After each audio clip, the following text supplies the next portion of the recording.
What's going on, Fortnite fam? Welcome back to the grand finals of the FNCS Invitational. I'm your host, Zeke, and joining us for the start of broadcast, we got Sundown, who's going to help us break down things, and we got Clay and Shia Wager, who will be casting the first two games on the day. After yesterday's performance, we saw some pretty big games. Some big names push forward, and some fall as well. With 6 games left today, who will walk away the FNCS Invitational Champion? Well, we'll find out at the end of that, but first, let's go ahead and talk about the broadcast and what you should expect as a viewer. We'll start with the format of the broadcast itself. We got the grand finals going on right now. Yesterday, or Friday, excuse me, we had the 20 players from every region qualify after 10 games in the reboot round. Yesterday, we watched 6 games from the grand finals, and today we'll watch the final 6 and its conclusion. Now, we also will go ahead and talk about the schedule. We ourselves will be broadcasting Europe and NA East. There will be a break in between, so if you're looking to catch any of that Fortnite action, come back, stop on by. Also, there's some pretty awesome streamers that will be streaming their games and viewing parties, so lots of places to watch. Let's talk about the format of the games themselves. Victory Royale is worth that 33 points. Top 10 is where you kind of want to land if you're looking to hit that consistency factor, and points as far out as placing 75th with eliminations worth that very tantalizing 4 points. Now, of course, got to talk about that region prizing. Here is a total breakdown of every single region and what they will be walking away with, or what they will be playing for. You're probably asking yourself, well, what does that look like individually, Zeke? What can we expect for Europe specifically? Hey, listen, I got you covered, all right? That's what we're here for, Fortnite fam. Boom, there is your breakdown. $120,000 going to the FNCS Invitational Champion. I can't wait. Guys, I know you are here joining me as well. You guys are just as hyped as I am. We were sitting here getting hyped before the show began. There's a lot to talk about, I will not lie. And we'll get to that, I promise. But first, let's get your very quick thoughts. How you guys feeling on the day? I mean, this is it, man. 6 games, and we're going to crown a champion. Sundown, let's start with you. I mean, I'm excited. Got to watch some of OCE in Asia as well as NA West in the start of their matches last night. So tons of amazing Fortnite being played, some really good storylines to be watching. And honestly, I'm just excited for today. I want to see who shows up in Europe and who shows up in NA East.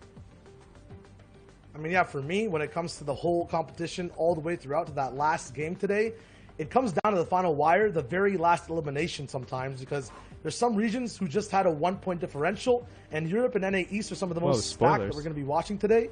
It gets crazy. The tension is building. You can feel it. We were getting hyped. You can feel that just moment. We're ready. I feel like everybody here is ready as well. I hope you guys are ready at home watching with us. Ooh, I can't wait. It's going to be an awesome day.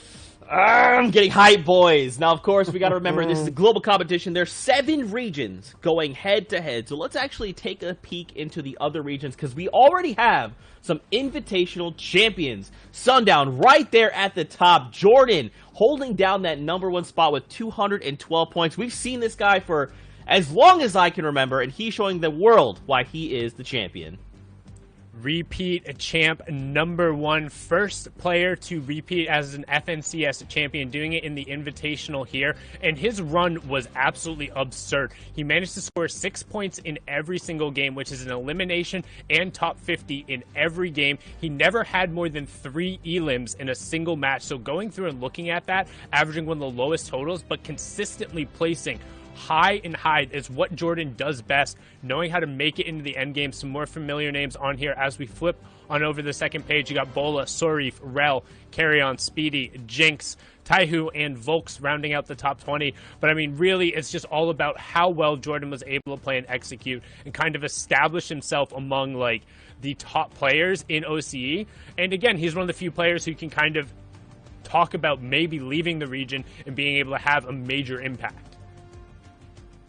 Yeah, when it came down to other people in the region as well, aLL, I believe, had a big comeback all the way back towards that bottom 100 place almost, I think around 70th, and then jumped all the way today at least to 124 points, 29th place overall. In 9th place as well on the top of the leaderboard, there was Brezzo, who did so well at the AO overall, and people were wondering, is this man a one-hit wonder? Absolutely not. He came through today. He was in the top 10, 9th place, won some big money, and just showed people that, you know, he knows how to play these games. He knows how to just control this entire region. And you do see the other X2 twin there in 38th. That is Jesse rounding it out, so not necessarily having as good day as his twin brother, but still going to be happy for him, as we'll now look at the rest of the top 50 being rounded out. Oatly, Ronan, Steal Your Goat, Jalen, Fluxy, Mix, Stevo, I'm Luigi, Trey Adam Foley, and Zonik FN going to be the top 50 there down in OCE. So good performance by everyone there, but they're going to be excited and overall just happy to get on and move to the next point as we now move on over to Asia, where, Shayo, you spoiled it a little bit there. We talk about it. One single point. Crazy Raccoons, Q-Jack is going to take away that top spot there with 198. So that's just surviving to 75th, making it to 50th one more time than your opponent being the difference maker. I mean, that's a $7,000 elimination difference, basically. That or point difference, basically. Could have been an elimination, could have been placement, but like overall, you can see how tight the overall leaderboard is. Clemens 7th place, another 1 point difference between him and AISRR, all the way there at 8th, and that's also big money separated because it is solos. Each and every individual is his own entity. It's not like it's a team mode where things are being split. These guys take all their prize money home themselves. On the next page, we have Morem, Kurim, Zotax, Poco, Orbital Bob, Pote, and Epic Koga all are. Man, these names are jumbled up, but their gameplay is not. It's always prime, always pristine. A 2-day competition with some of the best players around the entire world. And you're talking about best players. You see Rizard there in the 29th spot there, 110 points. Does take home $350. A very, very good competitor here in the Asia region. So good to see him up near the top echelon of players in this solo FNCS. And one thing you'll notice particularly across the standings, even just like as we get into the next page, from top to bottom, the differences between placements are so minimal.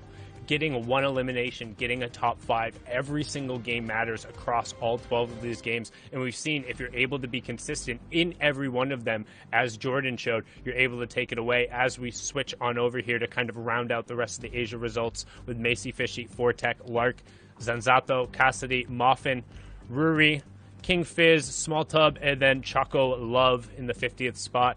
I mean, every single one of these players is capable of eliminating each other at any point in time, but it really just goes to show if you're able to keep a strong mental, keep yourself into the game, and focus, how much of a difference it can be. As now we pop on over, we did see these results yesterday. Middle East did finish up. They start a day earlier because of where their cultural weekend is and the max hours, but Karito Kun being able to take away the top spot. Really incredible performance from him because he was kind of a solo player who was on the rise, and to top out Q&D and Unit, two of the like most well-known players there in the region, is very impressive. And then also had Soriano, who had a really rough first day but was able to bounce back with 129 points there in 20th.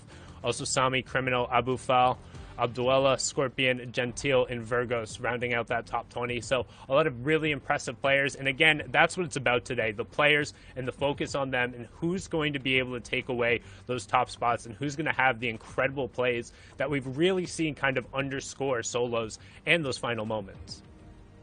That's right. And of course, congratulations to all the new FNCS Invitational champions.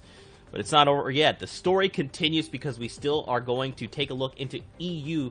Guys, what I want to do is actually take a look at the leaderboards from yesterday, just in case maybe people didn't have an opportunity to watch yesterday. Maybe this is the first time tuning in, whatever it may be. Yesterday's games were absolutely insane, and they set the tone for today. Let's go ahead and take a look together and remind you who's holding that number 1 spot. It is none other than Janice at the top, 165 points, 14 eliminations. But you still have Wolfies, a world champion in Aqua right behind him, CRR and Scully as well.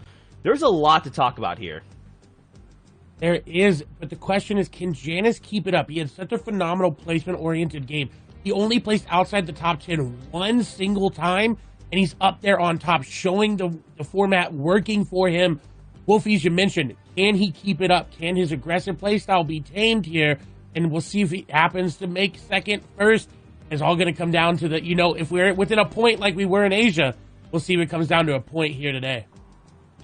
Yep, Anas here at the top as well. Tayson, these guys are all living towards every single end game most of the time. That's why their points overall in their leaderboard are so high. That being said, you still need to have like consistency matching pop-off games over and over again in a 12-game span over 2 days. Obviously, today is going to be 6 more games. Some of the top names in the region, Savage, Snappy, Amplify, and Alex as well. These guys are on the second page right now. They're going to start a little bit behind the overall competition at the top. For them, it's an absolute climb, and they can't make any mistakes because they could fall even further than they have already. And speaking of players, Sebi was in like 80th place, and then the last game he shot up with an amazing, I believe it was a victory royale there, up into 17. So it is not over until that final match concludes. You see N26 Moraine there. We see Xweez, Kiriachi there in 35th, and rounding out 40th is going to be Mongrel. So definitely an X Factor player there that has that potential to bring it home.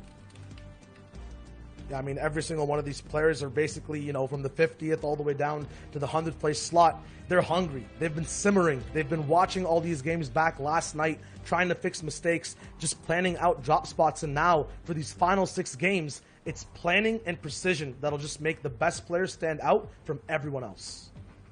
That's right, gentlemen. Now, I do want to pose this question to you. Yesterday, we actually got to talk with Levin2K, and he actually had a really hot take that today we're going to see a very different games than what we did yesterday. I kind of want to expand upon that and kind of get your guys' thoughts on what we should expect. Do you think we're going to see the pack leaders hold it down? Do you think we're going to see players outside the top 20 jump up? What do you think? Start with Sundown.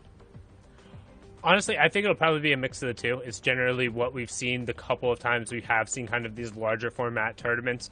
Particularly, I always go back and reference the Katowice Royale. There were, I think it was 3 or 4 players who are inside the top 10 who are really able to just kind of cement themselves in the first couple of games. And then as soon as you have those good games off the bat and you started well yesterday, you're already that much farther ahead than everyone else. So then it's just kind of becomes a matter of holding on. But as they're holding on, there's always those 1 or 2 people, it's the Sebis of the world, who will get one good game here, then all of a sudden it's like, wait, if I get one more of those, I'm right there. And then there's always going to be that one person who kind of makes a miracle push into either the top 5 or the top 10 with a really solid like 8 or 9 elim game when everyone else is also being desperate. So I would guess we're going to see something similar, but honestly, who knows, because EU and NA were completely different stories yesterday. So I think day 1 and day 2 could be different stories, but of the same kind of novel series. I mean, for EU, it's just kind of a little bit more calm, a little bit more planned. For the top 10, I'm thinking, like, if it ain't broke, don't fix it, right? They're going to keep doing exactly what they're doing. That being said, these are set lobbies, the same 100 players for the next 6 games. If one person's popping off from 70th place all the way to the top, getting like 10 eliminations and the victory royale, they're also not only gaining points for themselves, but basically stealing them from that top 10, from everyone else on the leaderboard. They are going to be implementing their game plans. If you want to hold, you might just, you know, get a little bit staggered by these players who are just trying to rise to the top. That butterfly effect is really going to affect those people that are just trying to hold at the top. Right? If Janice is playing the same game every time, playing for placement, and getting 2, 3 elims every single time, it may not be enough for someone that's constantly getting top 3 with 6, 7 eliminations. So that'll affect him as well. There's going to be so many different mental aspects because we are in set lobbies that these players really have to think about. That's right, and that's actually what I'll shift gears a little bit toward, is that mental aspect, right? For a lot of these people like Janice, leading the pack at 165 points, but you also watch Savage, who's 100 points behind him, but that's still okay, right? Like, 100 points is just 3 consistent games back-to-back, especially with a full day of cooldown, right, Shai? Yeah, I mean, have you seen Mr. Savage when he's pissed and wants to win? Have you seen this man like hold #1 positions? Like, I'm scared today. You're asking me what I'm going to expect. It's going to be an absolutely, you know, big thunderstorm of eliminations, low ground. I don't know what this man's going to pull out from his back pocket, but I'm just excited to see how these guys, and it's not only him, you know, Mongrel as well. I don't think these guys are comfortable with even second place, and they're on the 2nd and 3rd pages, so it's going to get crazy. I want to point out Kiriachi, right? We have not seen him. We think of him as this monster of EU, the eliminations rolling in. This man is so good at being aggressive. But we haven't seen him. He was around that 30, 35 threshold last we saw him. So that's also someone I would be really worried about churning online today. That's right. I mean, honestly, I hate to cut you out, Cam. No, We got to go because games are actually ready. So Cam and I are going to step away. let's get into the first game in EU with with Clay and ShioWager. Take it away, gentlemen.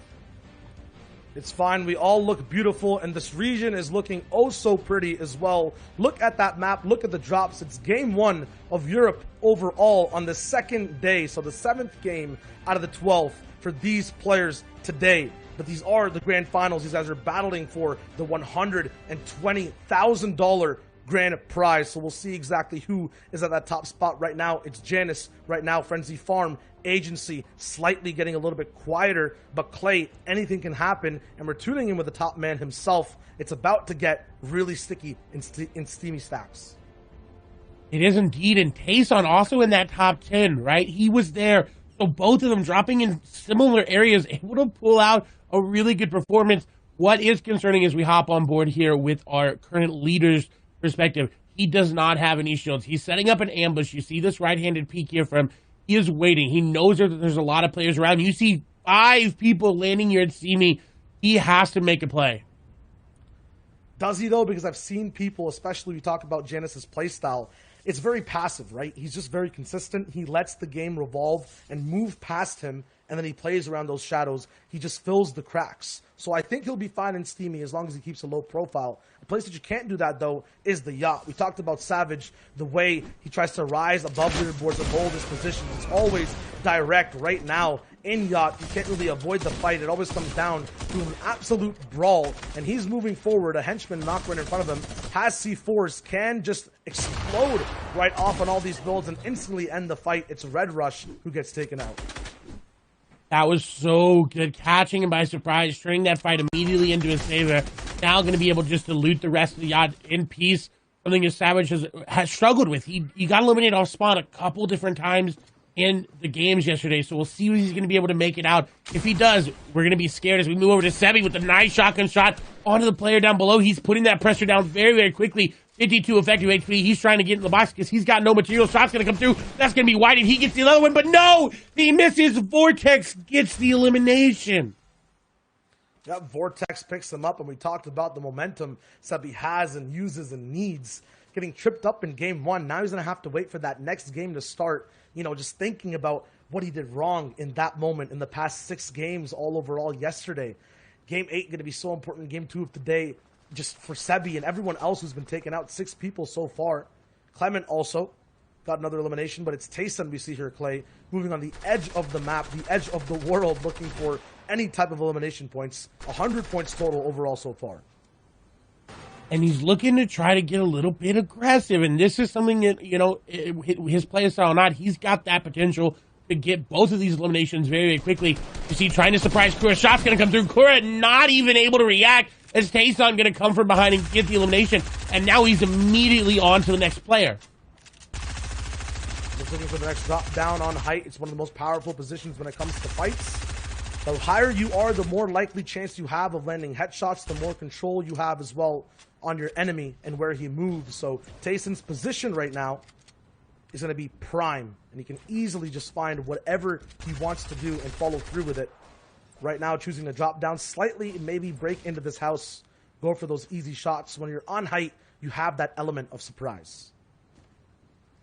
To a T. Hardfine knows that he's somewhere nearby. Now on the same level, he's going to put that pressure down. Hardfine is running out of mats, so he has to make the play. He is in the offensive seat. Even though he's playing defense right now, it's in his mind. I've got to make a play. I've got to make the shot. I have to go aggressive. Shots coming through. Wall going to be taken. He's going aggressive, and that's something that Tayson did not expect. He expected him to be on the back foot. Is the mini show going to be popped there? He is continuing to pressure Tayson, and this is Tayson on the back foot. This is what Hardfine wanted. This is exactly the fight that Hardfine needed to find, and the reason being is he just doesn't have that ability to get in now all of a sudden. Yeah, and right now we see Tayson actually, he's pushing forward and actually backing off. Time and time again, he's just manipulating the way Hardfine wants to push that fight. Hardfine has no mats, he's at full speed. If Tayson just pumps the brakes slightly, he'll chill out. He'll be able to just control Hardfine once again. Remember, this man, very good near that top 20, top 10 spot as well. He wants to make sure he holds that lead for as long as possible and wants to make sure he controls every single fight. The height advantage, the overall pressure advantage in a fight. Tayson's the king of that, as we see so far in Game 1 of Europe. Very, very good play by him as we swap over to Mini, who is sitting near that bottom side of the zone. It's going to get some tags towards the agency, but nothing really consequential and monumental here. So he's going to find a player rotating along these old builds. The shot's going to go through. He's going to get Droben in the bush, finding him out there. What an elimination. And now he's got the harpoon to get those mats very quickly, very easily. Doesn't have to risk getting shots taken onto him, but he does end up losing some HP. But effectively, he's in a really good spot. He gets those 4 points, and this is what he needs. This could be the catalyst that sets him rolling. Let me see exactly what he does next right now. 1x2 box. A lot of the times when people play defense in Fortnite towards that mid and early game, they decide to just base up and go for shots time and time again. You'll see the difference overall in these different types of game styles from early to late game. In the early game, we saw Savage, we saw Tayson going into big fights that span out and start to get very heated and intense. Right now, we might just see a little bit more of that happening, but people start to bunker down, start to plan a bit more. They just want to know what to do next. They don't want to get a little bit too ahead of themselves. Benny doing just that. Hating players nearby. Shots coming through. Good tags from him. But again, nothing monumental. Nothing that he can work on as we see Milan Queasy up there. Milan had a very good day number one. We'll see if he's able to maintain it. Amplify, also a great day number one as well as we move over to Pleasant Park. We look, he does have that heavy sniper. Now that's an impact weapon. He could get a snipe here as we tune into him as he's looking for that angle. Someone on the other side does know that he's there, so maybe not able to hit it there. Actually, I don't think they know he's there. They're boxing up from someone else. Amplify is playing this perfectly. This is so good. He's going to be able to sneak around, get a shot, trade into AR shots there as the shield's going to be cracked. He's actually going to miss it, but the continued pressure going to crack the shields, and now that's his key to move into the fight. He's got the catalyst to go. His aggression going to go up very, very well here, but shots coming through. All of a sudden, his aggression may turn against him, but no, Tiago going to fall with a quick turnaround pump shotgun. Tiago just did not have enough gas left, no more shields available to take these close range fights. Amplify will also be very weak because he traded a few shots with Tiago over there, so he's going to have to back off and heal up. His friend, his org teammate Matzo is going to be the one trying to push him slightly, but seeing Metal, one of the strongest builds in Fortnite, he'll back off, wait out, and both these players will be able to just plan once again and move to the next fight in the game.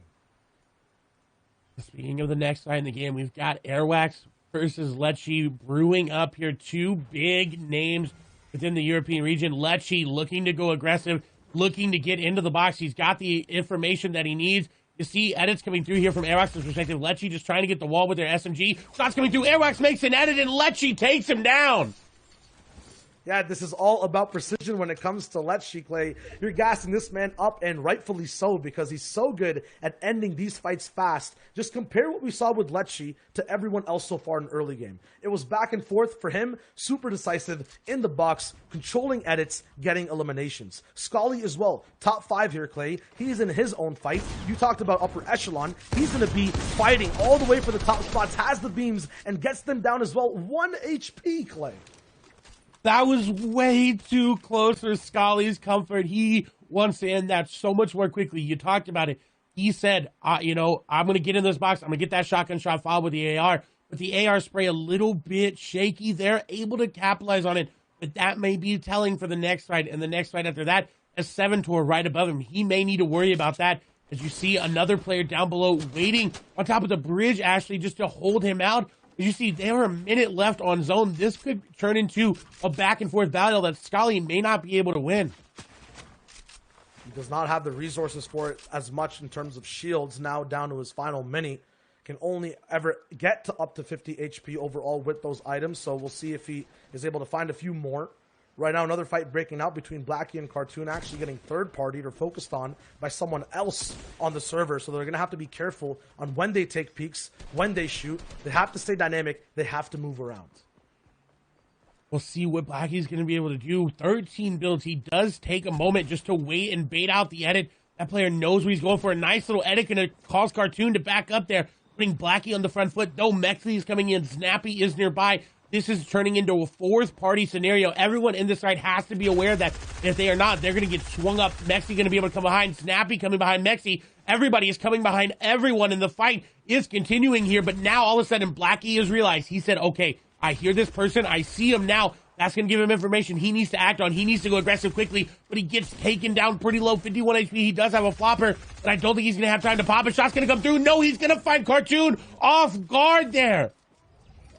Cartoon taken out with the ring around the rosy. Blackie with 51 HP just had to get touched slightly to be taken out of game 1 of Europe on day 2, but he survives and now has this entire base to operate around of. He has a huge game in front of him. He just has to grasp, hold on, and make sure he doesn't get that low again. Meanwhile, now, Clay, we get to that part of the game where a lot of people are in bases. We'll see these box fights happen. Edits, walls, people on top of them over and over. People with heavy snipes, though, right? We saw it with Amplify before. They have the range. They can hit big shots, 120 damage, break walls. Combos can happen, but ammo is limited. Ammo is very limited there. 11 bullets for Keziks is, not looking good. He really has to manage those shots perfectly. Fanta, though, could get aggressive. He sees an edit right here that he could hop into. This could be Fanta getting an elimination that he wants. And you see he is going to make the moves. SMG going in. Shots going to connect onto him. He's doing a lot of damage, though. And he is going to get the elimination onto Keziks. Keziks' ammo not there. Not able to make the play as Fanta caught him off guard. What a prediction, Clay. 100% when you see those loadouts, you know if you're watching that these guys are going to get aggressive. They're going to be waiting. Fanta, though, is there to stop things and get things moving. Nowhere to person who's had trouble sometimes. But now we turn into Moki, who's actually moving all the way around the map. Her POV is not going to be the same from everyone else's. 18 points. She's going to have to actually move very fast compared to the competition and climb this tall mountain in front of her to get towards everyone else on the leaderboard.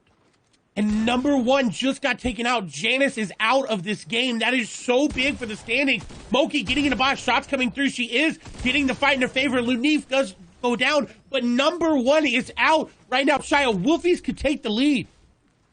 Wolfies could possibly take that lead, and I believe Janice has been holding it for this entire time, mentally at least, while he slept and woke up. We could already just see a big change here in game 1. Moki as well, these people at the bottom now. If there is someone that hogs up placement, gets eliminations towards that end game, if he's not there anymore, the people at the bottom of the leaderboard can rise to the top. Benji, fan favorite, everyone wants him in first place. They want him to succeed. Not only low right now on HP, but overall placements on the leaderboard as well. Just 50 points. He needs to ride up or just, climb all the way up to the top. Top 10 right now is around 90 points, so needs a good game out of this entire scenario that he has in game 1. He needs 40 points at least to have a say of where he's supposed to be. He's going to be doing it with beams, usually staying back after this, just playing for that storm surge. The damage overall, but it's a huge rocket that travels across the map and takes out Verox. The mastermind of his own destiny there, Benji, making the rocket work. Didn't even shoot it. Did nothing. Just kind of let it go. And that's what Benji needed. He was so low HP, so low on materials, and now back into this game at the drop of a hat. As we're swapping over here to Glory, we see he does have that mythic AR in his inventory. He is coming up towards Norwood, so we'll see if it involves anything there. Maestro goes down, 68 players, so Storm Surge won't be a factor here, but it may be a factor coming into these next zones. We'll see how Glory does with it. He's got 0 eliminations, and from where he's coming from, I don't know if he's got a lot of tags, but he's setting up one right now. Setting up one, but he's getting set up at the same time by someone else. You called it, Clay. The Meowskull's Pew Pew rifle from the mythic, not POI, but the mythic big agent who's on the map, gets picked up and used by Glory. Easy availability for eliminations at mid-range, and he picks them right up. He's not going to be able to pick up the match, though, as you saw someone already going to loot Goblin. And as we swap over, we've got a big piece of the puzzle right here. Tayson and Savage are right nearby each other. Savage dead center zone. He is not playing around today. He went middle, and he's saying, you know what? I've got a launch pad. I'll rotate where I need to. I'm going to look. I'm going to get tags because he's got 400 plus AR ammo in his inventory. He's going to be able to pick up players like Steelix there. That was insane. We're seeing these players all the way from range, Savage and Benji, just bringing out all the tricks from their books, trying to get these eliminations that we don't usually see them getting. Mongrel as well in the feed, picking up a few. Thomas HD picks up 7 Tor 8. He's down now, and Tayson is the man right beside Savage, watching this man operate from a 1-by-1 metal brick base. Tayson right now has a little bit more defense, but both these guys might just be setting up themselves in positions to take over height and fight for it in an endgame. Speaking of height, though, Clay, who's on our screen right now? You've got Aqua, and you let it in perfectly. The segue was beautiful. This man is a master of high ground. We saw it yesterday with the grappler and the Mythic Skies AR. Just so good. With 2 ARs right now, 3 floppers, he's in a good spot. Zone's actually going to pull a little bit towards him. Aqua is setting himself up for another good game. He could start to ramp up and get past that lead because, reminder, our leader going into this game is no longer here. That's going to be huge for him, everyone else in the game. But off this position, you're right.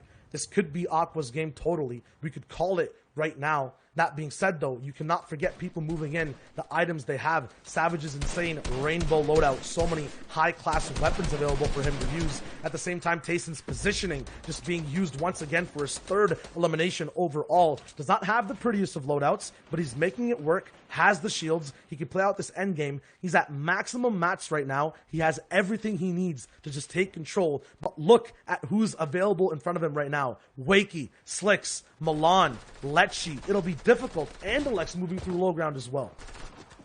And getting tagged up there, this is really not good for aLL. As you see more damage being taken, down to 11 builds here. He does have time to pop the shields, and the reprieve is going to come in the form of that metal base, but he is not in zone. He needs to find an impact frag right now, and there's someone running by. Shots could come through. The edit goes through, and he does take down Noah Riley. A surprise elimination is exactly what he needed.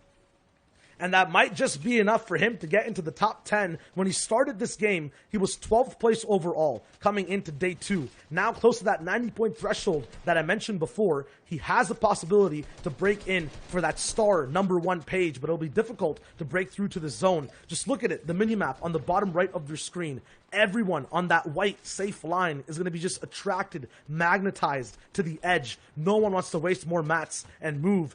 And it's true, you shouldn't, because every time you make a new box, every time you try to make a move, the top players are watching you. Savage is there, Aqua setting up height.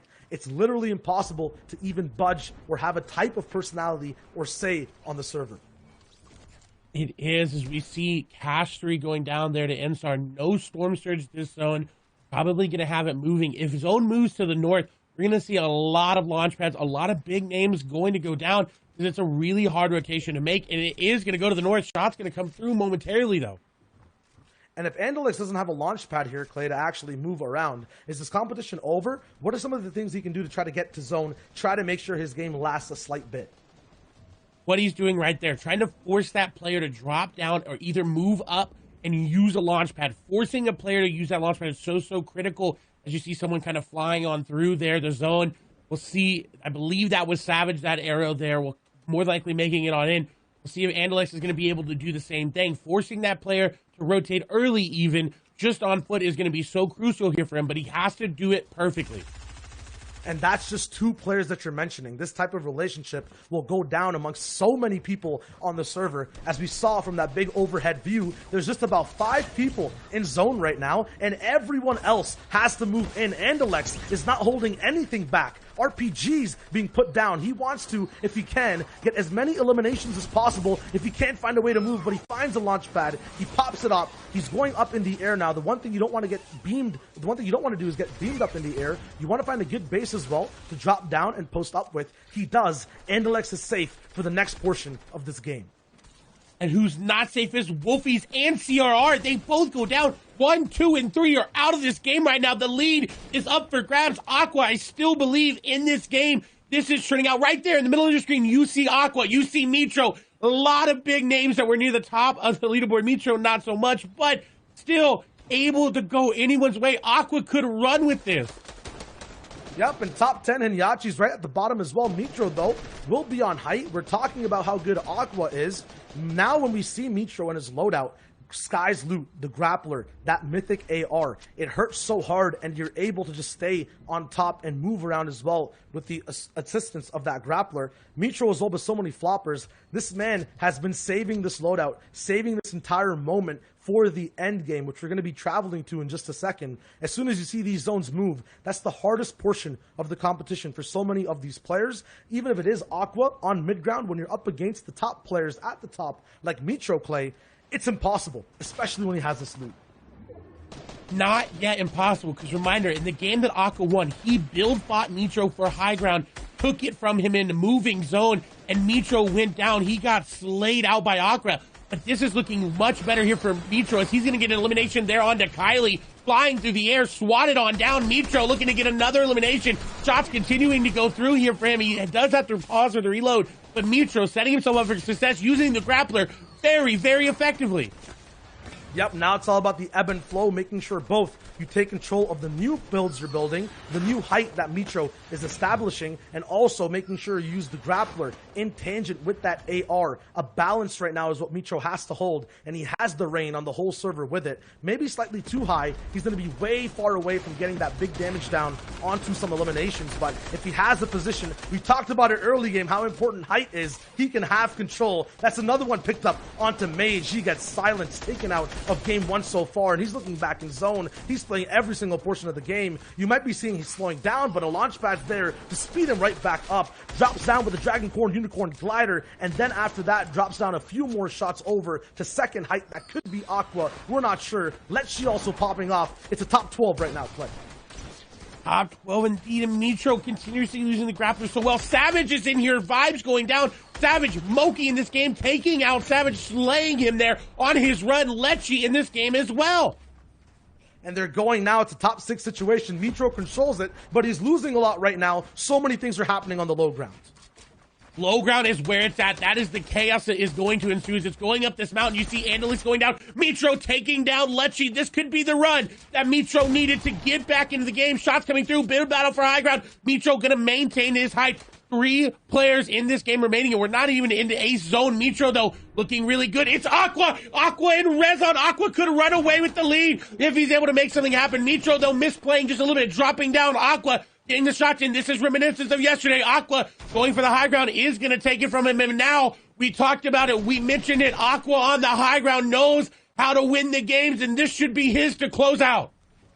And Mitro has the grappler, though. He has the floppers in Storm. We saw it before. We predicted it as well. Rezon, good defensive player, will stay down low, does not have those options. Only has his builds. Has to utilize, has the Surtarps, but it's all wood. Mitro makes his move. Aqua hears it, tries to stop. Now everything is just a complete 50-50 between these 3 players. Mitro taking a big hit. He might be out for the count here. It's a final 1v1 between Rezon and Aqua. And it's Aqua, the height king, possibly the king of Europe right now after game 1, all the way up top with the victory royale. Aqua coming back and winning that. I think 165 points was exactly what Janus has, so we may be tied on first right now. I mean, he's got the win. This man might just be the most consistent player we've ever seen. He's never out of any competitions. Every single cup, he does it every single time. You can never count out Aqua. But guys, that's the streak alive, right? Every single grand finals that Mitro's in, he's always finding these victory royales to help propel himself and hold and try and contest that lead. Very well fought. We can't forget, though, Mitro there, he found himself in top 3. He was all the way out in 68th yesterday at the end of this first 6 games. And jumping up to the point threshold, if the standings haven't changed, which they have now, he's looking at potentially contesting top 20 off just that game. And it's not just Mitro. There's Moki, there's Savage. So many players that we saw all the way at that bottom half, the second page, are rising up. The Titans are dwindling down. And there's a whole new switch up on the first page. It's Aqua with 2 wins at first place. Finder second, third, and fourth gained no points that game. CRI did get some placement points there, but essentially the same. But Aqua moving on up with those 2 victory royales. That is the tiebreaker right now on first and second. But if Aqua's able to do this, if he can roll with this momentum, you're looking at Aqua pulling away from everybody here. We do see Scully start to move up as well into 8th place. Anas dropping down, Hen moving up as well.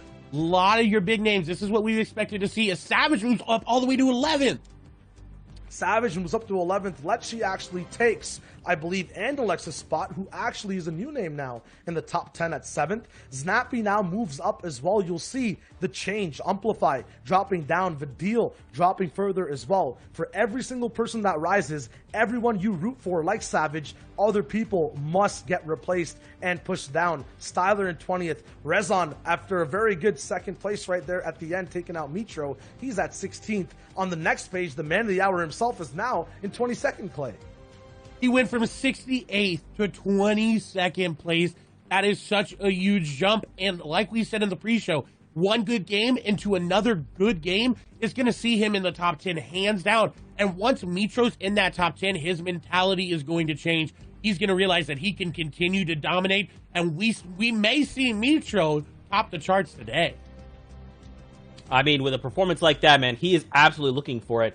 And this is what we talked about, right? Yesterday, every single one of these micro interactions matter. There you see Mongrel still holding down 38th, but kind of going back to that point, it's like the fact that Janice was picked off there relatively early meant that the other players had an opportunity to try and contest and push up into the leaderboards.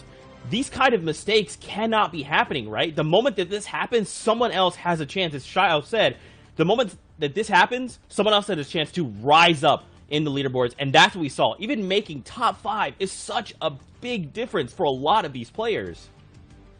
Yeah, usually when there's a boulder all the way on top of a mountain and it gets agitated, it falls down. In this competition, there's a vertical landslide upwards because every time someone messes up at the top side of this big hill, everyone else has a chance now to overtake it, summit that peak, and that's what people are doing. Frey, Benji Fishy now, hand in hand, 43rd, 44th place. We saw Mage even make an end game. It wasn't enough to break out of top 40. You have to literally be at perfection right now. Game 2's coming up, Zeke, and so far, things are getting super heated right out of the gate.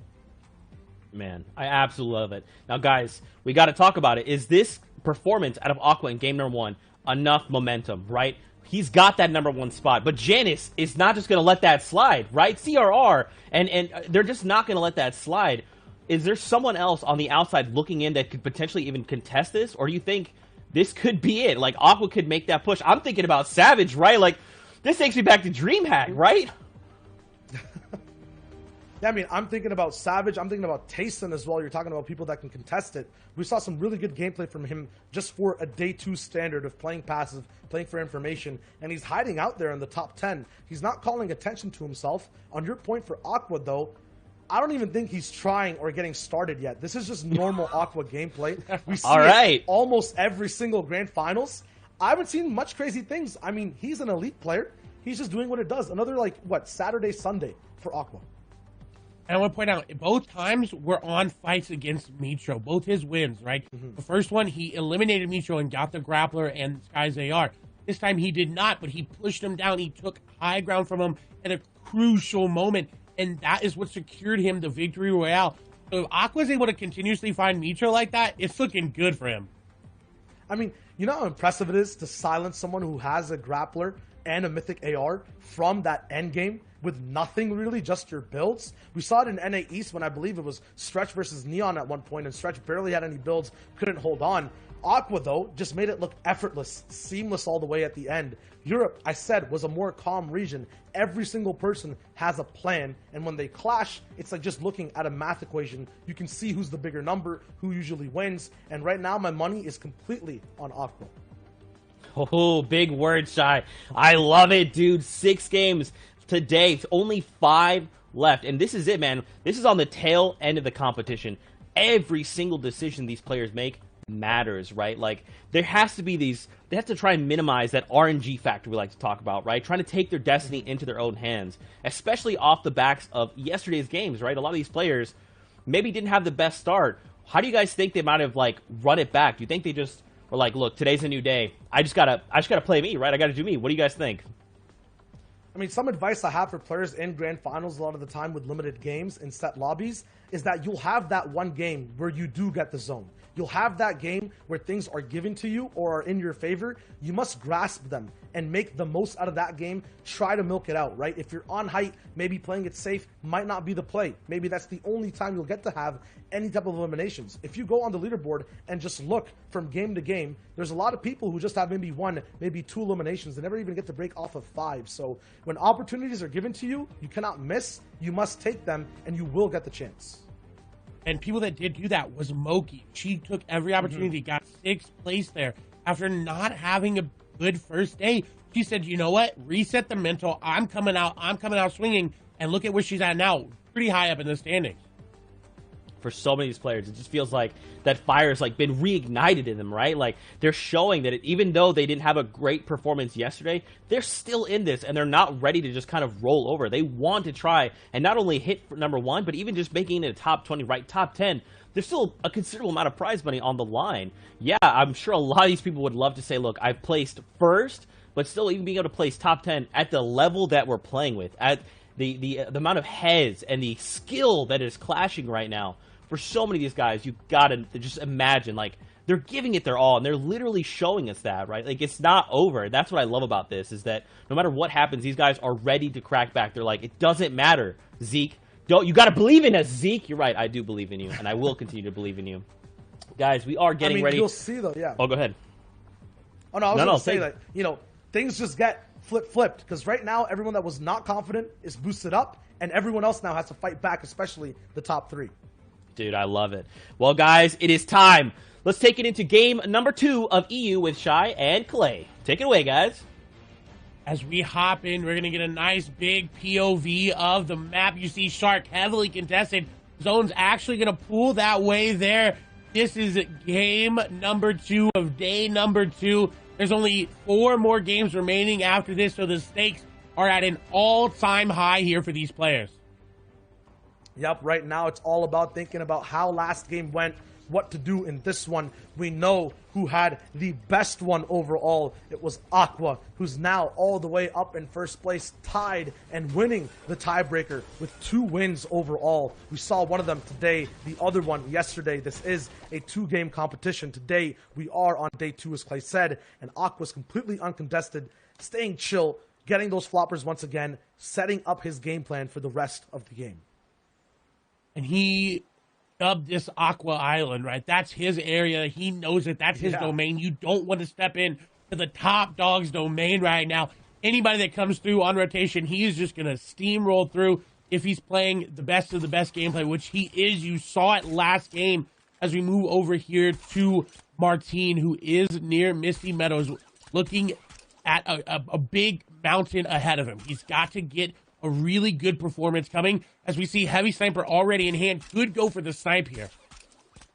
Let's talk about the details of that mountain, the details of the game. Right now, these guys are playing a new format that gives out points when 75 people are left alive, and after that, starts to hand them out at every iteration of 10 placements. So from 75 to 50th, you'll get a few points. After that, 40th, 30th, it gets closer and closer, all the way to that top 10. So the goal for a lot of people is to survive to late game for that placement. The other way you get points, obviously, eliminations. And it's 4 per elimination. It's huge. It's really hard, though, in these lobbies, Clay, to beat top players. We saw it last game, but sometimes, even through the cracks, Martine can get them done, and that's so important for him. Look at his point threshold overall. It's 29. He's trying to push it up. I would celebrate, too, after that. Huge points now, 4 added to his entire total. He makes placement come closer for the entire rest of the lobby. His game is now starting up.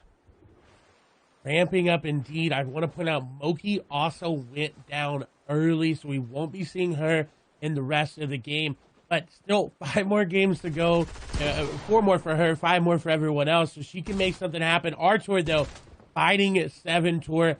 As you see him down below, Artur effectively does not have the best amount of HP. Shots continuing to come in here for him. He does have 13 builds. More damage being taken. Shields have been cracked. This player knows, but that's a nice 47 tag on the back side of the player. We'll see if he's going to be able to continue to push his aggression, push the dominance here. 71 tag, and that's going to be good here for him. But 1 HP, third party coming in. Artur looking for the elimination, and he does end up getting it there, currently saving his life. And that's a huge pick of the third party will come in. I always wondered who had the better gamer tag, R-Tor or 7-Tor. We found that out in Game 2 of Europe so far. It'll be R-Tor with that big dubski just in that fight, but at the same time has to have medkits or some type of HP revival over there onto his health pool. No shields. He might get into a tricky situation trying to climb past that mountain. Now, the realm of mid-game, early-game fights, Ensar looking for his own 44 points overall. He'll be towards that bottom 50 of the overall leaderboard. This fight's so important to win, and he does. It's Lenuf once again that gets taken out. Taken out very quickly and decisively, so this third party doesn't really have an opportunity to come in. You see the arrow looking, but Ensar already to move on to this. The shots are coming in. Ensar is ready. This other player does not know what Ensar just went through, but he is not in his own build. He's got to be careful. Nice edit on out to get away and put the layers in between. That player realized that and quickly backed away. They knew, hey, I can't take this fight. This player's too healthy. They're too far away from me. They're in metal. Nah, I'm out. Expert breakdown right there, because you have to always see when you're a player, is this fight worth being taken? At the same time, sometimes you're just left wall to wall. It'll be Maestro all the way in Teek's box. He picks that one up. We go down to 89 players. No placement being handed out for any of these guys getting eliminated. A lot of celebrations all the way around. A bunch of 0-pointers all across the board.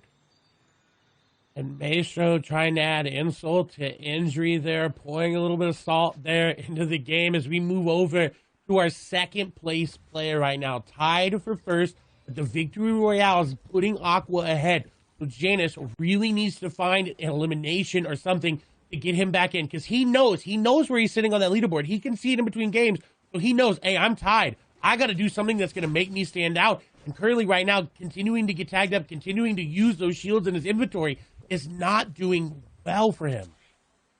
Yeah, I mean, the only way you pointed it out to stand out in this competition from other people in your games is outplace them, which is sometimes difficult because, you know, while both players are alive, they will get the same placements.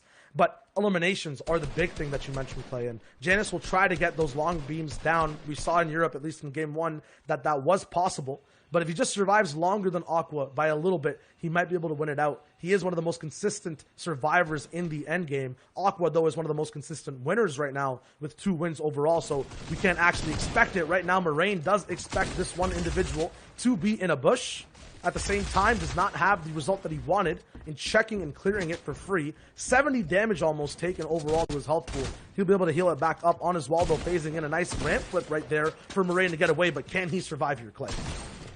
Ooh, with that shot, I think he can. The third party taking off a shield, so going to cause him to pause just a little bit, and that is going to reset the fight for the opponent. The shields will be popped there for him. Moraine now it's on the offensive, but that squeeze leaves the wall open, and Moraine comes storming through like the Kool-Aid man. Because, hey, let's go. I'm here. I'm ready. I'm getting this elimination.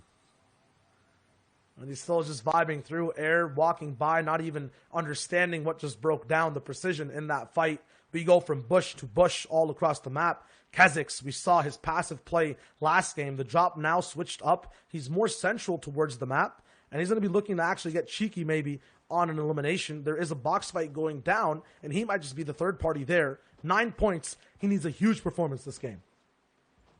He does indeed, and Noah Riley also needs that performance. We saw him contesting Nitro. Time would come out as Kha'Zix continuing to try to get elimination, and he does. Lucia going to go down. A third-party Elim comes through, and he's comfortable with that. He says, you know what? I got an Elim. I got Siphon. I'm good. I'm going to back out because he knows that there's more players coming in based on where the zone is. And now while everyone separates away, we'll see Letchi and what exactly he has to do. It's survive, apparently. I was going to say he's in a good position to rotate past this valley and get his game on, but at the same time, if Maestro's on his wall, we saw the way he was keying people before, might find his second target of the game. It's going to be Letchi who he's trying to get it down with, though. It's not going to be possible to end this fight quickly. This man is an expert close-range box fighter. The Clay Classic Harpoon comes through, though. It's not enough, Letchi. The defense holds. You know, the harpoon, you got to be careful with it. Once you use it to get in, it's got that little bit of a delay on the swap time, so Maestro not able to time it out. Letchi taking advantage of that, and you said he needed to survive, and that's just what he did, survive that fight. As Mage is coming through, he needs to rotate out. We swap away, so more than likely, maybe able to stay alive there towards the end game. We don't know, but what we do know is Castery definitely needs to have a good performance here as he's only on 20 points.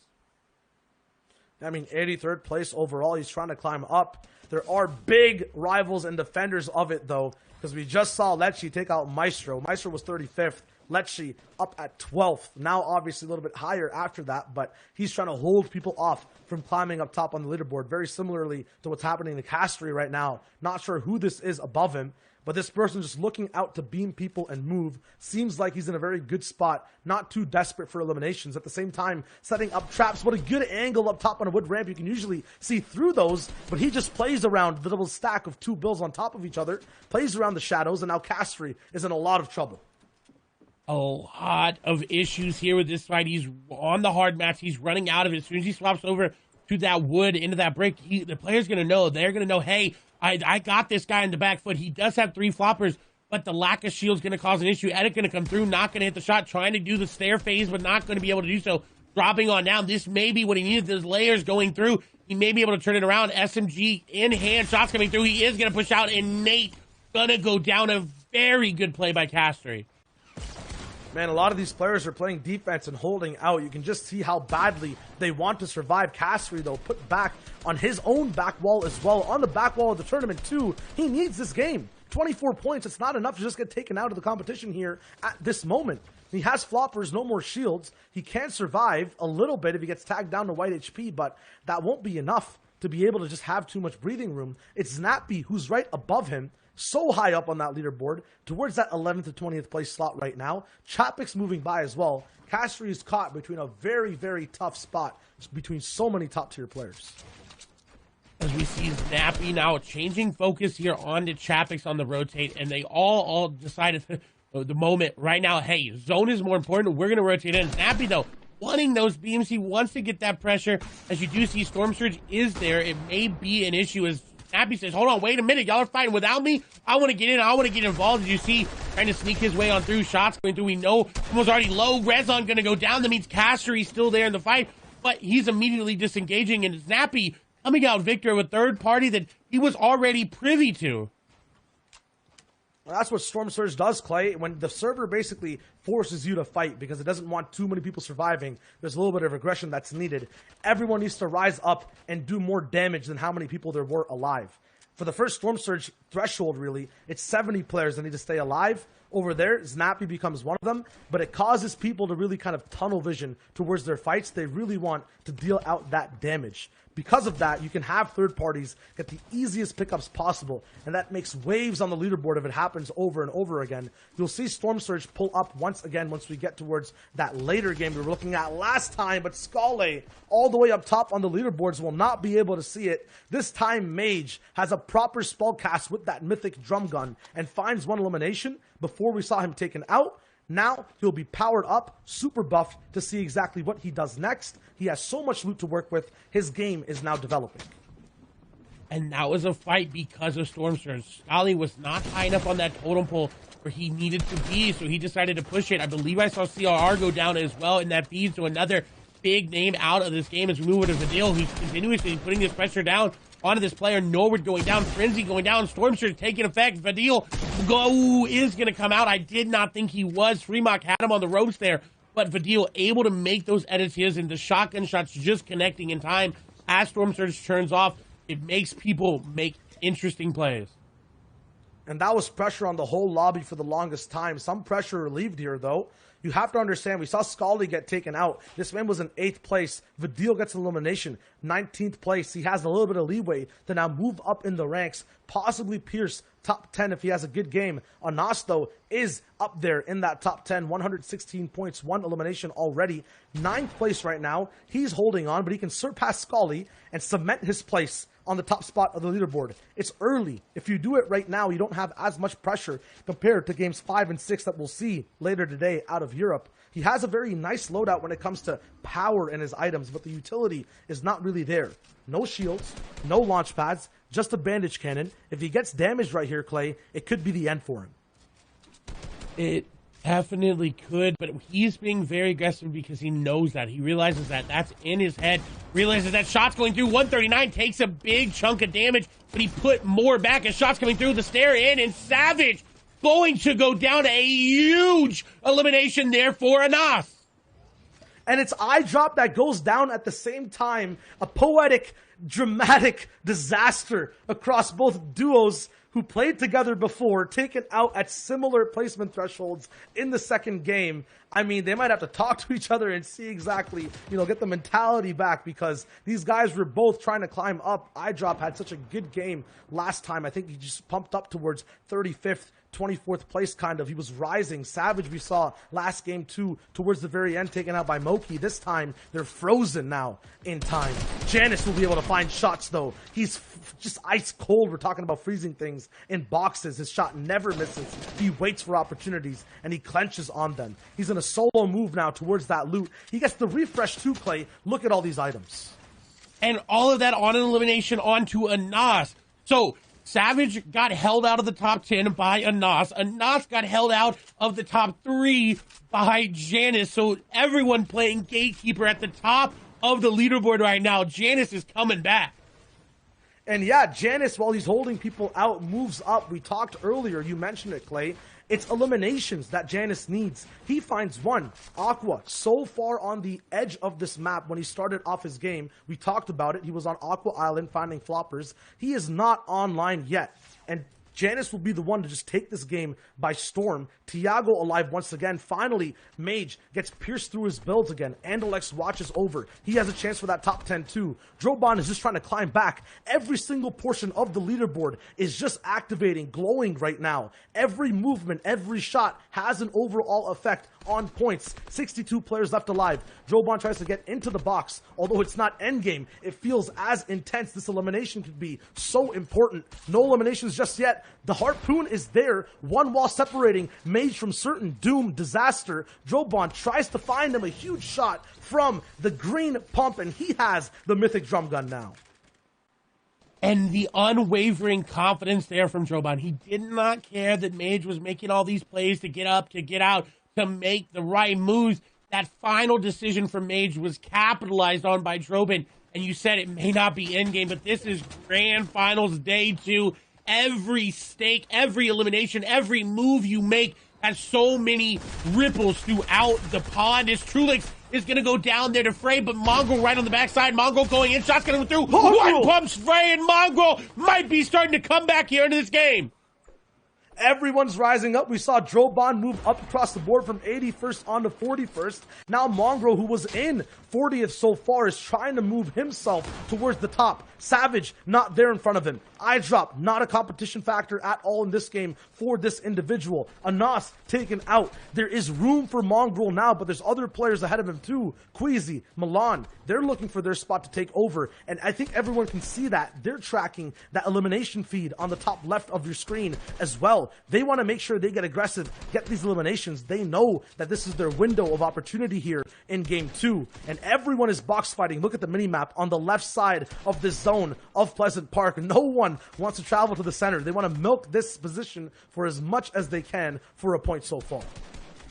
As Queasy going in, shots may come through here. This player trying to stay alive at their back foot. Queasy continuing up the pressure from every angle. Other people coming in as well as it's going down.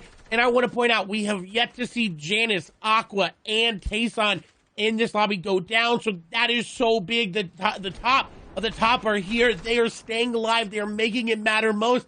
And this could be where Janus separates himself from Aqua. We saw a push and a pull and a push and a pull. And this may be the push that Janus needs to separate himself from one of the best players we've ever seen in Fortnite. It's a tug of war here on game 2. The entire top 10 to top 30 are going to be in this complete condominium of builds, but they are not in zone. Everyone is kind of just trapped all the way at the back. Thomas in that 30th place slot. Now gets Styler down, who was a little bit higher than him, closer to top 20. He moves up on the board. He has a launch pad too to help out not only himself, but maybe the entire community around him. No, everyone escapes. He might actually get to hold on to it. Hen gets a huge shot on his big block. Janus now is alive on low ground. He moves as Martine and Losic, 2 low pointers, are above him. But he doesn't have a launch pad. He doesn't have the mobility he needs.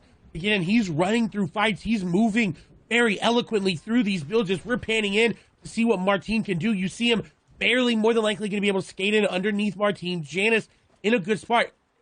Someone who's not. Martine, 76 HP, 43 points, 36 builds. Every number matters so much, but he's got 4 eliminations this game. He is feeling himself right now. These guys are like the heroes of our lobbies. We want to see them succeed, but for every hero, there are villains. Tayson, Janus, Aqua, ominously, we have not seen them so far in this game. They are silent, waiting. We saw Janus maybe take out maybe just one person on a NOS in that top 10, but we haven't seen everyone else. There he is, just waiting low ground in the shadows. Up top is Snappy, also looking to pass right by. Benji, alive as well, right below him. Where's Aqua, though? Where's everyone else? No one really knows. He might not be on height, which means everyone else has a chance, but Blackie, Lecce, Matzo, so many people. Aqua right there, panning in. We see him in his cone. There's so many big names at play. This is what Grand Finals is supposed to be about. It's supposed to be that close push and pull action. They aren't in control, though. Both Janus, Aqua, low ground will have to actually make the trek themselves to the next portion of the zone. It's the rest of the leaderboard that has the first say. They launch pad over. Martine now picks things up, and he's moving both in this game and across the standings. The heavy snipe there. Will he actually puncture the base and dive right in? No, it's too early. So much damage about Swarm Surge. Losik taking out shots. We saw him all the way on height. He takes Noah down. Martine calls someone else down to his box, ported straight through, but he does not find that elimination. The pressure's still there. He's trying to get anything done. No materials. Finally finds one. It's onto MXer, who I believe was also somewhere near that top slot. Martine is moving through. Absolutely shambles, though. 6 eliminations. He's looking to get more. Gonna get 1. Gonna get 2. Whoa. He takes down both of the players. Varox and Dixie going down. Martine on fire. 8 eliminations, but I don't know if he's going to be able to get back in the zone. We see the floppers being popped. He is so far from the zone. He may be able to get in zone. Pulling back towards him is so huge for him. He does get another elimination here. He does. Stunning everybody as Janus is in this game. Another one. Back to back to back to back. Martine going on a rampage. Rampage all the way to the top. He's feeling himself. Barely even building, just trying to test people with this huge purple epic tactical shotgun. Aqua now takes out Lecce as Kira is alive now in the server as well. The top 13 is there. Martine, though, is still active looking for shots. No more shields available. It's just him and his weapons. A blacksmith just trying to craft the best game that he can at the moment. So many materials left. He can go in. He's on the depths of low ground, though. He's trying to find a certain shot anywhere. It's not possible.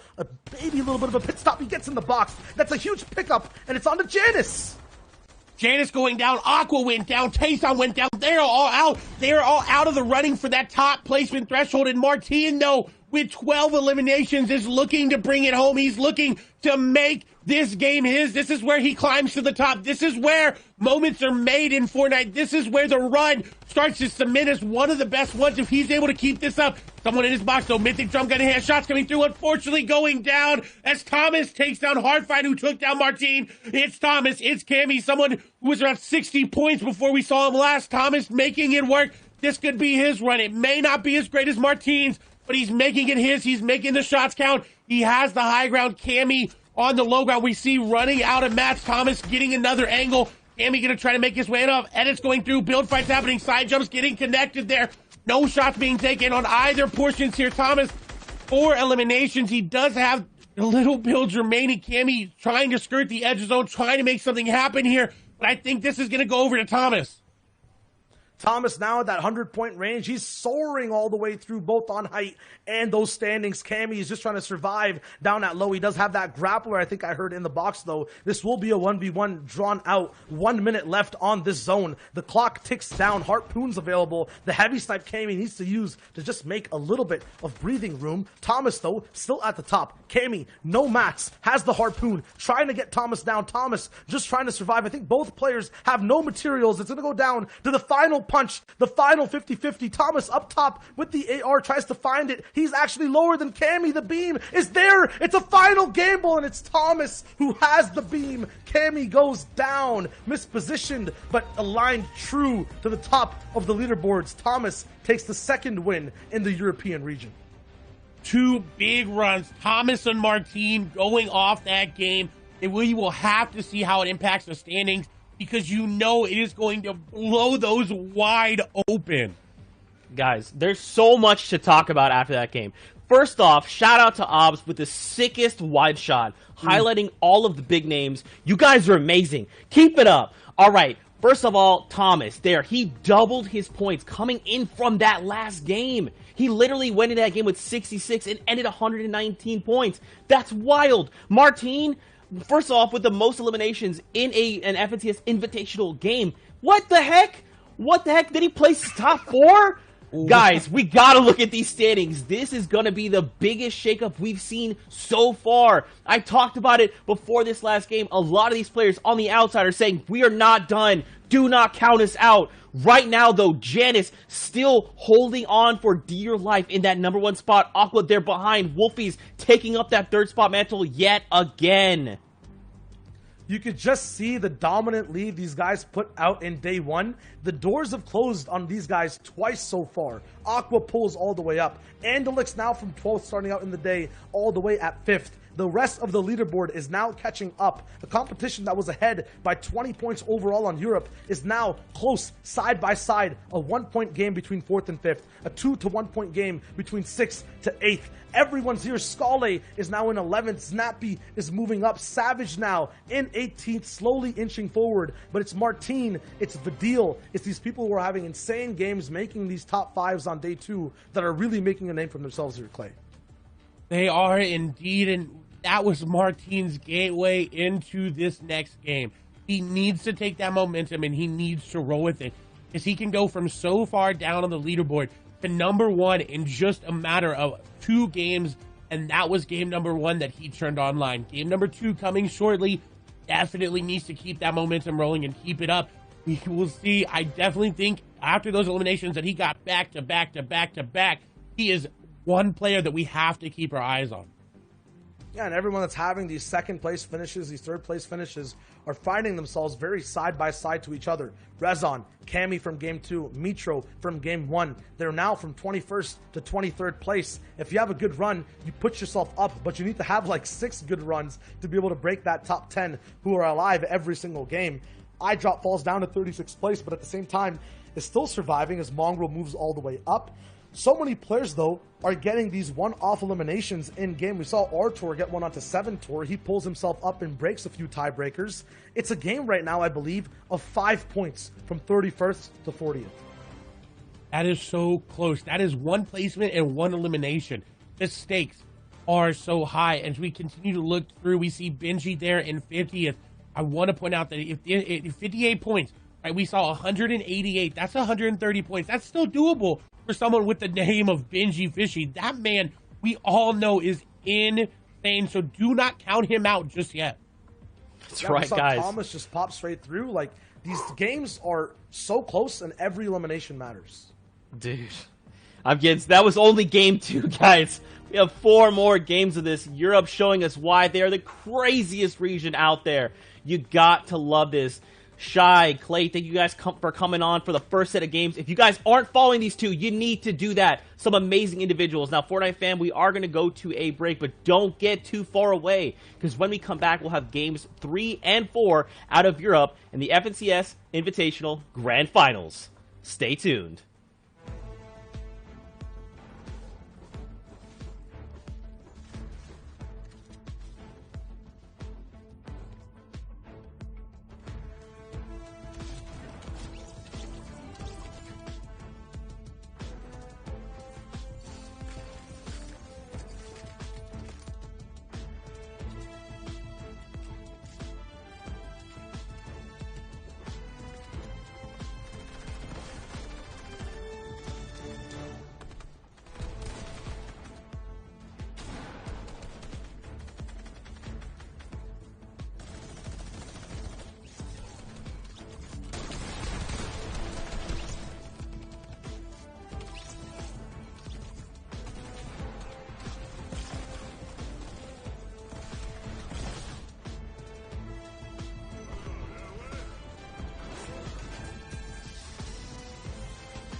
Welcome back, Fortnite fam, to continued coverage of the FNCS Invitational Grand Finals. I'm your boy Zeke, and joining us for the next set of games, we got Ball TW, we got Sancho West, looking so good in his gold jacket. I threw mine on because I had to, you know, I gotta try. It's championship day, baby. It's championship gold, you know?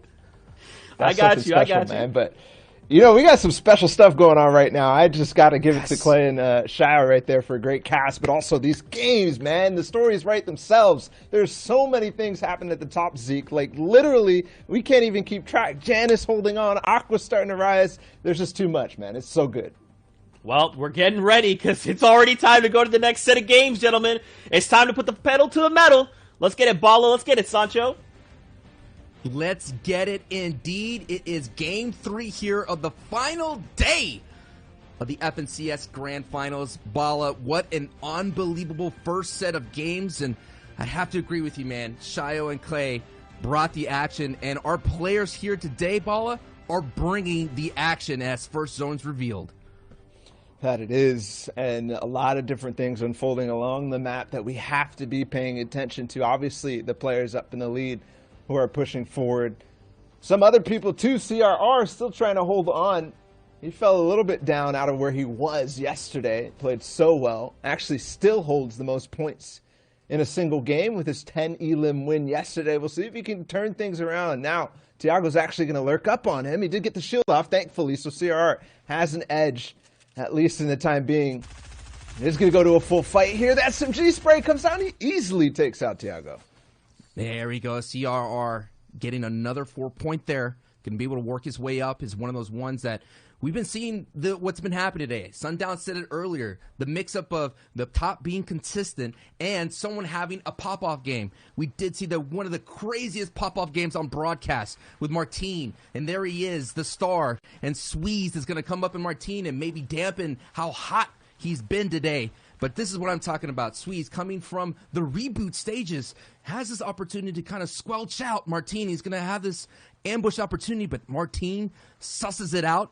And now he has his opportunity here to keep adding it on. Martine going to go ahead and get right into the box using that heavy sniper that he got from the safe house. Martine now, this is the guy that just racked up so many elims, the most elims in the grand finals. Now on the back foot, and he's going to have to get this squeeze out right now.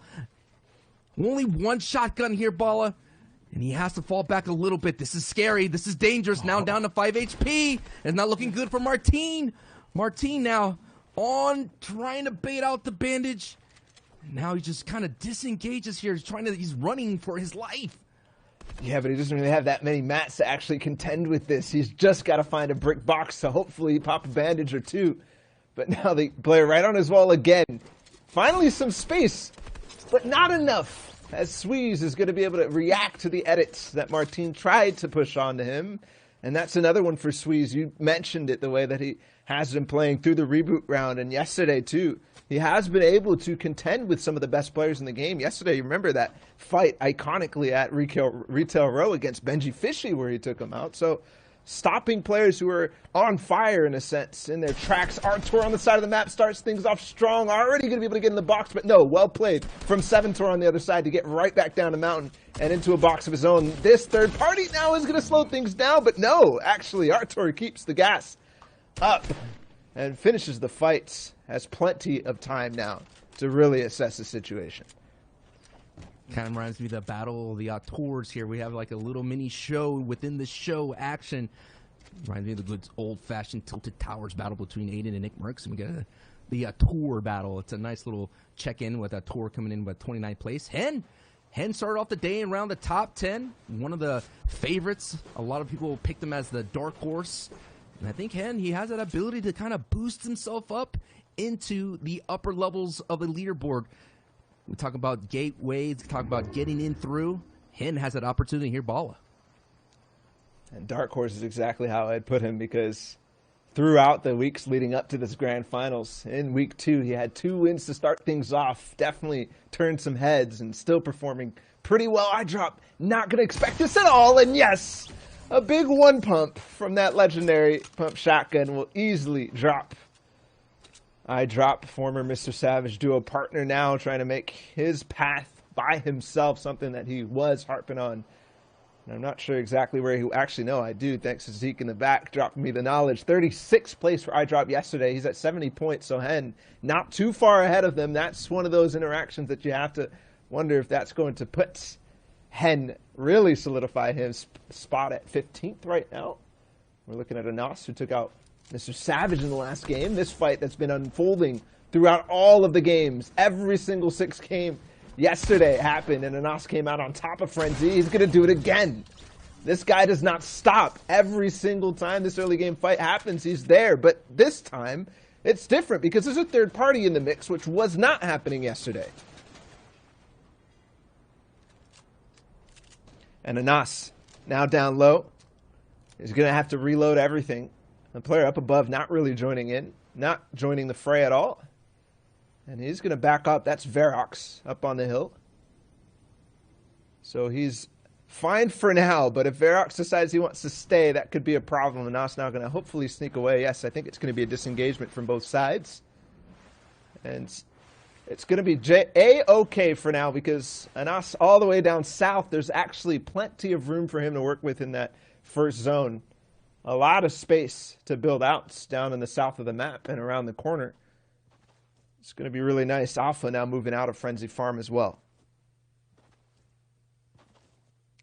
And he was 59th place yesterday with 50 points. The key here, guys, if you're new to watching competitive Fortnite, is trying to find yourself space. Yes, you want a good loadout out of spawn. If there's any fights that you can be taking that are not risky, you want to be taking those for that extra loot. But most importantly, you're going to want to find yourself up on a hill or inside a house that you can refarm. That is yours. Safe, but no, Alpha, not safe. I feel like this is deja vu. I've seen a fight happening right here every single time. Sneaky business, and yes, it was Maestro again trying to bait that house. But, I mean, sometimes this play is kind of read a lot because we already saw it happen. Yeah, and no doubt here, deja vu. Lecce is around here, Balla. This is an opportunity for maybe Lecce to look into this fight as Ermoon is looking into this fight, seeing the first time Ermoon on the broadcast. Blackie training. These are the people that are in the middle of the leaderboard. They still have the opportunity to have that pop-off game. Milan, someone that had a pop-off day yesterday in day 1, trying to come back in day 2. No doubt Tohai, his duo partner out there, rooting for Milan's success. I mean, we were talking about the Milan having the history in solos, placed 55th in Poland here, Balla. So I like this opportunity for Milan. You know, he is sniffing into the top 10. He could definitely get his way into there. We've been seeing that it is a possibility. He's in 7th place right now. And this is what I'm talking about when I say the position. Look at the amount of tags that Milan is going to be able to get. And we have seen in the last 2 games, or at least in the last one, how Storm Surge can be an impact. So any little damage that you can get really helps. Because as we get approaching to that 2nd and 3rd zone, those notifications for Storm Surge will come on, and people will realize where they are in relation to everybody else in the lobby. Speaking of somebody who never has issues with Storm Surge, it's Wolfies. And he's playing so careful here against Trulex on the side of this dam. It's a possibility that he finds himself a free elimination, but we'll have to see if Wolfies actually opts to disengage when the time is right. He looked like he was considering it for a second there, and I think that is the key for Wolfies, to actually overtake and be at the top, is to stay with this reserved playstyle. For now, though, he's still looking for these shots, but not full aggressing. We did see Wolfies have a great game 1 and game 2.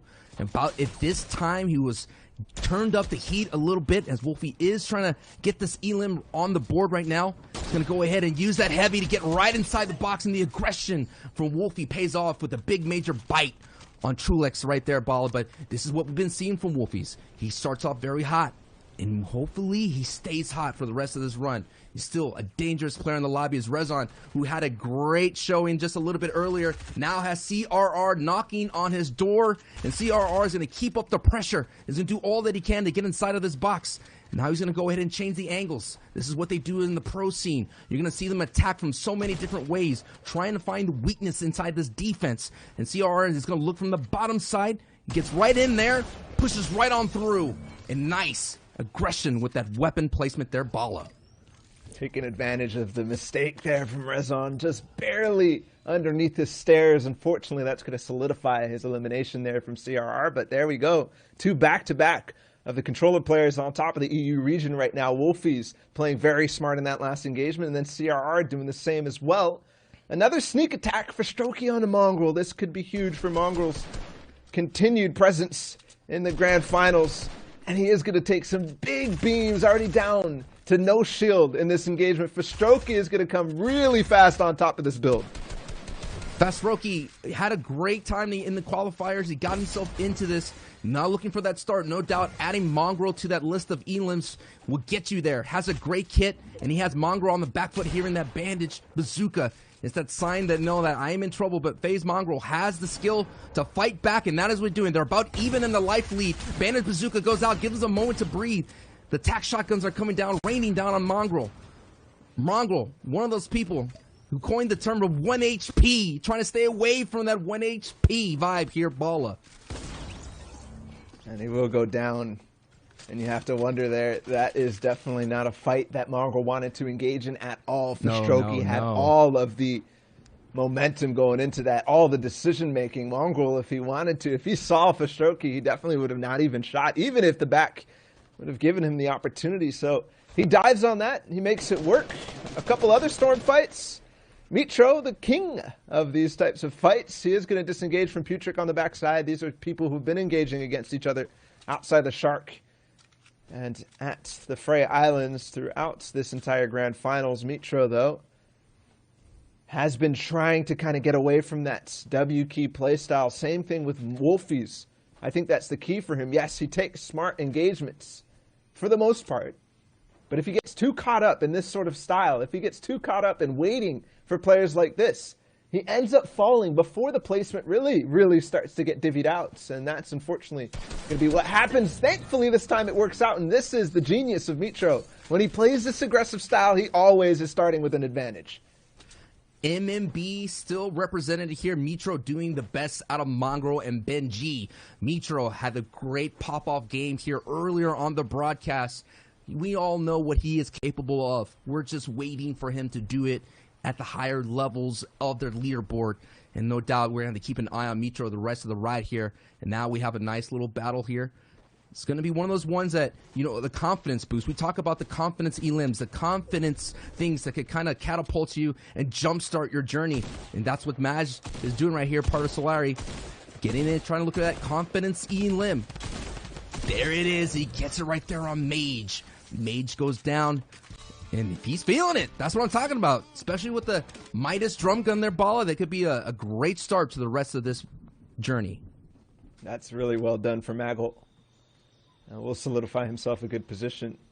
Now a little bit of quiet. Storm Surge was active for a moment there, but definitely down now. Yes, 70th. Moki's just 5 in the box. This is what she needs to do. Get that confidence back. You talked about being confident with your elims here.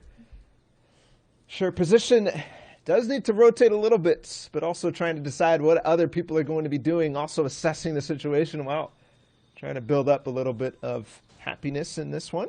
Got to be careful, though. Vortex not really pushing all the way through. Moki was trying to follow up on these old builds, which is something that these players will often do, but Vortex just sitting there like we saw Mitro do just a moment ago, and she's aware. Moki with the big tag to start things off. 85 damage now off of our friends on the other side, and yes, another one. Moki follows it up with clean fashion. 2 shotgun shots in a row, expecting the play out of Vortex right there, expecting the old builds to still be occupied. Moki starting off day 2 really nice, and that's what we saw that pop-off game in game 1. We were seeing Moki on the board, one of the darlings of this tournament, so it's great to see that. But another person that's one of the favorites here is Leshy. Leshy is on fire today, and I think he will continue to blaze through the rest of the day. This is one that everyone wants to keep an eye on, catching toes, catching shins. Leshy going in, getting that green light. Gonna get this first elim possibly of the match. Going in hot. Using the pickaxe. I'm hoping not to see a disrespect pickaxe, but instead you get 100 in the dome. And now it's Leshy. It's a matter of moments before he wraps up this fight. This is very awkward here, fighting underneath the river. So much can happen, and that's what I mean. The awkwardness catches up with Leshy. Able to get Steelix and not phased by dipping in and out of that water. That was a little bit scary there, Bala. That it was, but well done from Lecce. Uncomfortable fighting circumstances, but Lecce is comfortable in all of them because of how much he fights time and time again. And for him, he's definitely trying to push in with the likes of aLL, who we see on our screen in the bottom right. He's still alive because their performances at DreamHack, they've been dueling for so long. Lecce placed third at the Sweden events. Now Styler, though, on the aggressive right on top of this box. He doesn't quite find exactly where the player is, but there it is on the backside. There he could phase in. No, it's an edit from the other side. And a little bit slow now as he actually does escape up above in that box. Gets the elim as well. With the escape, Fast Roki goes down. It was a 73rd battle versus 24. And Stylen, moving on in the rest of the way here. And then Delix, I've been looking at the feed here. Balla, I think our top 10 is almost intact. So we're going to expect some big names to kind of continue moving on. As you see, CRR, Wolfies. These are the guys that are in the top 10 who want to have a great way in the middle here, Balla. CRR goes down. Unfortunately, that's the end of him. Whoops, Wolfies my bad. I didn't mean to do that. Take the spoils from that one. Because Yes. 4ZR beams him from range. So now with that, an impact, a refresh for Wolfies. He gets his mats back up, but goes in the box. He's in the cone, yes, and he finishes it off too. Knows the HP situation, the information that he needed to solidify that onto Kylie. And Wolfies now looking very good for this one. And you talk about this is maybe the first time our top 10 might be a little bit more intact than normal. In this case, yes, this is the first time we're really seeing Wolfies at this stage of the game, at least today. But on the other side of things, Aqua is up on height again. Yes, we're still in that third zone, but potentially very soon we're going to reveal the fourth and we're going to reveal the fifth. And if he's up here again, this could be potential for Aqua to be going again towards the top of this game. Aqua, the World Cup champion with Nyrox cheering on his duo partner here. Aqua trying to be, the stats don't lie. He wins every, oh my goodness. The deal gets the real deal hits from them. Aqua getting another elim, but Aqua is one of the most consistent players we've been saying throughout the broadcast. Almost getting 2 wins in every grand final that he's in, Balla. Now that sounds, at the surface, very consistent. Yes, getting those wins important, but for Aqua, one of the things that's really bugging him and why he's not necessarily in the lead yet is that when it comes to placement game to game, he's actually faltering a little bit. Yes, he has those 2 wins. That pushes his average placement way up, but not really making it up over the threshold in a lot of these other ones. As Thomas HD picks up a big elim with the heavy snipe on the side of zone 2. Never mind. Thomas finds the gaps. Jachu and another one right in a row, and he might actually be able to get the refill from that too. The materials are still in that box. He's trying to find a way in, but I think he might just opt to stay right here as the 5th zone gets revealed. The double bang bang from the heavy sniper. Tomas has been sniping everybody throughout this entire FNCS Invitational Solos. It doesn't matter the range, medium, far, long. Thomas is one of the best snipers we have in the EU region. An upcoming star in the EU region is Moki. Moki sitting at 48 points, but catching, heating up right now. And I think it's just that confidence. She has the utmost confidence. We saw her vibing out in the cone a little bit earlier. And now she's trying to do her best to find another elim here. Just got revealed zone. She has it. Doesn't have to expend too much energy to get in terms of resources. But right now, she's looking to get into this box next door here, Balla. Yeah, she's just waiting for that opportunity, waiting because everybody is definitely going to be trying to box in and tunnel in.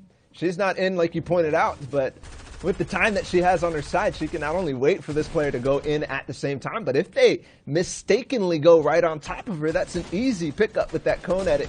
Catch her in the box. Wolfie's in the box with Benji, and he does escape just with his life. Moki in a dangerous field of players right in front of her. There are so many big names. Here's the pickaxe. She's staying in the floor, so it's phased, but no, Anas reads it, sees that yellowed floor, and immediately responds to Moki, who had a brilliant idea, but no, it doesn't work out. Anas, who's still pushing up with 130 points. That's why I was saying a dangerous fields of opponents.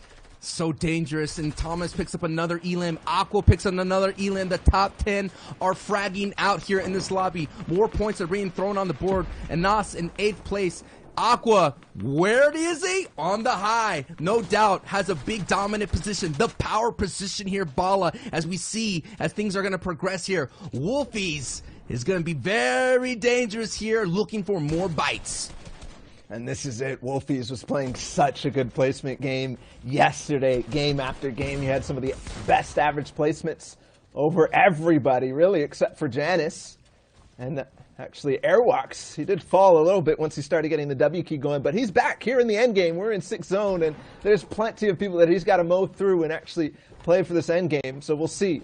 But this is where he thrives. If he can get that top 5 again, then all of a sudden, Janice needs to be scared, Aqua needs to be scared, and I don't know if I've seen Janice actually in this game, but besides that, obviously Aqua on height, he picks up another one. Wolfie's getting aggressive, but he pays for it because he's down now to 82 HP. Aqua and Nas picking up E-Limbs, so they're keeping up pace. Can Wolfie keep up pace? This second place FNCS squads with Mongrel, Benji, and Nate, so we know he is the champion caliber inside here. Wolfie's trying to prove that he could do it on his own here in the solos, and Nas actually goes down, Scully goes down, and Wolfie picks up a big-time elimination on Milan. That he does, and now moving forward a little bit more.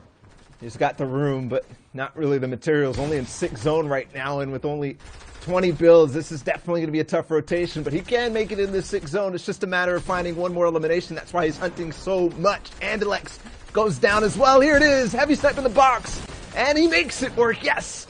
On to Blackheat, and that is what he needed. Now 64 builds, and also the launch pad. Janice still up in this game, though, and Tayson too.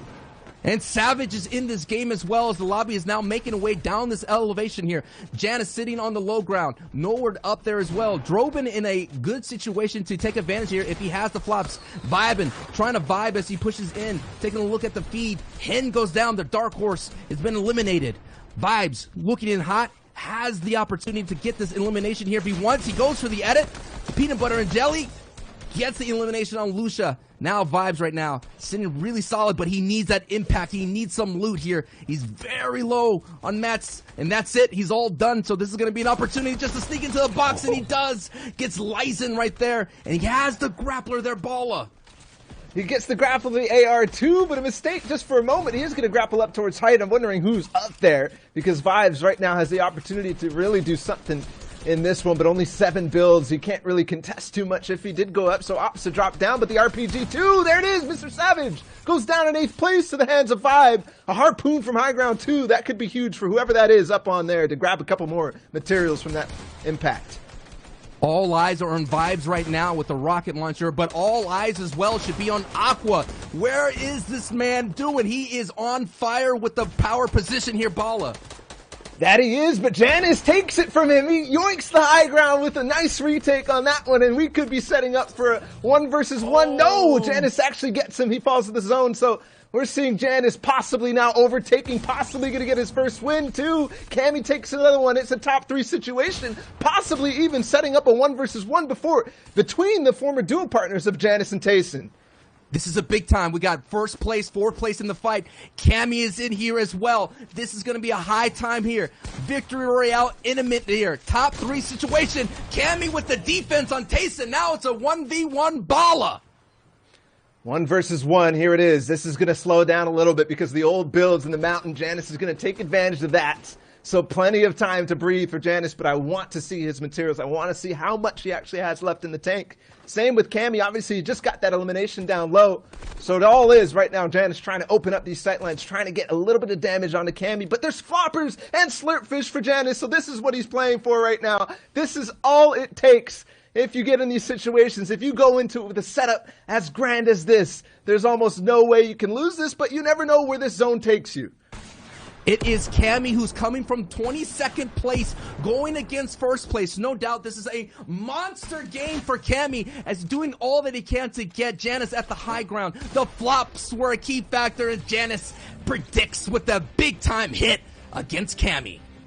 Well done there, knowing that that grappler's still possibly in play, so Janice keeps aware of everything. And that will be his first win, even though he's been standing at the top of the leaderboard strong since day 1, and he still holds on with that. He must be over Aqua, and I mean so many different influential elims in those final moments there. Janice taking out Aqua in the zone, taking the high ground from him, Zeke.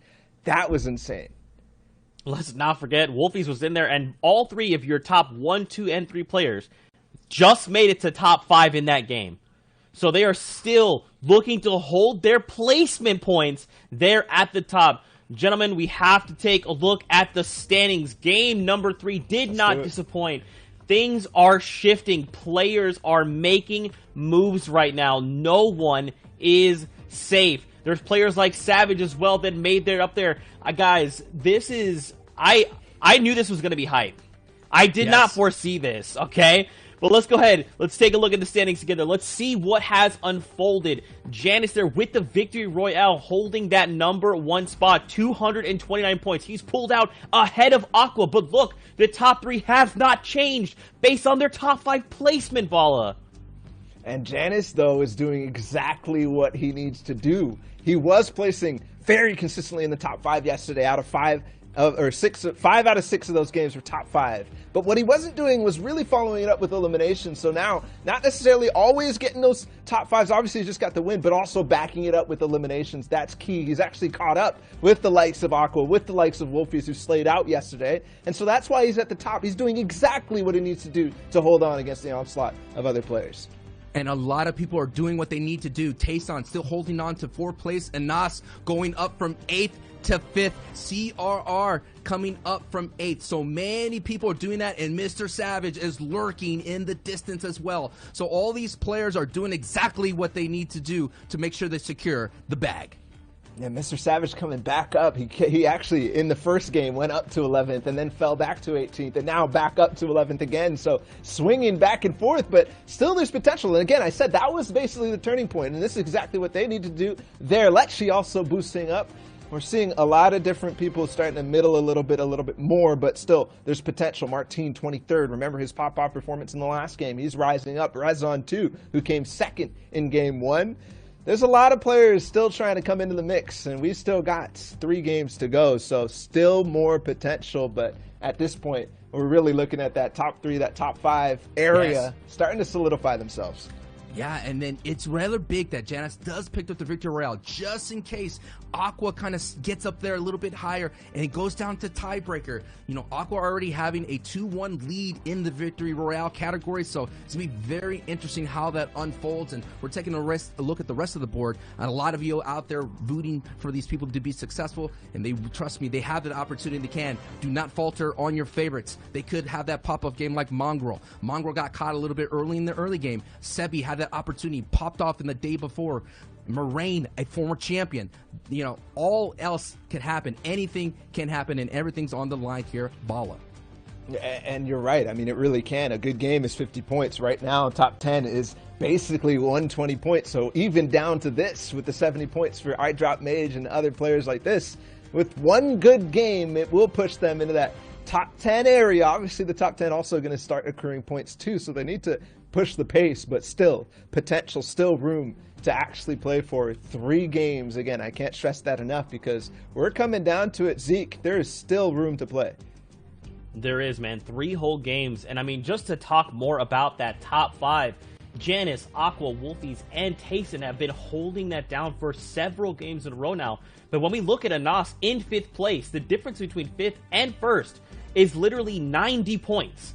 Janice is 90 points ahead of 5th place, who is Anas. A lot of these players are still, it's not over, right? With 3 games, we watched earlier on Janice in game number 1, I believe, was eliminated right off the spawn. So anything still goes. But a lot of these players toward the back, they need to find that juice. They need to put everything on the table and look for these eliminations, look for these placements. Moki had a great showing back there. She went for the eliminations early game. She tried to make placement. Unfortunately, she went toe-to-toe with the Nos, who was prepared for it, right? He was waiting for her to open up that wall. These interactions are so crucial. And now that we're kind of moving through the tail end of the competition, these little mistakes, these little advantages are going to play even more of a role in the final standings. 100%. And Zeke, you pointed it out while we were in that game. The engagement between Moki and even Vortex here in 72nd they're so consequential on this leaderboard, because before this, Moki was actually slightly behind Vortex, but with that one elim and then obviously playing a little bit more placement for that, she pushes over that player and stops them in their tracks. So really, it all comes down to so many things. But you're right, Zeke, when we go back and think about that top 3, when we think about the 90 points that you mentioned about Janice over the top 5, that starts to make it a little scary for anybody who's trying to get towards the top, because if he continues to extend that lead, he's basically cutting out so many people who can actually contest him, who really matter for him. So for Janice, he essentially does not care about a lot of people who are still in this tournament. He basically only cares about that top 5. I mean, Janice is... I just got to say, he now holds the record for the most top 10 finishes all across the regions in grand finals league. So, yeah, the guy knows how to play. That's literally what I was going to say, dude. You got it. Let's go, Sancho. Dudes, with this kind of a lead, Janice has just pulled out so far. I mean, he's got to hold on to it, right? I got to feel like at this point, the only people that can even look to contest are that top 5, right? But Aqua is not letting him go. He's still holding pace. He's just a few placement points, 22 points behind him. I mean, what needs to happen here for Aqua, for Wolfies? Yesterday, we saw Wolfies pop off in games 1 through 4. He just went so elimination heavy and made those top placements, but he fizzled out toward the end. So what do these guys need to do to get back into this? Oh, we didn't necessarily see too much of what Wolfies is, I don't know, his strengths were getting towards that end game, because yesterday he was in the top moments, but when we was doing it, he was basically just going for placement, so we didn't actually quite see too much of that. So I think what happens is he is good at those impacts, just that one game that we saw there, he wasn't necessarily finding it, not necessarily finding the elims that he needed. For Aqua, though, I think he's basically doing what he needs to do. He just needs to be careful of players like Janice taking the high ground late, which is what he did, remember, against Mitro in that first game. So plenty of opportunity. He just needs to hold on and basically expect things just like what happened in the last game. And also, I got to take from my friend Austin Creed says, you got to race your race. And all these guys are racing the race. And Shayo says so himself, you got to keep doing what you're doing, because you never know. That 5th circle, that half in, half out, may fall on you, and things may go your way, and you have to capitalize on those situations. If a grappler falls your way, you have to capitalize on that situation, and you could contend for the Janices out there, for the Aquas out there. I mean, you earned your right into the top 100, so you time to show out. Yeah, and Aqua's doing that, by the way, which is why he's up at the top, because every single time he has a position on edge, when he gets that zone, he capitalizes hard. I mean, you saw the win yesterday and the win in game 1 today. This is exactly the kind of thing that he does. He sets himself up for success. Yes, sometimes it doesn't necessarily fall all the way down towards a win, but every time he's putting himself in a good position, he tries to basically get all these external factors away, right? And just focus on what he can do and what he can control, and that's how he puts himself in potential to get really massive games. And I think what it really is a huge advantage is that fish landing, Zeke. I'm sorry, but I mean, Booga was uncontested in World Cup for the long time, and I think no one messing with Aqua up there, and he has the ability to get all the flops that he wants, the slurp fish. And, you know, when you're using those fishing holes, you may pull out something, a power weapon, and you could upgrade. That upgrade station that he has right then and there is so huge for Aqua. And I gotta think, like, when we look back at the previous weeks, it was always that question, like, Aqua, Nyrox, where are these guys? They're not toward the top. What do we expect? Like, did Aqua just pull a fast one on us? Was he like, oh, yeah, just ignore me, don't worry, and in Grand Finals, I got you? Because that's 100% what it feels like. But we'll have to see with Janice on top, with Aqua right behind, who will take the crown with only 3 games left to go. Let's get ready to jump into game number 4 of the FNCS Invitational Grand Finals. 3 more to go in the FNCS Solo Invitational. It's time to see how this goes, because we really just had a season of exciting games leading up to this. Every single weekend has been intense, but now we're getting down to the final moments. We got 3 to go, and it is still Janice on top. He's holding on. Janice on top. I mean, I mentioned before during the little show right there that he holds the record for most top 10 finishes in grand finals across all regions. And look, we talked about getting zone, and dear Lord, Aqua, no doubt, is smiling right now looking at that first reveal. He's all the way up the north. and he has almost close to center, but now we're dropping down all the way to the south of the map here, and Blackie on the middle of the pack right now, try to become the leader of the pack a little bit. That's a long way to go, but you cannot count it. We always seen stranger things here in Fortnite. Anything could happen. And right now, Blackie's trying to make it happen. And then this might be definitely Martine. This is the second fight here, different bout. A big crack, and it was Martine. And this is what we're talking about, Bala. You talked about the early engagements, the first POI engagements, the first safe house engagements. So important, because right there, twice in a row, Martine's ride has been over. And that's the momentum that unfortunately stopped by the hands of Blackie. He makes that work. Swoop on over to other portions of the map. Vortex near the agency, in between risky reels, and he's got himself a really nice loadout to start things off. And that actually might be enough for him to decide he wants to W key into the agency for the early game fight that's still happening over there. But no, he's going to stay safe, stay consistent, and stay on the side of the map. Basically just looking for opportunities, but also looking for fishing holes. There's so many here, and you talk about a reason for Aqua's success is being up north there, making it easy for him to get so much fish, so much loot, and that's... And this is another spot where it's just so good, but 94 players up, Sancho, if you're wondering. It took maybe a little longer to get into that game because how we watch these with the replay system, it actually goes off of when the elims happen. They pop up and you can start to watch. But in this case, everybody playing so passive, and this is peculiar when you think of grand finals and how they've gone in the past. It's been completely opposite. Players starting to get a little bit more desperate in playing in that direction. But no, this time, we're seeing bloom fights on the side. 94 players up. This one's definitely going to go to its completion. Maybe the only one in the map. Nice comb from Vortex. And still trying to pressure this wall. Vortex. Nice. Oh, my goodness.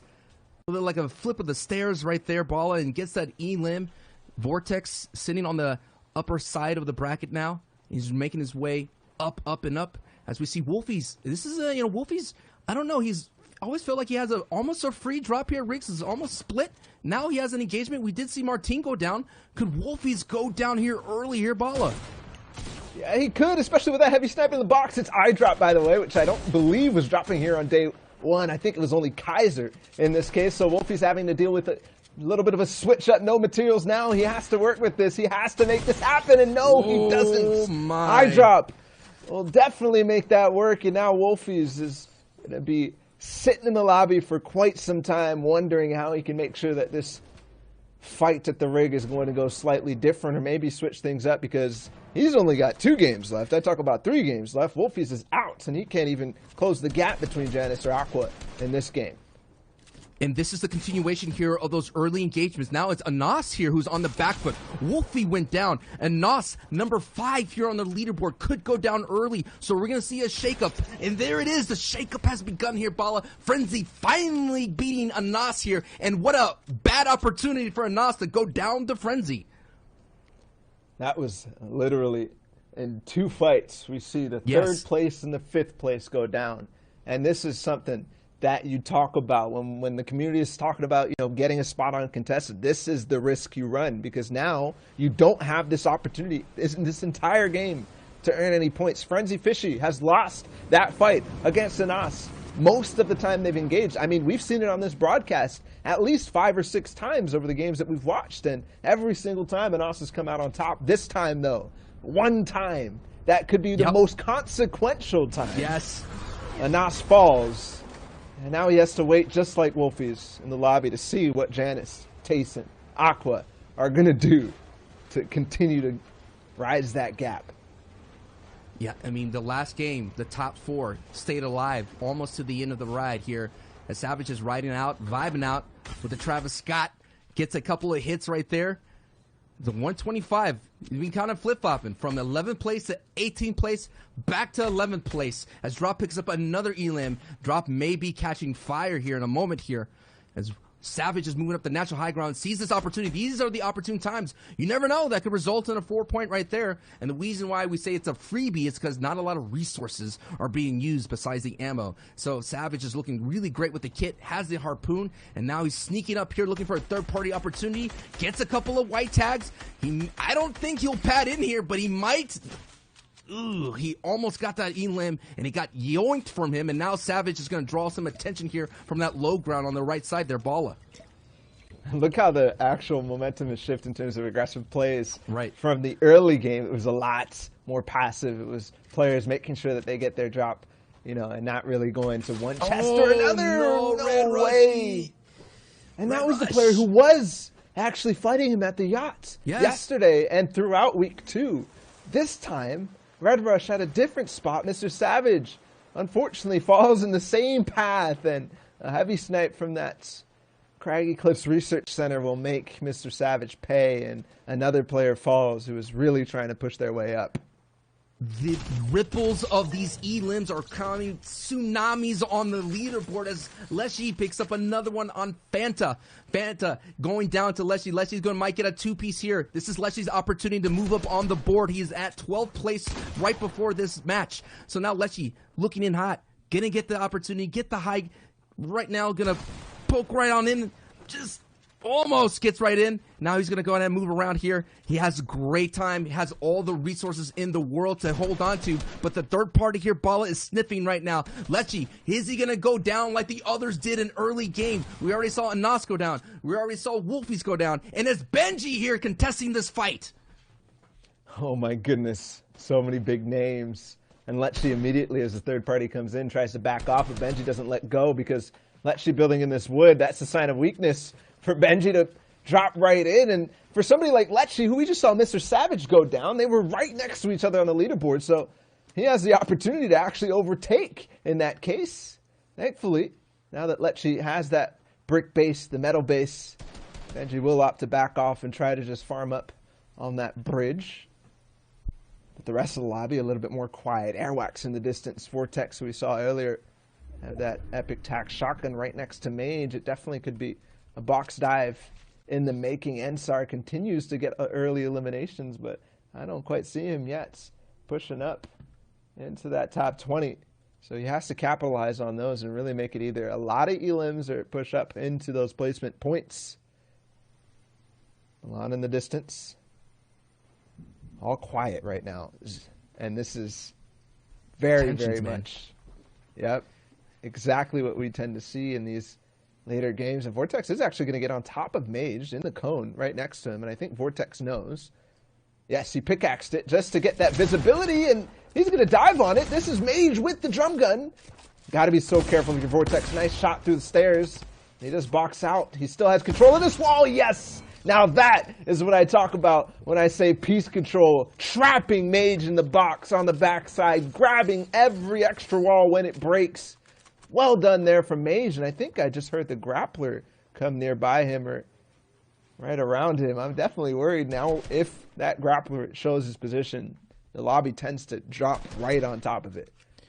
Now it's Putrick who's worried right now for Lechy, knocking on the roof very aggressively, trying to find a way in, poking and prodding.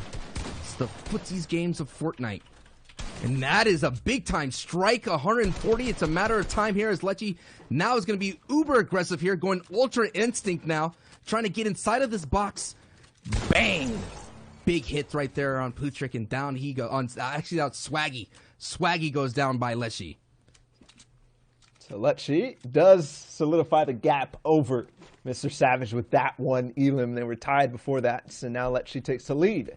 So he pushes himself up to 11th place. There's Putrick in the distance. That's a mobile player, yep. Mitra lurking nearby. You got to be careful. He does get the advantage on that one. The favor went in his way with that AR. He does have the grappler, so it definitely was just hearing things back before Mitro. In that first game, he got that 3rd place. And now trying to really push up another one there. Nice walls on the side. Almost gets it all. And oh my goodness, that is such a difficult shot down below and underneath. He pounces quickly and takes out Lucia. Benji goes down in the elim feed. Benji looking for an opportunity to climb up, losing the amount of games to do so. We're about the halfway point here of the grand finals of the EU region here. FNCS solos, and Mitro has a great opportunity to grapple himself up their leaderboard right now. He's at 25th place, and knowing that the top of the board is already out of this match is going to be a strong opportunity. But Lecce is a lot closer to get into that top 5 situation, and I think Lecce knows it. Looking at that elim feed, he's going to put Glory right back out of the server here. It is looking really good for Lecce, and the recipes for success are really high for this player here, Bala. That was just disgusting from Lecce. Reads his opponent perfectly where he's going to go, and if you want to push up, if you want to catch up to that first spot, he's doing what he needs to do. He needs to get elims not only in the mid game and in the end game. But for Lecce, it's been that placement that's kind of faltered for him because of how aggressive he is. He's kind of actually switched spots with his former duo partner Wolfies in terms of like who plays aggressive, who plays passive, because right. Lecce throughout his qualification for World Cup, it was end game eliminations that really put him up there in the best players in the world. So we'll see. He has to definitely shift a little bit more towards placement, but with the standings how they are, with being in 11th place, he's got a lot to work at to catch up to that top spot, but still could work against Wolfies and Aqua, who's still sitting in 2nd and 3rd. Cammy coming in at 9th right now before this match. Only picked up 1 point so far in this one. He's going to look for another opportunity there. Almost hits. We've been seeing some nasty, heavy sniper shots here in the broadcast. Saw one yesterday on left eye. This is an insane far shot here. And the heavy sniper, a lot of the players, for those of you just tuning in, never seen its use, is also a utility item for a lot of them. You could kind of get inside of a box very aggressively. You could surprise somebody. You could catch someone in the heels. You could catch someone looking at their blueprints. And Cammy right now is trying to catch somebody using this corn peak right now. And maybe get an opening dink into this engagement now. But man, corn fighters are the most dangerous fighters, I always say. Much more dangerous than bush fighters. Yeah! And a big 126 blue hit. And Cammy from the corn gets the job done. And now everyone says, wait a minute, there's someone out there fighting. I'm going to go ahead and try to get my freebie shots in. And Cammy now playing some defense. Switches over to the hard mats, extends a little bit here. And now I'm going to safely med back up in the metal. But that was a nice hit with that heavy sniper there, Bala. But he loses the opportunity to actually get the load out there. Speaking of Aqua, who's sitting in 2nd place right now, did get that 1 placement point, so now 208 for him. This is what he does. He consistently gets on top of bases, and oh my goodness, instantly responds against Jachu. Great awareness for Aqua, knowing that and hearing that Jachu is running up the stairs, perfectly plays that. But what I was going to say is that in this 3rd zone, he always tries to base up high over somebody on a mountain if he can. Because then, if the zone falls in his way, he has that opportunity to hold on to the high ground if he needs to. Obviously, if the zone doesn't go in his way, maybe he invested a little bit too much on this, but he just got an impact right on high ground, so he really doesn't have to worry about materials at all unless Jachu had nothing. No doubt Aqua is one of the kings of the high ground. Lecce, partner of Wolfies, is trying to make his way up the board so close, and now he has Frenzy. Frenzy, who ruined the run of Anas a little bit earlier ago, trying to do the same thing, be the spoiler that it is. Lecce has some fire behind him, so he's going to try to do his best to drop it a little bit with the layer switch. And now he's just waiting to see what's going to happen here, looking for information. The information is needed that he has the player up there weak, but he has to protect from the 3rd party, and the 4th party's raining in. Bala, a lot of shots are raining in right now, and almost going down, but Lecce now gets to the slow side of it, so he's not going to get any more bullets from the fight. Now he's going to focus laser in on Frenzy, who has been disturbing his piece. And it's funny you talk about Anas actually falling to Frenzy. And I don't think we've seen Frenzy actually make it out towards the early game. This time, obviously, trying to make up for lost time in this. And he goes on the path where Lecce possibly didn't expect him. You saw Lecce wasn't necessarily playing aggressive on this one as the 4th zone gets revealed. But then he does go back right into his metal base. And yes, now it's going to be hard for Frenzy to actually break into this, but he's not letting go. And Frenzy is just kind of try to call as a Frenzy on this leaderboard, this shakeup. We're talking about someone down at 89th place. But hey, everybody's in this tournament is dangerous, and they have to be respected. And even though you may not have a solid run, you're still one of the top 100 players solo in your region. And Frenzy's going to say, I have the same skills as Lecce. And now Lecce As the 50-50 goes between the two, but Lecce has the power and the will to survive and gets Frenzy right out of this lobby. And it was fourth zone revealed in the time that fight was going on. Aqua did not get it, so that investment that he made may be a little too much. He's now going to have to redo that entire fight for that high ground, and he is going to come in on that north side a little bit. So everybody else making their way in. Airwalks, Marcus with a little bit of an elevated position. Here's Mitro, who can always yoink high ground if he needs to, but showing off that he has the grappler so early right here in this fourth zone. Yes, he gets on top of somebody, but that also might be the cue for Amplify to start box fighting him. Mitro now taking a look at the low. Aqua does go down, so that change in position, that early gamble on the high ground, and as he was moving, he gets bopped. So now there's going to be a shake-up a little bit lower. We haven't seen, is Janice most likely still running around, so he could grow his lead. We're talking about a major lead, about 20 points or so. Mitro now racking up a lot of points as well, does not have to worry about Storm Surge. Now he's just focusing, looking for people who are weak in the builds right there, and Kenzel goes down from Mitro. Every fresh build is an opportunity for Mitro to get an elim, and he's looking at any of those people who are trying to get those free rotations where they're not expending any kind of builds right now. So Mitro has a strong opportunity, investing early on the high ground, and it's paying off for him. Bala picking up another elim. That's 4 for the match. And you pointed it out perfectly, looking for the fresh builds, looking for the reset edits where the builds are going to be very low HP so that AR can chew through them and instantly get it. Elims after Elim, so Mitro setting up on high ground. He does not get zone though, so Lecce is the one who's going to win that. And with an Elim here, not too far away for Lecce, he's going to sit on a lot of materials, but he's not going to go all the way up. Just sets up that base for going up a little later so that it's fully built when the time comes. He's still getting aggressive. He's still looking for this. Yes, it's not his wall. He gets the cone in too, and yes, takes out Artur. Perfectly played, and he gains a launch pad from that one. And not only that, but more mats to build out a base. There's still not anybody really here. He throws up extra heals if he needs to. Possibly even take a RPG there off that body. What he's doing right now is trying to shuffle all the mats, all the items from down below up above so that he can have easier access to them if he wants to continue to build up and really take advantage of this fifth zone position, because as you see, players are going to have to launch from the other side. Mitro now taking advantage of that. No launch pad for him, though. Takes out Flick of the Sky. Can he get another flick of the wrist to find somebody else? No, it's the grapple time. Just trying to get in the zone.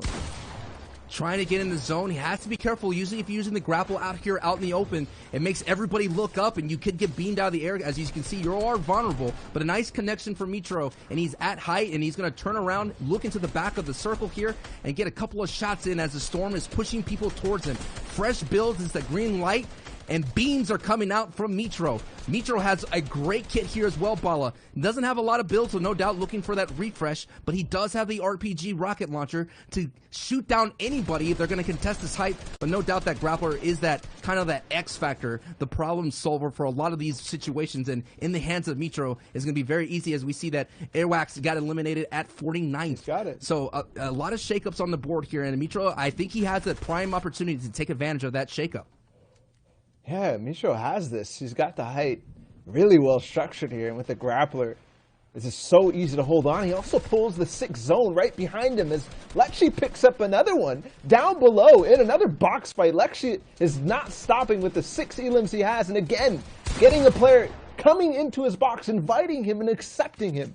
With this epic pump, he's making it really happen, and he also has the mythic heavy AR. 39 players left now, and he also has zone. He also has this pulling a little bit farther north. Lecce, a big opportunity here to rise the ranks, because already he started this game at 120-ish, and he's at 147, so 20-plus points accrued in just one game so far, and it's not even over. Another one onto Frey.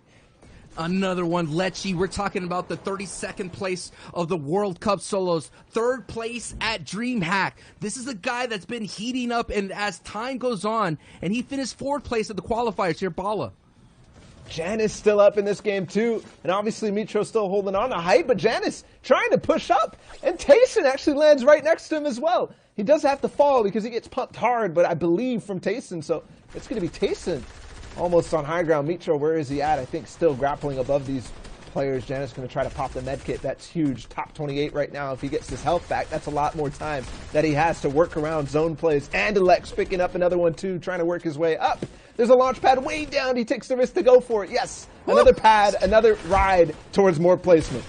This is so scary, and he's going to go ahead and build on this tarp here. He's not looking good in the material department, does not have a lot of hard mats, so he's going to look for that refresh, and someone sees that he's not looking good. Building out of wood, you said so before, if you see someone build out of wood, that is a green light. He has to be very careful here. Now he's only has 3 builds. This is our first place right now in shambles, but can his experience and his skill set get him that impact elimination that he so desperately needs?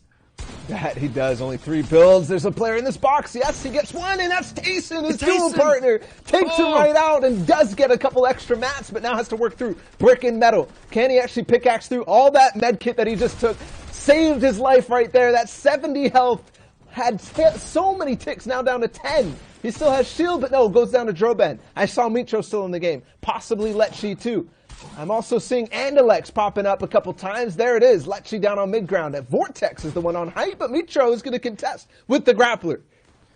Mitro is on the high, and Lecce is very close to it. He does have a good amount of builds to take height, but I have no doubt looking for a refresh. He's going to have to use the old school tactics of cranking to do it. So Lecce right now, only 4 builds to his name. Has a nice layer. Now looking down below for some hits with these edits. Now he has the opportunity. He does see it. He's going to take a good hit on the back foot here, Bala. This is where Lecce shines, these deep endgame situations, these shambles positions, the ways that he plays them, the tactics, the ingenuity that he goes through, the creativity. You remember his double trap to qualify the last 3 players in the game to qualify for World Cup. Lecce is a monster in these situations just like this, and with 8 eliminations, he still could rise way, way up.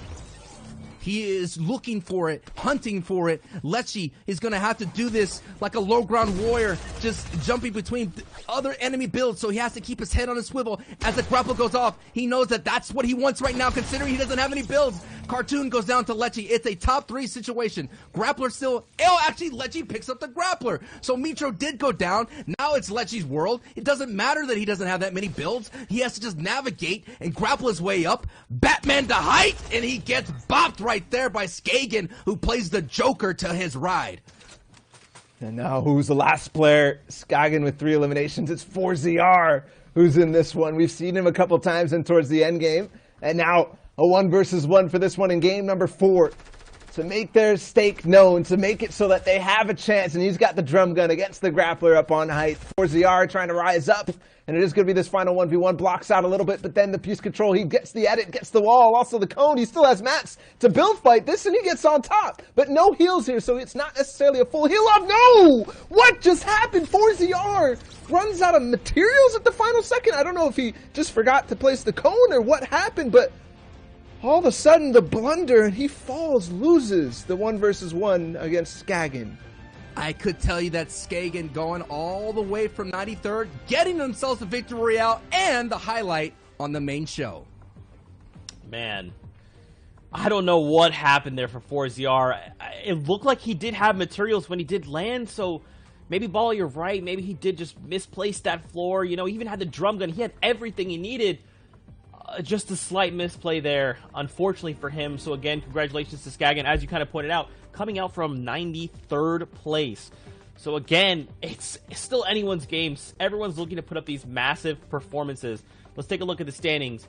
What are they looking like after game number 4? Janus still holding on to that lead, still trying to create a divide between himself and Aqua, but Aqua's still the same point threshold, not letting him get far away. Wolfie's there in 3rd. Now look, Lecce, he jumped in, he started this game all the way out in 12th, and he says, no, this is not over. This is still something I have my eyes on.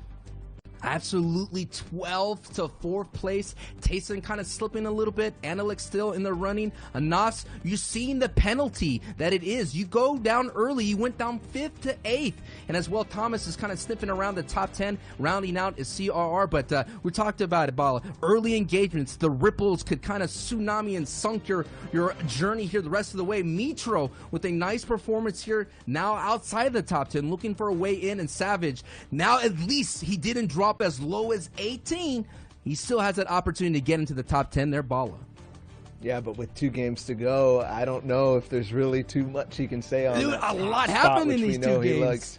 That they did. Yes. They did. Airwax goes down to 22nd. 4ZR moves all the way up to 21st, which I don't know where he was before this game, but I've got to say, he was actually 41st. So 20 spots in that one game with the second place that he got and a couple of elims too. But looking at the rest of this as well, I mean, you've seen the impact of a lot of people who have having these early game fights. Artur in there, one of those players. Vortex as well. Tiago, who's been fighting against CRR at Salty Springs. We're going to the last games, and now these guys really, I mean, I always say that people get desperate, but at the same time, people start playing close to their chests and kind of avoiding situations just like that. It's going to be interesting to see who kind of mixes up their landing there. No doubt, you race your race, they're going to keep on doing what they do best. But man, I have to point you, if you're feeling that pressure in the top 5 and even the top 10, it's like if I lose my early engagement to someone who I've been winning throughout the entire way, and this is the time I cannot lose this. So no doubt, those players who are kind of maybe they're not feeling that pressure, they could kind of take advantage of those nerves and slay them out. So it's going to be interesting, to see who could kind of calm the nerves, breathe a little bit, and move forward. That's right, guys. Well, that wraps up game number 4. Now, we got to step away for a second, grab a slurp juice. When we return, we'll have the final 2 games of the FNCS Grand Finals Invitational from Europe. Stay tuned, Fortnite fam. We'll see you after this break.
Welcome back, Fortnite fam, to continued coverage of the FNCS Invitational Grand Finals. Joining us for the last 2 games, we've got Sundown and we've got Clay Staling, the people with the 2 most magnificent hair of the group. Let's be honest. It's true. You know it is. Don't lie. You know it is. All right, gentlemen, we're gearing up for the last 2 games. The battle bus is being prepared to go. With 2 games left, we are left to wonder, will Janice hold that spot? Will Lechi try and contest? Well, gentlemen, it's time, because we are heading into game number 5 of the FNCS Invitational Grand Final.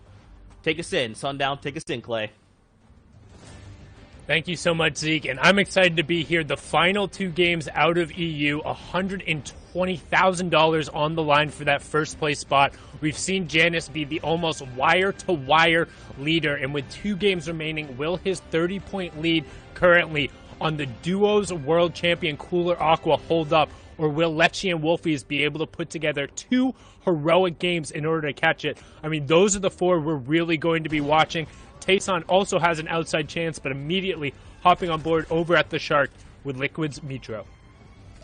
And Mitro takes a lot of damage right away, 25 HP. You see, just trying to get the shields off, but Fremont gonna take him down. So Mitro had an amazing run, but is currently getting cut short, as we do see Wolfies get an elimination there on the Wakey, so he's starting to ramp up as well. These eliminations have so much ramifications on everyone as we swap over to Benji versus Moraine here at Retail Row. And Benji doing his best to try and get as many points as possible. Again, kind of pushing yourself up into that top 50. We'll have another pay bump as well. So every single point we've seen matter. And we've also seen players able to rack off a number of games kind of back-to-back quickly. Benji's fully capable of putting up a 30 and then a 40-point game to kind of get himself up right back into that top 20-ish mix. So we know he's capable of it, but the question is he able to put it together? Because sometimes when he has off days, he's not really able to get it rolling. Right now, able to get a nice cone replacement there, pushing forward into the box, gets the wall as well. Now it's just the ramp in between.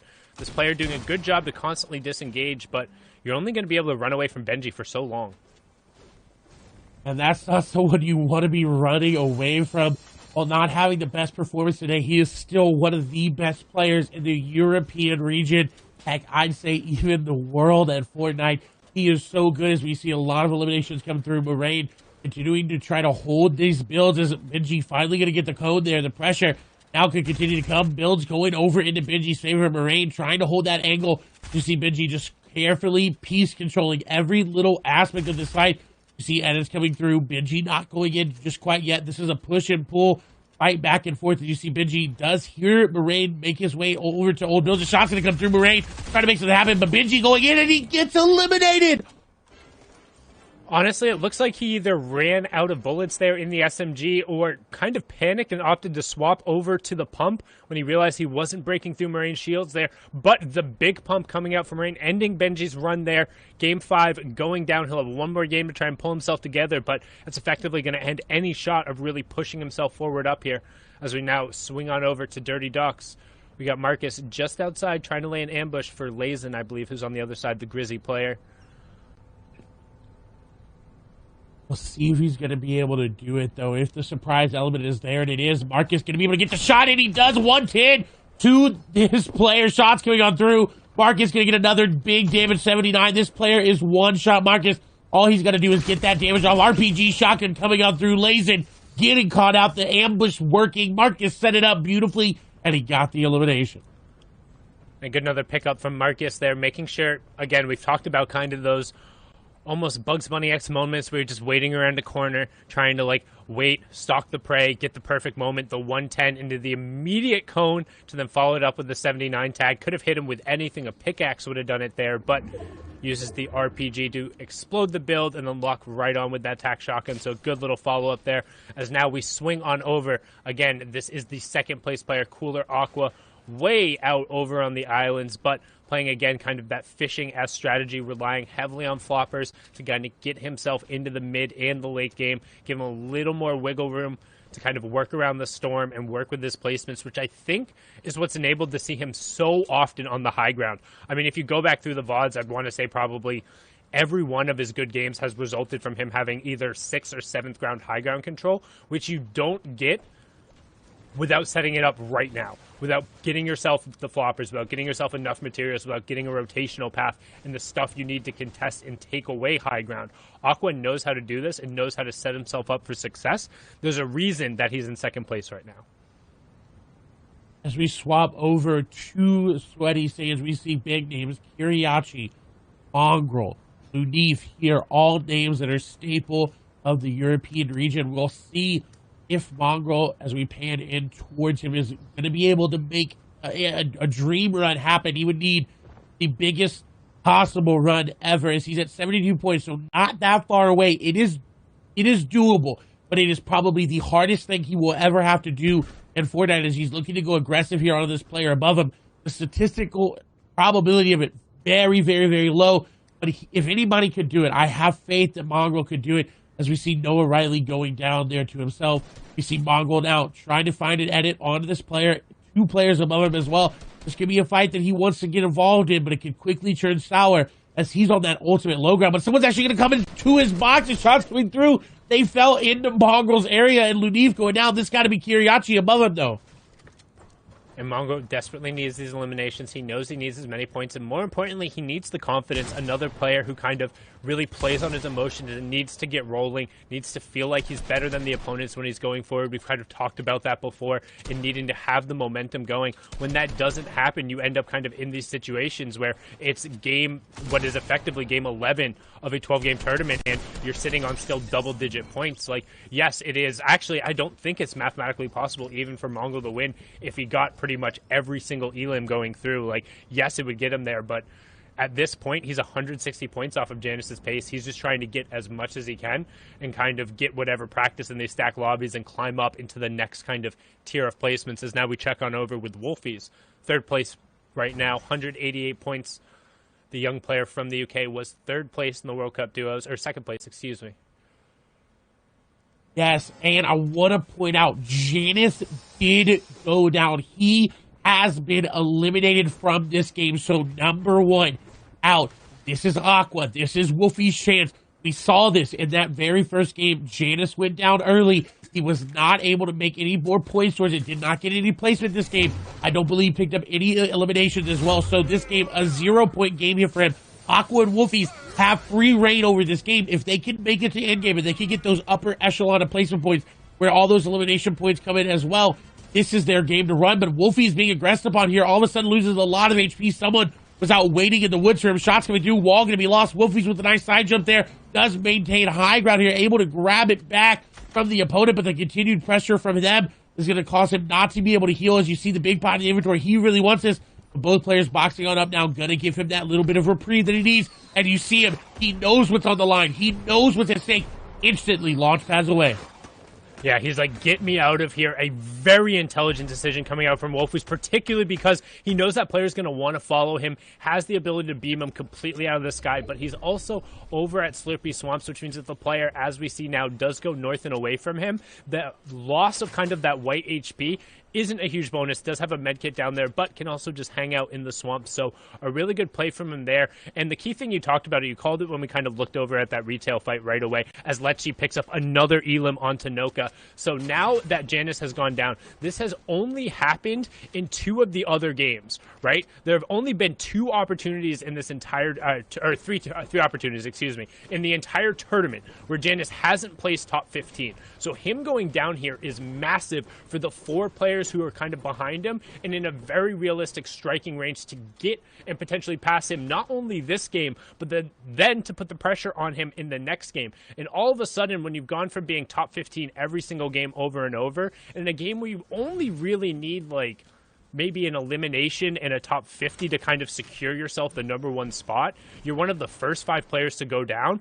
Janice has to kind of be a little bit nervous right now. There's a lot on the line here. He's kind of led wire to wire the entire time, and we're going to see a lot of players with an opportunity to climb up that leaderboard. Anas being one who's just within that striking distance, currently sitting at 144 points. He was 8th place going in here, and you also see him using that new mechanic of throwing consumables into the zone to bring everything he wants with him, not taking too much excess damage, and he'll be able to bring those floppers rather than having to consume them. So a nice little advancement there, using the Chapter 2 tech as Mr. Savage will now rotate on across the gorge, and a number of players who kind of right around that 10 to 15th mark, all kind of stacked on top of each other here between Thomas and Mr. Savage and Mitro. A very congested area. Going to look to get a little less congested there as Thomas, who hands down is one of the best snipers in the European region, not able to connect on that, has hit a couple. You saw one last cast there with that beautiful angle that he found, and he's looking for more angles here. He's looking to really get these opportunities, because if he's got that heavy sniper, he doesn't have an AR, he doesn't have an SMG. That's his long range. He's looking for that. He's got 55 opportunities to try to make something happen with that heavy sniper, and he needs every elimination because he was down going into this game. He was down that huge point threshold. So Thomas did have an amazing run, but it was a little too late. Yeah, again, we're kind of talking about these are the players who are like just outside the contending range where like, yes, 2 back-to-back 50-point games will catch them up to Janice. So it's not necessarily in the realm of possibility unless you're really able to push forward and kind of get multiple streaks of eliminations in the late game. But with that being said, the heavy sniper, if there is a weapon to ever get you back in a game like that, it's the heavy sniper. If there's a player you want using it, as you talked about, it's Thomas HD. I think Benji put out a tweet recently where it's like, honestly, I wouldn't be surprised if you had aimbot on your sniper with the amount you hit. Was able to play so incredibly well in the Cash Cup over there. But hopping on over here, Lecce, one of the key contenders right now, was in 4th place going into the game, looking to take some aggressive fights. Already cleaned up 1 elimination here, but a little bit on the back foot, sitting at 136 effective HP. Does sound like he's going against an epic pump as well, which can be absolutely terrifying here. You can see him making sure he's topping off in a mini to try and get up to that 150, but still needs to be very careful about this fight. If he's unable to clean it up here, it's going to put him that much farther off the pace. And this player is playing very aggressively right now, and if shots come in from the side. When the harpoon usage as well, Lecce's not getting a chance to pop these. He finally does stick it as a shotgun shot going to come through. A lot of damage. The AR follow-up as well. Snappy got aggressed upon at the worst time. He was trying to get aggressive, and Lecce said, you know what? No, I'm not taking this fight any longer. I want to eliminate you. And that's what he does. He made on a moment's notice a very smart and good decision. And like Sundown mentioned earlier, that new mechanic being used very, very well here for Lecce. Yeah, making sure he's hucking those floppers ahead, knows that, like, hey, I can just throw one of these over the zone, make sure I get the health back up. As we hop on over here with aLL's player who's in 6th coming into this. Again, just a little bit on kind of that outside pace, looking in more fighting for the 2nd and 3rd rung here, unless he can string together a really impressive performance. But he does have a decent kit right now. The one thing you'll note with aLL's is he's not necessarily the most hyper-aggressive player. He's not somebody you'll see who will go for kind of those like big W key games, those big box fighting type fights. He's more looking to kind of get into a spot and exploit positional advantage and rifle. The problem is that makes it really difficult to kind of manufacture eliminations. You're not going to guarantee you're going to get a certain number of engagements. You're only going to guarantee that you're going to get a certain number of rifle shots off, which will sometimes translate into points, but other times you're just going to get shield tags or maybe some white tags on people, as we see right there. And he's going to need a lot. Again, like we talked about earlier in the pre-show, he is not within that really big, he's 6th place. He's in striking distance. That's still a very, very good game required, as we see Anas here, another player that was nearby him as well, within striking distance. If Anas is able to make something happen here, able to really turn it around as he's getting some shots aggressed upon him, he does have a good amount of HP as the edits continuing back. He could make this game his as more edits going away from him. The player continuously taking him, more than likely looking for that little ramp flip there as you see it come through, as the RPG coming through, third parties coming through. Anas is stuck in a very sticky situation. He really needs to get out of this if he wants to keep his tournament hopes alive. As you see edits coming through, shots coming through, he's losing a lot of HP, losing a lot of builds as well, down to just the soft match. Everybody's shooting him, and Anas' tournament hopes are on the line, and unfortunately right now he goes down. There's one more game, but that just makes it that much harder. That's so incredibly tough. You hate when you get chosen by the lobby, particularly right around the water. It causes you to burn that many more mats. They saw the swap away from metal.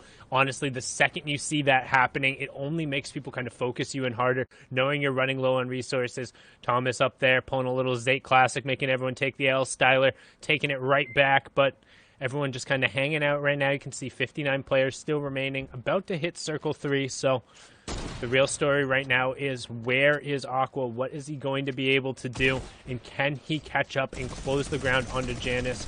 Right now we see Thomas HD trying to put that Brutus minigun to work in the close quarters, not really exposing himself from the sides, but needs to be careful because he does have a player now pushing forward, took the wall on the other side, going to opt to go up another level, saying, no. I want none of that. I need to survive. I need every single point possible. Again, Thomas with 10th going into this match, so trying to climb up that leaderboard to see where he can contest for. And with Anas going down, it makes that much easier climb, just a little bit easier for him. As we see Red Rush down there, Mini down there, Aqua, mid of your screen top. He is still alive in this game. So Janice out, like we talked about. Wolfie's still in this game for the time being. Aqua's still in this game for the time being. So many key players in this game. but will they go down? Will the slightest misstep make them drop as iDrop goes down? Thomas HD, though, you see him looking for that sniper shot. He definitely tries to play around it. It's a big enabling weapon for him, whether he's trying to push through somebody else's wall or just pick somebody else off, opting to hop on in on this focus a little bit, making sure he's securing that extra angle with the wall to his left, and then just using the Brutus minigun. You see, does have 510 bullets, so the only thing that's going to slow him down is kind of that cooldown timer once you hit the max fire rate, but no elimination going to be converted there. Still continuing to just pressure around the lobby as he did pull pretty much most of the zone, as did 90% of the players in the lobby. Check that bottom right-hand corner. Pretty much everyone has already piled in around it, so don't expect a ton of players to be going down here on rotation. And as I say that, a sneaky little push from Thomas HD over the top, down the bottom, and Lockix. You can go over to grandmother's house and queue up for the final game after this. That was such a sneaky play, too. Just knew he was focused on that player as we swap over here to Wolfies, who was in third place here. A lot of damage being put towards that player, but none of it really connecting there. He knew the other player was getting shot, and he does get the elimination, though. Tiago going down, but all of a sudden, Wolfie's stuck between a rock and a hard place, and the hard place is everyone else shooting him in the lobby, and Wolfie's going down. The third place going into this game is down. First and third are down. This is Aqua's game to run with. Aqua has to capitalize here. You cannot take a chance given to you like this. Like, if you're Aqua and Lecce, who are just right behind these two, you have to desperately find points this game. You have to get to the end game. You have to manufacture some kind of eliminations if you want a chance to be able to contend for that #1 spot. Yes, you're already up there in the top 5, but it's about taking advantage of the opportunities you're given and maximizing on it right now. And you have been gifted such a huge one. First and third going down before even the top 50 has occurred. Rotating zone is coming through. Storm Surge isn't going to be too much of a threat. Only 2 players do need to fall, and with only about 6 who are over in the zone on the right-hand side already, we can expect a number to go down as Artur single-handedly takes care of that. A nice little double coming out from him as we're on board here with aLL currently in 6th place. Another player who could look to rise up the rankings here a little bit, try and push forward and cause a little bit of commotion potentially in the last game. And you see him prepping that launch pad. That's what he's looking for. He's looking for that clear flight path. You see him press it, instant short pad in. Gonna try to get that little bunny hop there. Actually gonna get, not bunny hop there, it's gonna get stopped there as Mongrel gonna go down there to Martin. aLL not right on the edge of zone, is gonna be able to look back here and see all of these players coming on in. Very good rotations as we see Flick there in the meantime. We see Mage, aLL, EMXXR, everybody there. Is Castery going to go down? Big elimination as well. Castery has been doing very well as Blackie going to go down there as well. A lot of big names starting to fall in this lobby as people continuously putting pressure on them as they are on rotation. Aqua is up on high ground right now, and Dillick's looking for that elimination as Lecce goes down as well. That was 4th place going down, so 1st, 3rd, 4th out of this game. This is Aqua's chance to take it and run. And honestly, if he doesn't, that's probably going to really lock it up here for Janus. Nobody else is going to really super be able to contend for the last game if he's able to secure any amount of points. As we see aLL now playing a cheeky little gatekeeper role in the full built metal towards the bottom. You can see right now aLL doing absolutely everything he can to just manufacture some points here, up to 174. We talk about kind of how those eliminations in the later game tend to roll together if you're able to get a decent amount of positioning. So aLL could look to push himself up into the top 5 potentially after this game. You have Thomas HD and Aqua up on height. Those are players who are both in the top 10 coming into this. We talked about what Thomas is able to do with the sniper, but as the zones kind of get closer together, it's less of a pick potential weapon where he really excels with it, and much more of kind of that universal key where you just barge in. But we're now on board here. We talked about it. This was Aqua's game to have an opportunity, but right now he is below Storm Surge, so, oh no, one above Storm Surge, as 38 players will be left in the lobby. 8 need to go down. Thomas does pick up Artur. Aqua currently just hanging out, wants to be able to play safe, knows he needs to wait for an opportunity, but also needs to play for as many placement points as possible. Trying to find whatever angle he can, and anybody is able to tag right now, as Storm Surge still not quite going away, Clay. It's not indeed, as you see 16 above. If this zone closes, he is going to be in an interesting spot because it'll teeter-totter back and forth He's got to get some initial damage. A shot's going to come through. That's going to be a huge elimination. Actually, it's going to get stolen, and so unfortunately not going to be able to get the 4 points, which at this point is way more valuable than the loot he just grabbed, because he is in a fight. He is in a contention for number one. He needs every single point that he can, as we see Frey going down there, Seventor going down, Hardvine going down, big names continuing to fall, but Aqua's still in this game. It's so huge. Savage in this game as well as Aqua looking for high ground. He thought about it for a moment, realized he didn't have the builds there at all. We'll see if he's deciding to get a little bit aggressive here. Decides to box on up for the time being. Got a player in his box, trying to get involved, trying to get the action happening. But everybody just slipping away from his grasp just a little bit. Got a player in his cone. Is going to try to make an edit here onto him, but the shots did not go through enough. You see 23 players remaining. Aqua may be able to make something happen, but no builds remaining. He's dropping to the low ground, dropping into the zone. He's going to go for a flopper place, but going to get beamed from above. Aqua goes down. Honestly, that was the misplay. You'll go back, people of VOD review that when everybody goes back and look. The misplay will be Aqua opting not to pick up that second pair of floppers and go for kind of a storm play earlier on. I think kind of dipping into the storm during that predictable time, overexposed himself, but a good pickup from Flick there, as now we hop on over to aLL. 181 points, trying to climb his way up the leaderboard, get himself into contention here with the top 4 players all going down. Zen Diablo picking up X-Squeezer over there.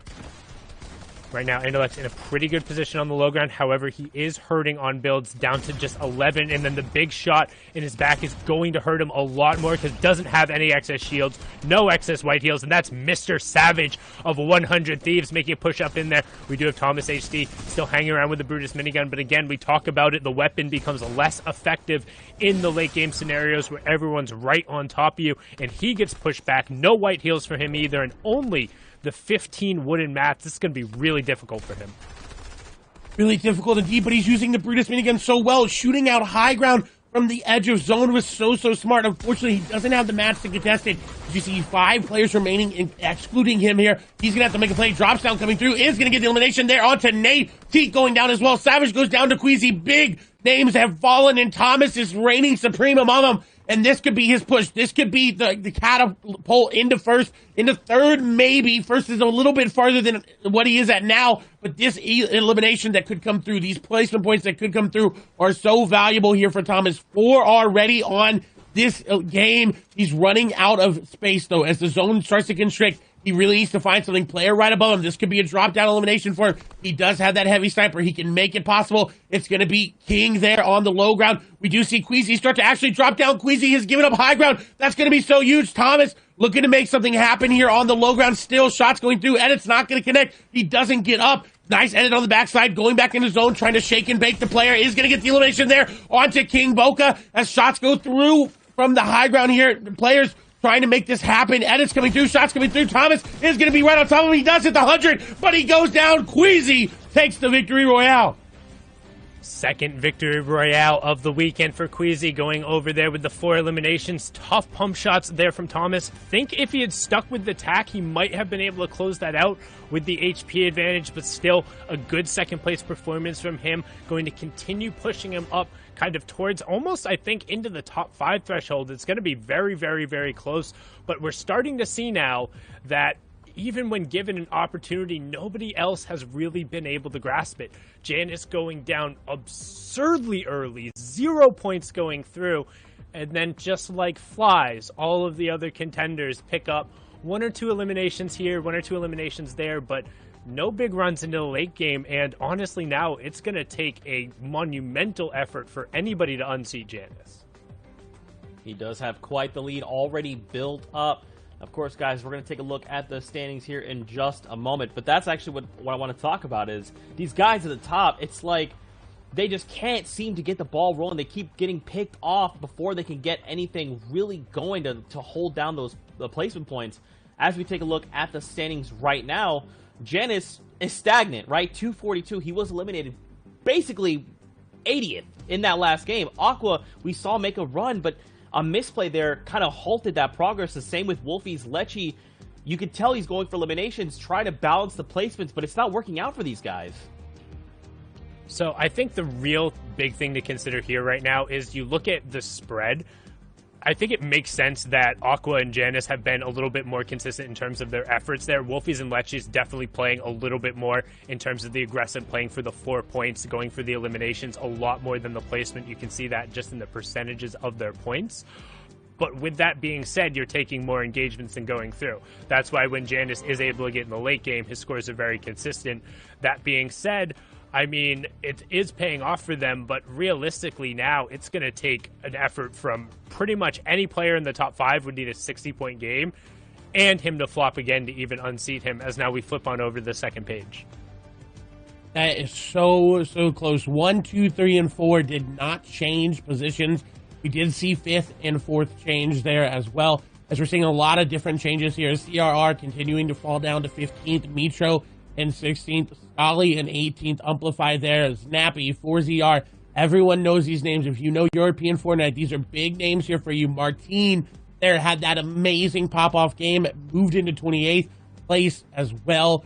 But, you know, this is going to be where these players start to realize, okay, I can't win FNCS Invitational, but I can still make it into that top 10 and make a ridiculous amount of money for doing so.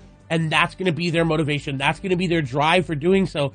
We'll see if Drobin, Mage, Sebi, Tiago, Mongrel are going to be able to use that motivation, use that drive to reset their mental in this last game, because this is it. This is where it matters the most. So many players, guys. So many big names. All eyes right now are on Janice. Will Janice hold it down? Will Aqua rise up and pull it away? And Alex there, even toward that last game, had a shot. It's still anyone's game. Sundown talks about it best. A 53-point game, 5 eliminations, and the victory royale. We saw Martine pop off in an earlier game, 11 eliminations. These things are still possible. Quick thoughts, gentlemen. Do you think right now is the time to just run it and try to get eliminations and then slow things down, bring it to a halt, and play placements? Do you guys think they just play placements heavily and hope for eliminations toward the end game? Quick thoughts. Sundown, let's get it.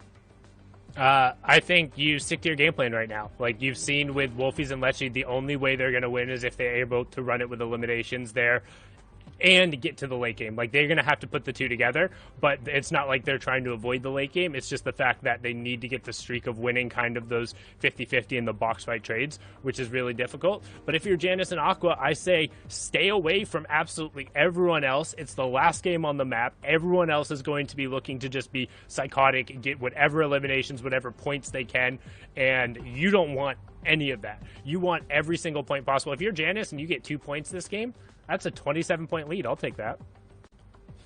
It is, and I agree. In that top 5, you really got to play your game. If you're outside of it, you may need to start to shake things up a little bit. That's right, guys. I'm getting word. Let's get ready to hop into the final game of EU and the FNCS Invitational Grand Finals. Thank you so much, Zeke. And here we are. We see the spread out on the map. And right away, you can see, I'm trying to see where Aqua is, if he has any friends nearby. Looks like there is at least 1 or 2 players who are lurking, but he is relatively uncontested. Not exactly sure where Janice has been dropping or if he altered his drop spot going through, so want to hop on board with them whenever we get the opportunity to. But pretty decent spread, not too many early game fights. Initially, we've seen how players really prioritize kind of getting those uncontested areas, and boom, yep, there's Aqua right north of Craggy and going around his usual fishing route, so nothing out of the ordinary for him. He stuck to the usual game plan, but he's really been kind of unbothered on this, so not too surprised to see that happening. And this is what he needs. He needs his normal start where he can get his loot, not have to worry about that, does have the harpoon to get those fish, so Aqua, and things in motion. The ball is rolling. It is in his court to catch up to Janice. And Janice, with that lead, all he has to do is survive. He doesn't need to go for elimination.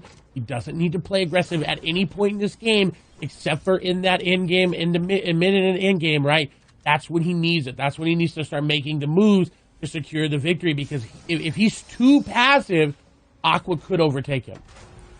I think, honestly, if I'm him, I am staring, and I mean absolutely staring at the elimination feed the entire game. Because if I don't see one of those top 4 players their name popping up in there repeatedly, like gaining eliminations, then I'm not fighting anyone. I am playing as absolutely as passive as possible. I see other players going down. As long as I'm not threatened by Storm Surge, which hasn't really been a thing. I don't think we've actually seen it come through and detonate once the entire time in EU. We've just had the warnings. Then you're not going to be threatened. You have the lead. The onus is on them to do it. If you see their names go down, even more so. I'm not fighting absolutely anyone. And then at some point, you might be able to even just chalk it up and call it, hey, that's a good day. I can do whatever I want. I mean, we kind of saw that with Bugha in the World Cup final when he did end up going down in 6, but there's a moment there kind of in the top 15 where he sat back and he was like, oh, wow, that was nice. I think I just won this thing. And that is what most players in first hope, is to see their competition go out with a fight at the top as we move over here to Swedes, who's about to engage in a fight. Actually, he'll hold a little bit here, the mouse button discipline here for him, being very, very, very, very patient. I don't think this is something I could do. I would have switched to that RPG and made something happen, as now that's what he's going to do. He's going to try to scoot his way through, not trying to make any sudden movements, and then all of a sudden, I think he thought this player found him, but they still didn't know he was there until right then. Shots going through. He's going to challenge a heavy sniper. He does get the shield tag. RPG into C4 combo being used. Continued pressure here from XWeez. We'll see if he is able to capitalize on this elimination as more RPGs going through. Shotgun shot going to follow up, but it did not connect. AR spray going to be used, with this rare AR not doing that much for him. This player making it through. We do want to point out Mongrel is getting an elimination in the feed there. Insar getting taken down as XWeez taking a very risky heal there in the bush. Yeah, honestly, I don't think you give up high ground in that regard, particularly without a spray weapon. Like, yes, the blue AR is strong here, but you're not really going to be able to get through some of that brick off of the start. There is a little bit of a third-party help coming in, but giving up the high ground advantage when you have rockets and only a gray pump, you better be cleaning up that fight right away. Even with the 266 tags, he's almost on the back foot, follows it up with 333s, has to know this player is low, and Martine honestly felt like it was a little bit of yeah, this one's over. I'm just kind of going to go for broke. Hopefully I can get the shot. But gifting it all over there to XWeez as he's going to take the rest of the loot. And honestly, he desperately needed that. That was a tough situation for both of those players to get in. It was indeed. And speaking of tough situations, we got Mitra, who's in the water and cannot build right here. It's a little bit too deep. Is Putrick going to get a lot of damage off there as we see tags going down. We do know that Lecce went down 96. That is such a big thing. Fourth place is out of the tournament for getting to first. So this is going to be where you start to see Aqua, Wolfies, and Janus make a little bit different of a play, as Mitro getting the high ground, getting a lot of damage off as well. Continued pressure here from him. He's going to go an SMG on through, and the mobile player named Putrick is not able to make it happen. And he's not actually a mobile player, for anybody who's wondering. He just swapped his name to that. Mitra, though, giving him a nice little default dance, as Dr. Lupo would say. Ba-ba-ba-da-da! But now we have Janus over here at the agency, just kind of swimming around. Needs to be careful here. Again, this is one of the areas when you're in a little bit of the deeper water. Kind of building can be a little bit difficult here. But Janus at 243. He knows that Lecce is down. He just needs to play safe. He wants to avoid absolutely everyone, and you can see him doing that right now. What is he doing? We talked about Mr. Savage being so good about doing this. You head dead center of the zone. Why do you head to the center of the zone? Because for the first 4 circles until we get to the 5th, the half in, half out, the safe zone will always be inside the previous safe zone. That means the more central you are, the more likely you are to pull the zone. And with Janus just hitting the first round of placement points there, all he is concerned about is being in this game for as long as possible. And he also finds a nice little elite chest there in a cabin by the docks. As Alpha was right behind him, I was getting worried for a moment that something was going to happen. And speaking of getting worried here, I'm worried about Wolfies, because he takes a lot of damage right there. We'll see if he's going to be able to turn it back and get these eliminations. We do see 140 effective HP. Those shots going to come through. He's turning it back. He's going aggressive, and this is where Wolfies operates so very well. Edit's coming through. He's trying to put the pressure. You see the layers, the angle control here for him is so good. We see this every single time. Anytime he's in a fight, he follows the players so well. Third party coming in, though, going to disrupt this side just a little bit. Allow a little bit of a reset there for both players, Wolfies and whomever he is fighting, as they're both trying to get shields. You see immediate pop of the mini and going in. He knows that player has to pop the big shield. Trying to phase on through the ramp, not going to be broken. It is going to be edited. Nice block there from Wolfies. A little bit of a misplay from the opponent. Wolfies owning this side. He is controlling the aggression here. He's controlling how this is working as you see continued pressure. Box to box to box. Nice pump shotgun tag there. Wolfies was looking scary for a moment, and now it's scary for the enemy player. Wolfies continuing this pressure forward. We'll see. He's going to be able to find that last little shot here as he's found the player out. He knows where he is, and you see not going into the box, going up and around so very well. Is in the box now, trying to get on through, trying to keep the pressure up. Player is going to go down here. Wolfies is going to get the elimination there to Kylie. There was no way he was going to let that one slip through. Breaking the 200 mark, desperately doing everything he can to close the gap, but we know every single one of those fights is that much riskier, as we have Mitro and Mongo just desperately off the side here. Mitro hits a couple tags onto him. We'll see if he decides to chase the young phase lord. You can see him opting to just disengage right now. Sweaty Sands being a really, really awkward place to fight. Particularly, I just feel in general, there's big changes in elevation here, but Leneuf gets kind of caught, not exactly sure what was going on there. Looks like he was looting or caught in an edit, but Mitro dropping the default dance on him again, letting him know, hey, what's up, but trying everything he can to climb himself up to a little bit of a higher pay threshold, as Sebi will go down there as well. And we're closing in. I don't want to say we're closing in on the next placement threshold, but I anticipate during this next rotation we'll see a decent number of players go down, as a number of them have to move, and players are getting fast and loose with the fights right now. They are indeed, and speaking of that, we see Anas in a very critical situation here. This is another fight he is taking in the mid game that he's been aggressive upon. He's turning the offense back on as a player, though. He really needs to win this fight. If not, his tournament hopes are done. He is going to not be happy with it. The shots come through. He is going to get third party. Anas is out. He was doing so well, and then unfortunately falling there. He was in 12th going into that game, so gonna sit there for a while and wait, as Seventor going to be the one that takes him down. With a nice little elim from him there. Seventor been relatively quiet today. We've seen him actually on the end of most of those other elims. Sim and Cartooner in the fight. We do have Wolfies over here against Airwalks, the competitive veteran, the pro in so many other games, looking to end the Young Brits run here. Wolfies from XL trying to do everything he can, again, to catch up to Mr. Consistent. Janus right there, a good 59 tag through the edited wall. Puts him back on his feet. But however, Wolfies needs to be careful. Still only sitting at that 105 effective HP, recognizing that, opting to disengage for a second.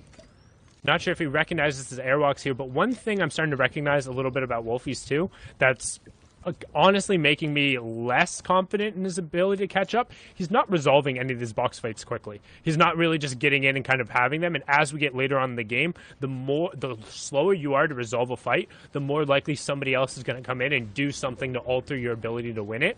However, he is doing a good job making sure he's going through, recycling through whatever material is possible, but he still really needs a refresher here. He does, and that's why he's going into this area onto the player. The box fight could come through here for Wolfies. He's putting that pressure down with the AR. For now, we'll see if he's going to get up close and personal where he likes to take the fight. Trying to find any edits, does not see any, so he doesn't get any information to go off of. He doesn't get that moment to pounce, and yet he's still going for it. That's the information he needed. The wall being broken, that player aiding him out, essentially knew that was going to cause Wolfies to come in. Shots going to come through. They're going to be broken. Wall not going to be taken, though. Wolfies continuing the pressure. They're trying to find this player out. Stare is Wolfies. Wolfies going in. Shotgun to break the ramp. And that's going to be Airwalks eliminated there by Wolfies. And Wolfies could be putting on the run we may need to see for him to become the FNCS Invitational Champion. Pushing up to 206 now. Again, all eyes on Wolfie, Aqua, and Janus.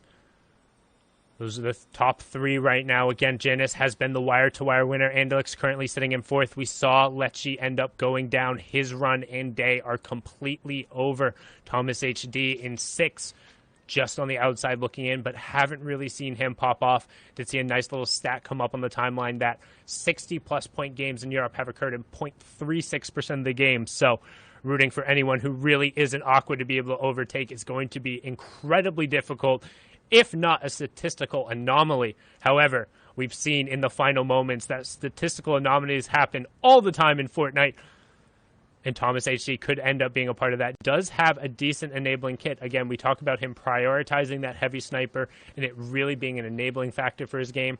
We see Wolfies, Skale, Andalex over on the side, Blackie, Queasy, Kaiser also still in the lobby. Everyone just kind of hanging out. See in the bottom right-hand corner, 4 seconds left on that next zone, so expect a solid amount of movement to come out once it's revealed. And we're going to have a decent amount of action happening kind of in this southeast pocket. Lots of players all going to be rotating right through the edge of the woods out into an open clearing. And that's really good for Thomas because he needs the miracle to happen. Is a snipe going to come through? He does hit it, and we talked about his snipes. And he said, you know what? I'm going to give you one right there. Scully going down on rotation. Thomas looking to put together the miracle, looking to put the run together. He said, you know what? I need a 60-point game. I'm going to try to get one. And that's really, like, you have to get picks like that. We talk about how Fortnite is a game of kind of managing your RNG, managing your loadout, getting everything you can, but it also comes down to having the ability to get picks, having the ability to catch a player in a rotation. Put yourself in a spot where you're looking for those picks, which is something Thomas does absurdly well. If you're looking to how to get better at your angles, 2 players I encourage you to watch in Europe would be Stompy in terms of his rifle angles in mid to late game rotation, and then watch Thomas over the course of the game and how he takes sight lines to prioritize his ability to catch people out. As Sweeze ends up dropping Swaggy there, carried by Kuna, not being able to get carried by Kuna in solos, just going down. I think that's the second time we've seen him catch a heavy sniper bullet to the face today, so tough day for him. Tough day going down there, but still a great day nonetheless as we swap over here to see where Wolfies is again. He is one of the people that we have to keep our eye on. Is starting to turn online. 206 points. Nate gonna go down. Big name getting eliminated there in the feed as we see Wolfies on the edge of zone. Has made the rotation. Does have a cheeky little jump into this player's builds if he wants to. He could get aggressive, and that's not something I would not put by Wolfies. He sees another player down below. He's going to make the jump onto someone else. Shots coming in through it. Artor gets caught from above, and Wolfies putting another elimination in his pocket. Now moving up to 210 points. Let's go, Wolfies. That's what I'm saying. We've talked about it kind of sticking to your game plan. He wants to be aggressive. He gets most of his points from eliminations. You're not going to then turn around and drop a 60-point game by only playing for the late game. If he's able to string it all together, he could potentially challenge upward. But again, it's still all eyes on Janice and Aqua and whether or not they're able to just stay in this lobby. aLL, again, currently sitting right around that top 5 as well, just trying to rotate in on the zone, right on the edge, but also starting to hurt on mats, rotating through almost all of his brick just to get this cheap little 1x2. So if he gets chosen here as the explodes end up coming in, this could be really awkward really fast. Another player comes in. Kaiser ends up going down. Great reaction shot there from aLL. Going to have a ton of builds left over now because that other player falling down, but he needs to expand and build out and get away from this lobby choosing. Otherwise, it could be the end of his invitational, and he's also not quite in the zone. Benji ends up tagging him out. He gets the last pick for it, and aLL goes down outside of the top 50. His run is over. Another challenger to Giannis's throne goes down. It is Wolfies, Aqua, and Janice. Everyone else is just playing catch up as now we hop on board here with Aqua, trying to get a little peek, rotating through now. This could get awkward, but he's just right on the back of this player, not really looking to take a fight at this point. We've seen, again, we've talked about when he's successful, it's going for height, kind of in those 6 and 7 zone potentials. However, he catches a 3 quick tag in the back, 33, 33, 33, dropping him down to 101. Oh no, the lobby choosing, coming in, 76 HP coming out from Aqua, and he goes down! Tayson takes out the duo world champion. Aqua, the biggest challenger to Janice, has fallen, and now it is all on the young lord from the Britain trying to get out Wolfies. Can he close out, or will Janice be the one to take it away? Mr. Consistent, who has made nearly every single endgame, stands nearly alone with only the young wolf trying to challenge towards the top. CRR doing everything he can to get every elimination as we head in towards Holly Hedges. Game number 6 of the day.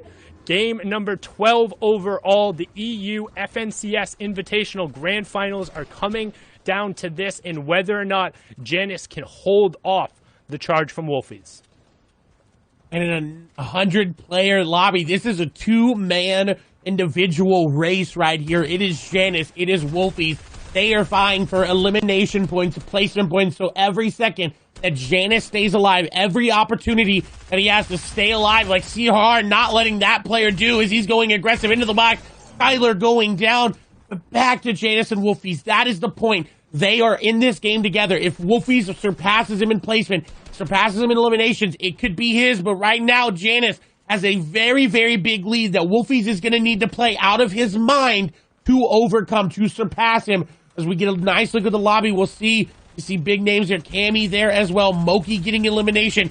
So this game, this is it. The tension is building. Wolfies, Janus, who is going to come out on top?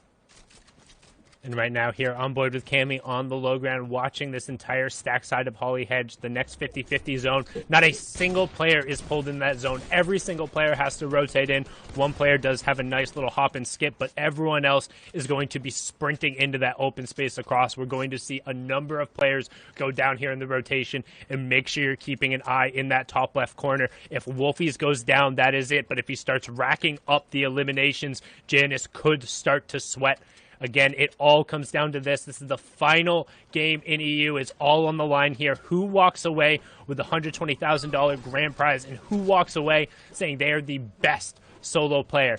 Chapter 2, Season 2 in Europe. That is a huge title to be taking away. As you see Cammy with a nice little rotation right along the edge of the hedge, desperately trying to rotate into the zone along these old builds, and honestly doing a good job of breaking up the sightlines here. You can see him thinking about trying to pull out a nice little quick scope, but not going to happen there as he gets into the safety of the zone and starts swapping over to hard maps.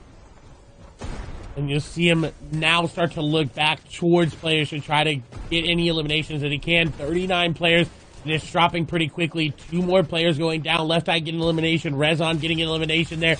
Pink going down here to Cammy. What a nice catch there by them. As you see, now starting to get the match that they need to make this in-game possible, to make their climb towards that upper echelon. They're not going to get first. There's not a mathematical chance for them. They need about 100 points, and there's no way they can get it as placement points already being divvied out. They need to eliminate almost the entire lobby. I want to point out, Wolfies in your middle of your screen is alive. Looking to see, is Janus there? We did not see him go down. Tayson there as well. As we hop on board here with Wolfies, the player trying to dethrone Janus, who has been on top almost the entire day. This is going to be very, very close. He knows the amount of points he has to get. He knows it's got to be elimination heavy, and he's been pressing forward this entire game. He's been pressing forward this entire tournament. And also, don't forget, just because someone else is going down in that regard, all of these other pages we've seen, you get pay bumps moving up different thresholds. All of these other interactions are not only for pride and being able to say, hey, I took down this other player, but you can move up another tier. We've seen huge last-minute games, crew at the World Cup going from 66 to 6 in a single game. Players are able to make fantastic runs, but right now it's about the top 2. Wolfies looking desperately to try and push into the box here. Not going to be able to find it. Does not have the SMG that is so typical of players desperately trying to push in a box. However, he's hawking the backside here. Not going to find the pump as the player does close it off. And he also needs to start being aware of his lowering builds. Down to 65 player in his box. This could be the end of it, but Wolfie says no, it's not the end. Sundown cleans up another elim, pushes him up to number 4, and then immediate launch pads out, says I gotta get out of dodge, wants nothing to do with that situation. Not taking the 50-50. Another fantastic disengage from Wolfies. The second one we've seen this game to get him out, get him reset, and keep the hopes of a dream alive. Finds the launch pad, knows somebody else set up a low pad, not quite gonna find it, but does still have 2 floppers to be able to go off on the backside. Needs to be careful getting caught here. Looking for a pick, last of his floppers, so it's all down to it. 70 HP, 28 HP for him, 18 HP in a dream. Wolfies, will he be able to find it? He has to find a refresher. He only has the mini pot, and if he's not able to pick up something here, it's the end. He pushes forward, he gets one. Fanta goes down, and Fanta had picked up Queasy right before, so he gets all the mats from that. Wolfie's pushing into the top 20, trying to find the zone, and he turns around and he gets Frey, and not only does he get Frey, he gets a pair of floppers, but no other mobility. Has another stack there, but he has to find a launch pad. If he's not able to get in the zone, Janus will be the king of the Europe. He finds the shots in the zone, but the player covers up. 18 HP, 6 HP. He gets the siphon right in time for it to convert over. Desperately looking for any amount of floppers, but he can't find it. Wolfies does everything he can, but 13th place in 7 eliminations is not enough. Janus goes down in the top 10, but he'll go down a champion as our final lobby will now finally close out Flick on the high ground, Kinzel on the middle. We got FaZe Mongrel also in there. A who's who of top EU players, but in terms of who is who today, it is all about Wave Janice. And Janice coming through, 254 points was enough. That is it. Whoever ends up winning this is just looking to get more money and get to that top placement. But Janice is your victor, is your FNCS European Invitational champion, as we see Mongrel trying to get a game going in his favor. Does have floppers, does have the ability to make the play. His shots will come through momentarily here for him, and he is not going to connect there on the critical one. Getting dropped down, doesn't have a lot of builds. Nice shot there, 100 damage, but he gets tagged up for a lot. No more floppers to make it happy. His hand going to take him down. We'll see if Flick and 4ZR ahead can get to the top. Is Flick going to go down? We haven't seen much of him, but 184 points means that he's up near the top of the leaderboard. Does have the Mythic AR and the Grappler to make a play. Nice builds, but he doesn't have a lot remaining. You hear the builds being broken, shotgun shots being taken. Flick not losing a lot of HP. Door edited, and that's going to be the victory royale there for Flick with 4 eliminations. Come on, Hen. Haven't you ever heard of closing the gosh darn door? Flick will take advantage of that every single time, but a fantastic final game. The Wave counterpart closing it out just as Janice was able to close out the entire region. We're going to toss it on over to Zeke, who will take it away for us. I'm right here, Sundown. Joke's on you. No, we're going to go to a house party just a little bit.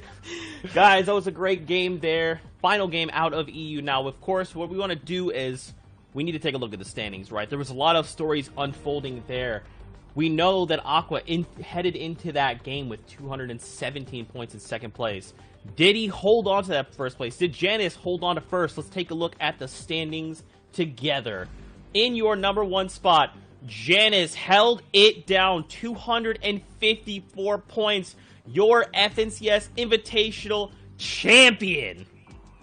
I mean, Mr. Consistent, we talked about it over the course of the 12 games. He, in the final game as well, getting top 10, not rolling off an elimination, but the fact that 3 of the 12 games he was outside of the top 15, in almost every single one of those top 15s, he was top 10. Like, that's ridiculous over the course, particularly in this region. But let's also not discount Flick there right at the end, charging, like absolutely charging up the leaderboard, ended up with 195 points, putting himself into 6th. A great performance. Thomas HDL on the day also played great. Wolfie's with the monumental run at the end and a couple shots going his way, could have ended up doing it. As we switch on over to the next page, we see the top 20 rounded out. Cammy, 4ZR, CRR, Raison, Mr. Savage, Anos, Milan, Mitro, Amplify, and Airwalks. I mean, a who's who of some of the best players in Europe right there.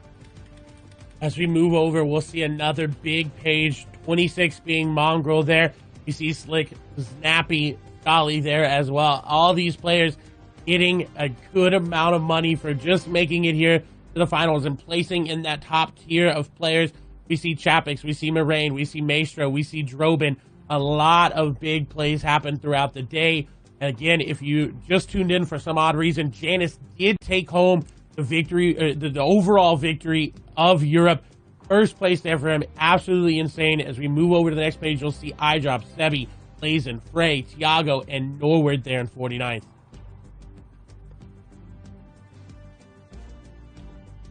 And I mean, just brilliant performances coming out from all of them there. And you see, as we continue going through just tons of players, I really want to underscore the fact that, like, every one of these players is capable of placing anywhere on this leaderboard. It all comes down to consistency, mentality, and who's having a better weekend. Sometimes it's just things aren't rolling your way, so you don't want to discount the efforts of some of these phenomenal players. They went through such a grueling process to even get here and be invited to make an FNCS Grand Final or to make it through Opens and qualify through for some of these players. That's a ton of effort. It's a ton of solo gameplay, and it really shows a solid amount of resilience to be able to get there.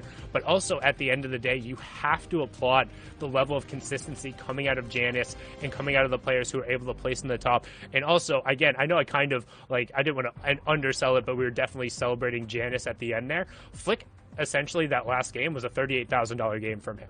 like able to just run himself through and turn it into a victory. So even while like all of us are focusing on whether or not Wolfie is able to take away that last spot, if you go back through and check what Flick did in the last game, it was a sick performance, and he's another player who is able to kind of really grow throughout the course of the Invitational. I think somebody we're going to be forced to now keep an eye on as we go forward with the rest of competitive Fortnite. That's right. Well, gentlemen, before we say goodbye, we actually have an interview here over in House Party. We are hanging out with Amar, so I'm going to be right back. Let's see. Let me grab the old phone. Yo, what's up, Amar? Nice. Mr. Watch Party boss himself. How you doing? Yo, is it like international that I'm the viewing party boss, or like? Yeah, that's what we're lucky. That's a really nice introduction. Thanks, man. We're doing well. We're like, we're live and we're vibing. And you obviously saw that we have Yannis, who became first, and he's obviously German. Aqua, who's third. He's from Austria, so he's from the German culture. So we're very happy and we're like very proud of that. Bro, I love that so much. All right, I'm going to tee it up to these guys. Shy's got some questions for you. I'm super happy you're here. Take it away, Shy. Awesome. For the people who don't know you, right, from the English scene somewhat, I know you have that German vibe going on when you're broadcasting to 30,000, 40,000 people sometimes, but like, introduce yourself, you know, where was your like kind of come up from? Like, did you used to play competitively? When did you start watch partying? Like, who is Amar?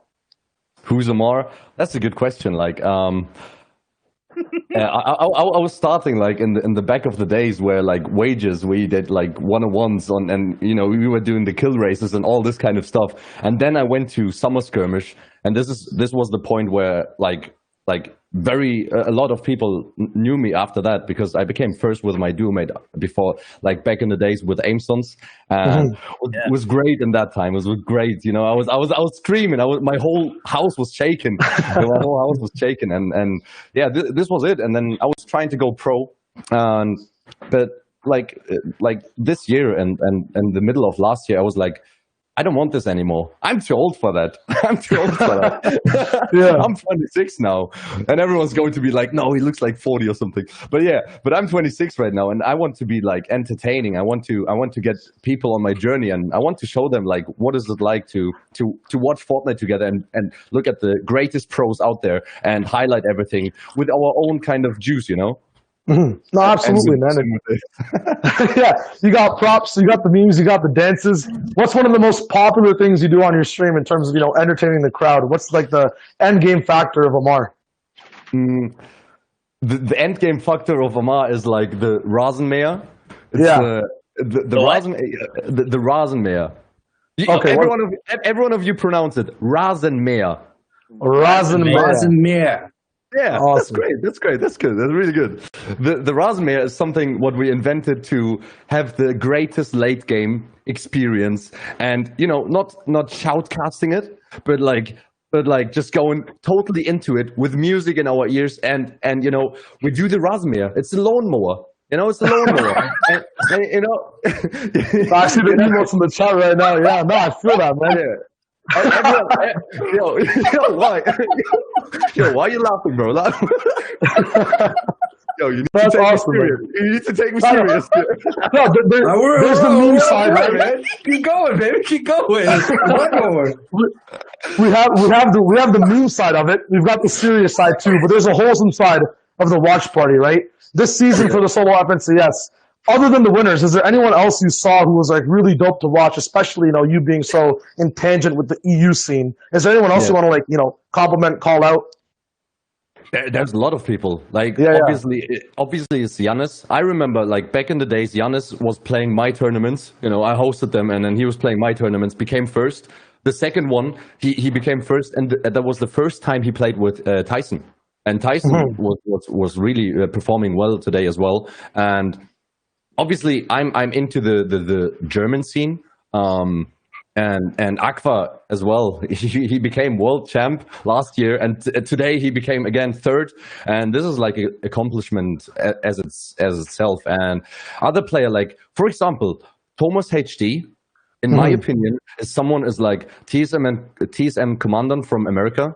He's like not always on the clock. You know, you don't see him too much because he doesn't pop off or something. But he's always consistent as well. And in my opinion, he's also a great player. I remember back in the days when Mongrel and him had like this, I don't know, this weird experience together with Stream Sniping and all this kind of stuff. But both made their way, and I think Benji obviously he won first FNCS, second FNCS. Mongrel is a great player as well. Mitro is a great player. Today he was uncontested for a few times. And all these people, many German people, I don't know, like, it's maybe too much if I, like, say everyone is good. Because everyone is excellent, honestly. Mm-hmm. Like, no sucky, but everyone is excellent. Nice. That's awesome. Well, listen, we got to get the Rastamuya going. So, Amar, I want to open up the floor. Let you plug. Where can people find you? Where can they check out the Watch Party Bosses? You watch parties, you know, floor is yours, man. Thanks. You guys can find me on Twitch on just Amar, AMAR, on YouTube as well, anywhere. Like it's clean. It's really clean. I don't know how I got it. And for the guys who speak like English or something, obviously go to the Fortnite stream and watch it there. It's free content, you know. And one point I have to say, 100%. I want to shout out one guy. Who made it really far as well from Germany. It's Trimax. It's like a good friend of mine, and he's also doing great viewing parties. Honestly, he was at the beginning there, and he's still there. And you know, I love this guy. And also I want to shout out you guys. I want to shout out like all these guys out there and girls, obviously, who entertain the people in this time right now. You know, we're entertaining the people. We're trying to get, you know, stay together at home. That's it. You know, and you know, have fun. Guys, go check out Amar. Get him with the Rasenmuya. Hopefully I'm saying that right. Rasenmuya. Let's go. Good Rasenmuya, bro. So much for coming on. We'll catch you later, my man. All right, okay. I'm going to go back over and throw the show to a break. Let's see. All right, guys. We are back. Got to get that Rasenmuya. Sorry, that just made me laugh. That's like a dance move that I'm familiar with. You guys that are too young, you don't even know what we're talking about, but it's fine. Well, Fortnite fam, that wraps up the FNCS Invitational for the European region. Again, massive congratulations there to Janice for holding it down. But don't forget, we have NA East and a champion to crown there. So take a break, get some food, and come back, Fortnite fam, because we'll have the conclusion of NA East after the break. See you then.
What is going on, Fortnite fam? Welcome back to more coverage of the FNCS Invitational Grand Finals. I'm your host, Zeke, and joining us for the top of the show, we got Bala TW, who's going to help us break things down with our casters, MDF, and of course, Aussie Antics. He's not bringing his dog, though, so I'm quite upset about it.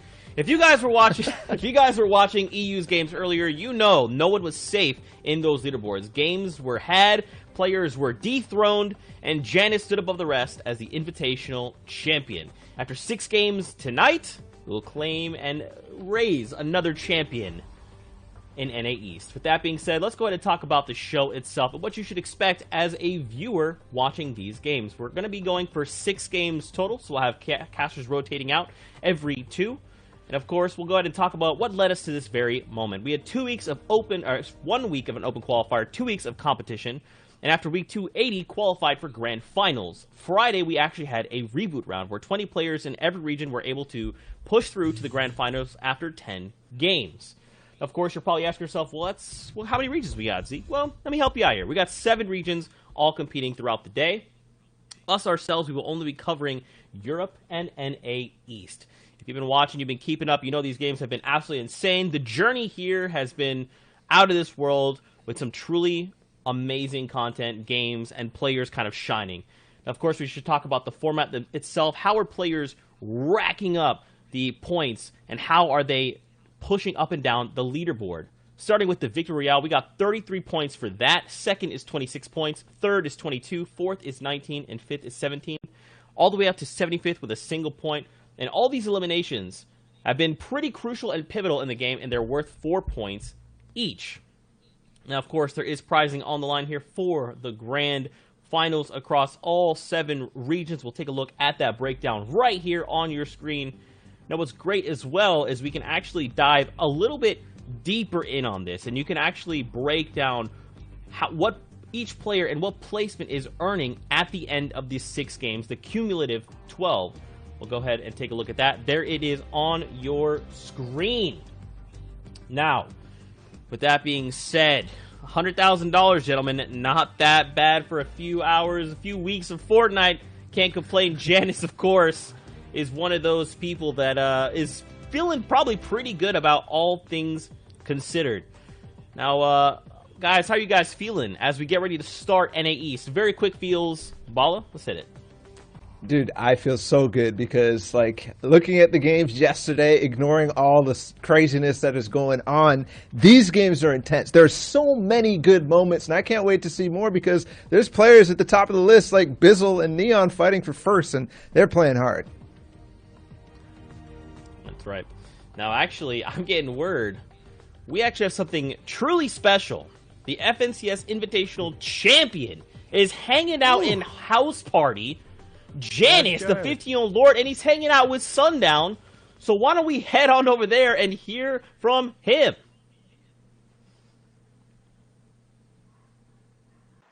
Awesome. How's it going, guys? I got Janice over here for the interview. The European winner. Amazing games you saw today. The most consistent player we've seen so far, too. How are you doing, man? What did you do after you finished that last game? I know what to say. I'm just so happy everything paid off. I know I'm speechless. Nice, man. Nice. When did you think, Janice, that it was possible that you were in the running? Was it after day 1? Like, tell me about that. Yeah, after day 1, yeah. I placed first after day 1. I had really good consistent place, and I placed top for 5 out of 6 games. I was popping off, and last day I just finished it. I did a win, and I was fine. I mean, now we know that, you and duos did pretty well, very well as well. Very nice low ground eliminations we saw all the time from you and Tayson. But when it came to solos, this is your first time finally getting a grasp of the game mode. Do you feel really comfortable in solos now? Yeah, I was pretty bad in solos before, but after I started really hard practicing, I managed to get better in solos, and I know how I want it. It's just insane. Nice, man. Nice. What's the next move here? Like, what are you planning to do now? Like, in terms of practice, are you going to practice more, or have you achieved what you wanted to achieve so far? I'm gonna wait for next announcement, and I'm gonna just start grinding again. Very nice, man. Nice. right now, you got the world's your stage. You got anything to say to your fans, anyone that's supporting you, friends and family, Janice? Yeah, I want to thank all the supporters at the back. I know all my followers. Thanks so much, guys. My parents support me really much. I also watched the games, and yeah, thank you so much, guys, to everyone. Thank you, man. Congrats, man. Thanks. I think we're going to head back to sleep. What a little boy! Look at that guy, Janice, man. getting the awesome, championship title there. That's unbelievable. Congratulations to him. Seriously, if you're not following him, go give him a follow. Great competitive player, and now getting to show the world why he is that good. Now, guys, as we go ahead and shift gears into NA East, we got to talk about the standings, right? There's a little bit of a different story coming into NA East. And, Ball, we saw Neon there in that #1 spot with 129 points. But Bizzle, as you mentioned, right there behind him with Kanata on his heels. Yeah, but if you're Neon, you're feeling good because out of the 6 games, he won 2 of them. And how can you topple that if you're Bizzle and Kanata? If he's going to do the same thing, I don't know, man. This could already be said and done. I mean, Bizzle coming off the back of a 2nd place at DreamHack. I know he doesn't want to be the runner-up again. He wants to push into that top. He's a consistent player, but you have the likes of Kanata on your heels. Nut had a phenomenal performance. Eclipse, like so many legends up in this leaderboard. You'd have to be feeling the pressure as well. So crazy. Kanata, that sleeper player, but hey, there's everyone here to keep an eye on, especially as we hit this 2nd page right here. You have players that are heating up here in the competition. Nico, who had a phenomenal kind of week 1, week 2 lead up into all this. New players like Furious coming out of those open tracks, right? Trying to prove themselves, make a name for themselves. And don't count out Unknown, Clicks, Jamper, and everyone else here as we're continuing to kind of show on who's in the standings and who's in the runnings. Yeah, and we saw Tilts, we saw Frist a lot yesterday, P-God as well, who's there in 27th. There's so many names. I mean, we even saw Zate come from the backside of the leaderboard all the way up towards the top. Other people here that we're looking at, I mean, we saw Fired a little bit. We saw Scoped. Calazo, who rose up the ranks a little bit, but almost there. He's just got to prove it a little bit more. I mean, at the same time, if we're talking about other regions too, OCE last night, there was a player that came into day 2 on 14 points, and he finished on over 160 and made top 5. So you can never give up on this tournament. With eliminations worth 4, if you can have those high elimination games, those players that are more aggressive, like we said, Clicks, maybe Unknown, they can really fire themselves up leaderboard. Roller as well, obviously had an insane performance in the reboot round. You can't count these guys out. And it's kind of crazy. I was just going to say, a player like Roller who has all this pressure, right? The outside community looking in, really kind of holding him down, weighing him down and saying, nah, man, can you really compete with the best? And they can. I mean, players like Neon are doing it, pulling up back-to-back victory royales here, Bola. That's what I was going to say, is Neon is basically in the same boots. There's also people like Durant coming in with the ways that they're playing throughout this Solos Invitational. I say there's a lot of open qualified players pushing up here, and Neon, I think, is one of them. And sitting at the first right now, he's basically having to hold off all the wolves like Bizzle, Kanata, Nut, all these players that we know for so long, and they're trying to hold on to their, I guess, proverbial throne.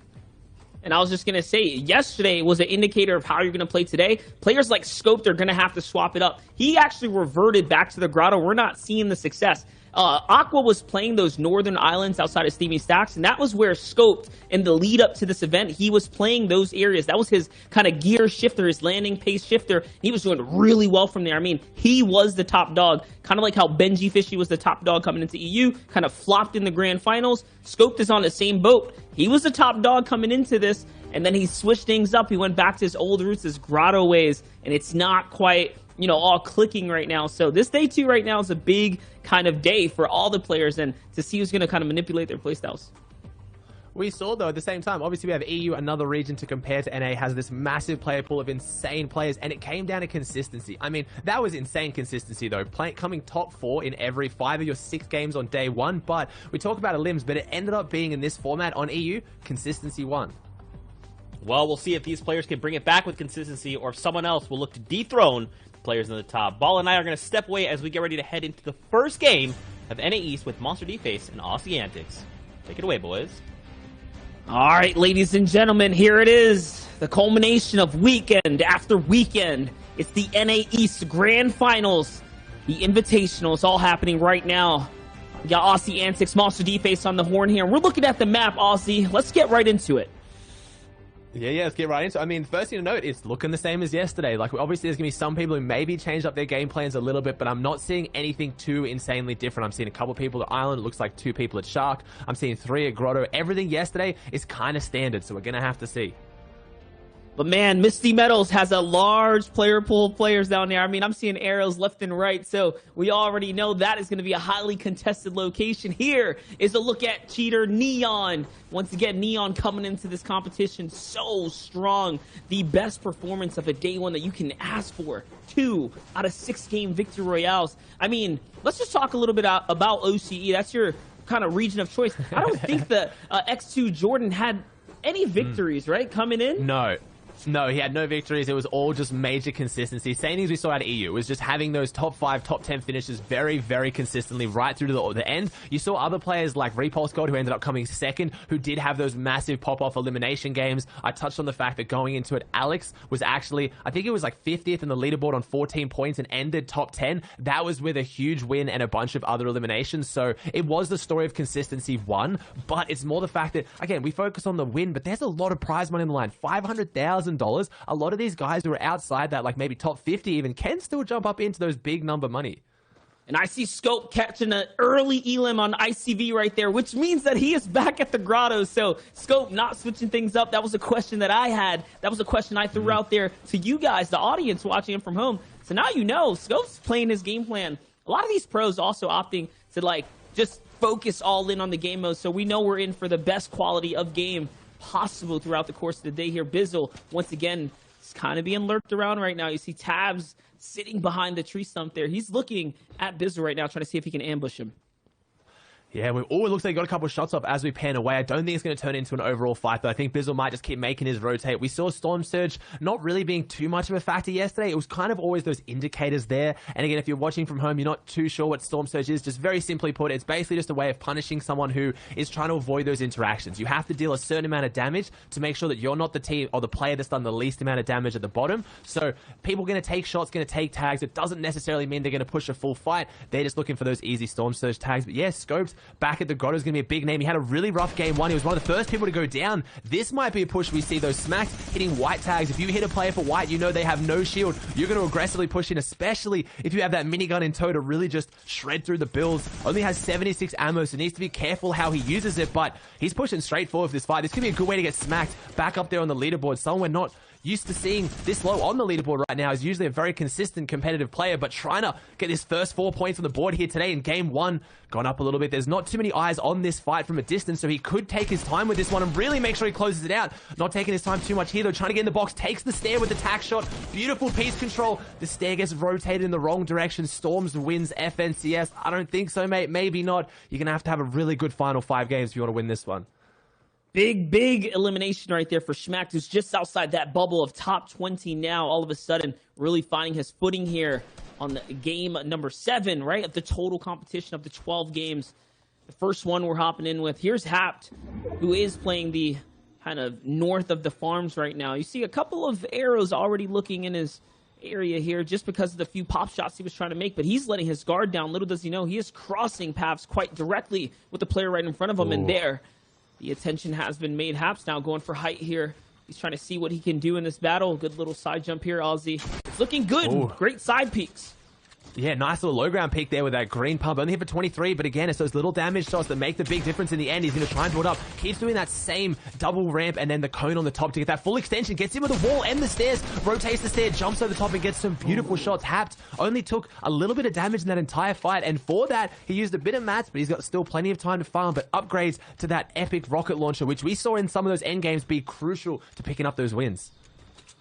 There it is, kicking things off on the right setting right there. Hapt looking to claw his way out of the halfway mark in this competition. I mean, with only 39, 40 points, they're very much in the running here to still break into the lead. It's all a matter of consistency, like we kind of chatted about and talked and spoke to. And speaking about consistency of players who are just right there and need a little more, it's players like Clicks with 67 points just inside of the top 20. That's not enough. We know that if he can continue to ramp it up and do the big things that he can do, that's going to be the difference maker. Clicks lands in Pleasant Park. The zone seems to be favoring him. He's going with kind of sticking up to the upper half of the map right now. he's playing around that Sweaty Sands area now. I can only imagine he's probably looking for a cheeky engagement here because his loot's all right, and he's off to what would be like a different rotation than the usual. Yeah, so a lot of zones yesterday were pulling towards that kind of southeast section. We saw some really, really difficult grotto, retail row, mountain zones. So this one's going to play out probably a little bit easy for Clix. Still has some uses on that harpoon, so if it stays in this water area too, always invaluable, or just grabbing mats late game. But yeah, you're right. Clix is not one to kind of just rotate safely. He'll normally look for some eliminations if he can find them on the board. As we tune in with Avery on 87 points, he's looking really, really good right now. Top 7. So a player when we are very used to seeing at the top, and for a good reason. He's very consistent, has a good loadout right now, has a good game plan to his name, and we're going to see a little one of those decisions that, yeah, it's kind of interesting with the shotgun choice right now. I actually love the way the shotgun meta is right now, where really it's a lot around personal preference. There's not just one shotgun that dominates the other. You can go that tactical shotgun, maybe increase your piece control. You can use it to break builds as you have more bullets. It has more, has a higher fire rate, or you can go for that pump shotgun to just really try and kind of nail down your opponent and get that real heavy shot to open up a fight close range.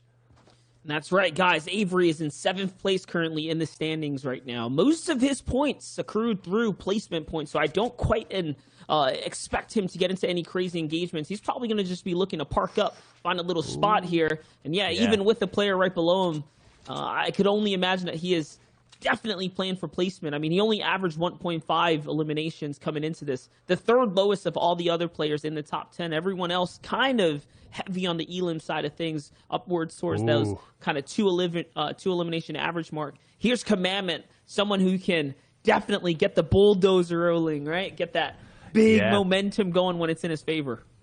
Yeah, and that's what you need. Some of these players are going to need some momentum today, and as game 1 is the time to do it. You're mentally refreshed. Obviously, we touched on it a little bit earlier. This is a 12-game format. They played 6 yesterday, 6 today. Overall points will be combined. But towards the end of yesterday, you could be feeling tired. Like, this is a lot of competitive Fortnite where you just have to focus on so many things for so long, where game 1, day 2, this is your chance to build that momentum. Maybe things didn't go right yesterday, not for any real major reason. Maybe your game plan was working, but you were just a little bit off. Today's your chance. You've reset. You're ready to kind of just take that charge and see if you can have that run that we almost saw Wolfies have in the end on EU, just kind of going for those really aggressive games. You get those 8, 9 eliminations, top 5s, and your points change up really quick. Oh, big shot right there as Clix gets taken out of the lobby, and that's some big action that we expected. Commandment, who's in 14th place, completely demolishes Clix, who was in 20th coming into this game right now. As we're going to hop over to someone who was just neck and neck with Clix. It's Unknown right here, who's in 19th. In this kind of leaderboard setting right here, 67 points, looking to push into the box. And he's on another Titan of the field. It's Stretch, who gets laid out and put down just like that. Stretch goes out of there. He talked about bulldozing. Clix gets bulldozed, but Unknown bulldozes. They're really close in the leaderboard. So that's a swap up right there. Just that alone, that 4-point swing will now be enough to make Unknown just extend his lead over Clix, because they were tied on 67 points. But pretty unfortunate for Clix. That was a very tight shot the Commandment pulled off. He threaded that needle, but in that fight there with Unknown, I'm always so impressed with how good Unknown's piece control is as a controller player. It's incredibly hard trying to switch between your builds, pickaxe, weapons to take walls as easily as it is on mouse and keyboard. And I think, honestly, Stretch there was caught sleeping a little bit. Unknown takes the wall and just walks in and gets a really free shot. That's right. Unknown, the king of tracking amongst all the other players. But here's Shark, now looking to kind of play a cheeky location here. He's sitting on top of the door frame, and he hears someone farming just below him. Yes, he is literally right there, and he's going to walk into his domain, and that is it for Outcast Hunt here, who gets taken out so easily, so quickly, making it look so simple for Rogue Shark, who sets up the ambush here. Pleasant Park, a not so pleasant place to kind of roam around here in the night. Now, Aussie, things are kind of approaching that middle game kind of stance here. NA East a lot more active than I would have expected for a day 2. Normally this region tends to be very kind of slow leading into it, but no, players are going for it. Everyone's trying to make big swings to come back, make up for time lost from yesterday's performances. Players like Stacky here, who really, quite honestly, need these fights. They have to put the wrist down in order to close the gap. Yeah, 38 points. He needs to do something big here, and he's trying to find his way through to do it. Beautiful ramp phases in there as well. There's someone who is adept at box fighting. You know he's got solid mechanics, but trying to find his way through, but Aegis goes down. That was a nice little play from Aegis. Tried to bait him into focusing on the roof and then opened up that window edit, but I think it was too little too late. He didn't have enough health to make it work, and a big upgrade for Stacky. He now picks up that heavy sniper, which we just saw in the hands of Commandment, can really turn the tides of this tournament so quickly. That's right, and here's another player, Zate, who suddenly yesterday really started turning up that mid-game prowess, taking battles that really seemed out of the ordinary for a player like Zate, but he was finding some success, and for that reason, he is in the upper half of the conversation here today for the NA East region. Right now, gathering information below the Storm Surge. 4 players would have to drop within the next minute, or he will become a target here. I could only assume that right now he's on the hunt, trying to find any kind of moment right now to force players and catch a tag here. Just one AR shot will be enough to put him in the safe zone. And that's what he needed right there. Puts him 31 directly above. So those guys just trading swaps quite literally on the Storm Surge kind of threshold there and there. Another shot. Now he's finding himself a little more comfort here. This is what you expect of someone like Zate, right? He doesn't want to wait for the kind of Storm Surge to start ticking. He's going to find a Mega. Little guard down there.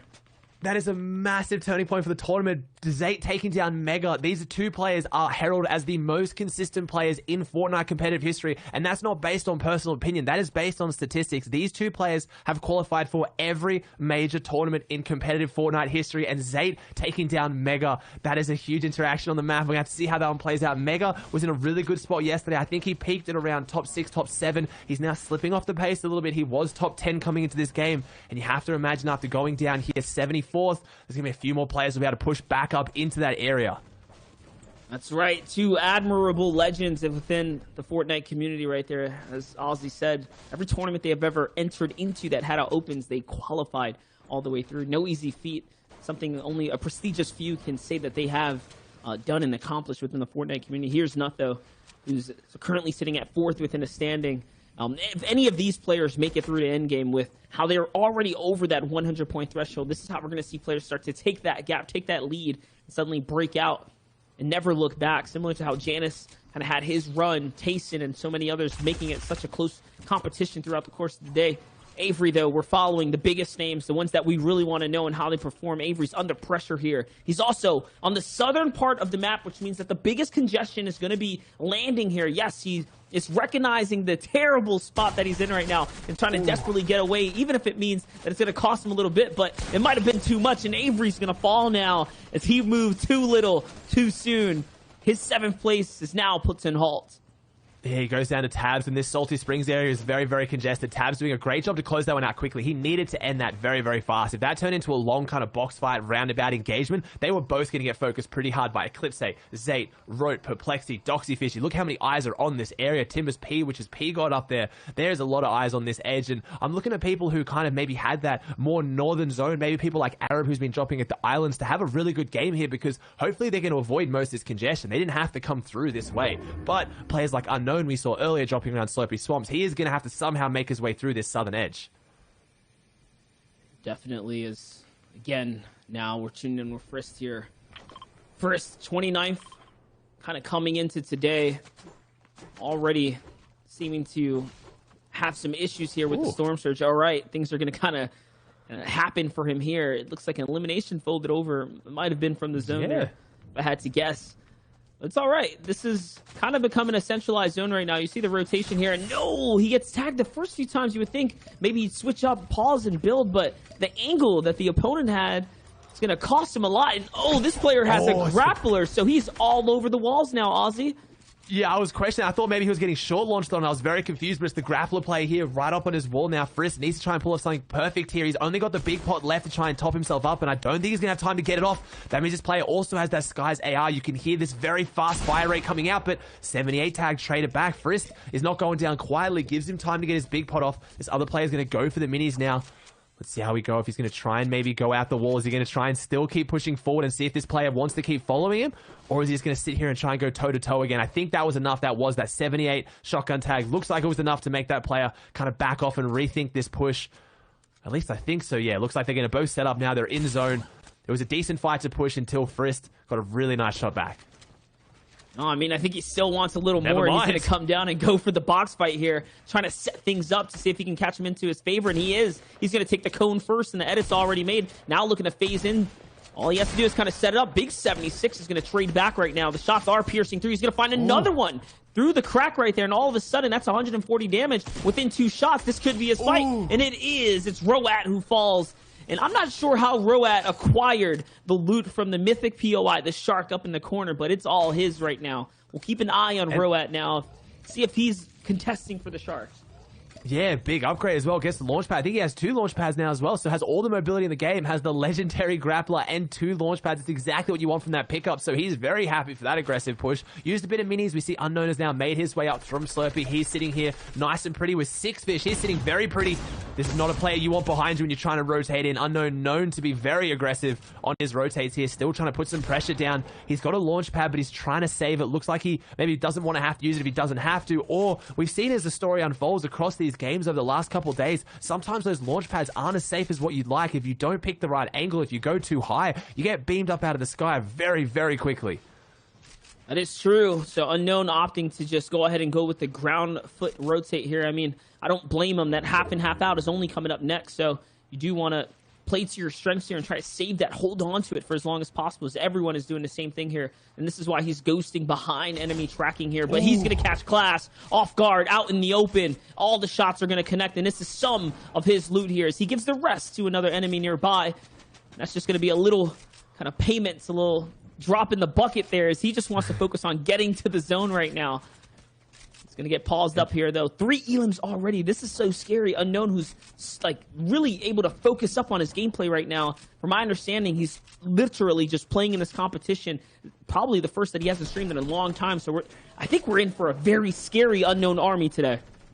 Yeah, he's really focusing up and leaving that heavy sniper. I think that's an ultimate sign. Never mind getting harpooned back. Haven't seen that one quite often on rotating zones. It might be enough. He needs to get this fish off. Doesn't even get off in time. A very unconventional play and getting cursed a little bit there from Monster. It happens to the best of us, but somehow going down there to a harpoon, pulling him back in his zone, applying the pressure. I was about to go on a long spiel about leaving the heavy sniper and how that's changing his game plan for finals versus cash cups, but no, a harpoon is what does it. A little bit of the Clay classic there. Gets a really nice harpoon, drags him back out there. Neon, though, this is our first place player. He has still avoided all that kind of fights, but he gets a very, very difficult half-half. That's right, Neon, your first place. I mean, you might be asking the question, how did he do it? How has he managed to pull victory after victory in such prestigious quality of lobby here?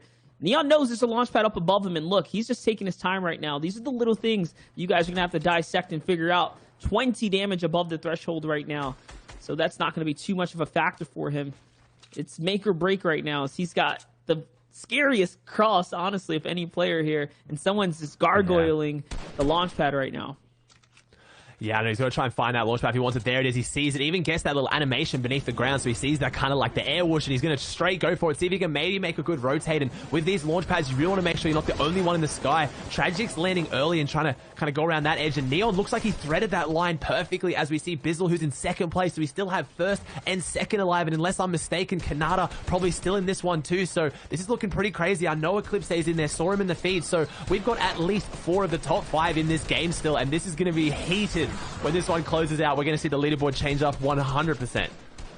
Different players, different beasts, all with different styles of play, and they're all finding success right now as we're seeing it. I just saw Miro fall in the feed. Miro was on a track right there. He actually dropped Durant, who was in the top 10 just a little bit ago. So someone like Miro, who plays that W key, is now getting punished for it come the mid game here. Let's see, though, Bizzle looking for anything that he can find here on the back half. Like we said, he's in that second place, so it's between him, Neon, Kanata, all players that are trying to run, take a stab at that first place. Heavy Snipe is going to come in now, though. Bizzle's just going to pause here, break it up. And the zone's going to favor him. He is going to be able to move. Those are his floors, and now he has the pressure. This player's on the back half of the zone. He's trying to play that to his benefit, and he's going to get punished in return and goes for it and wins the exchange.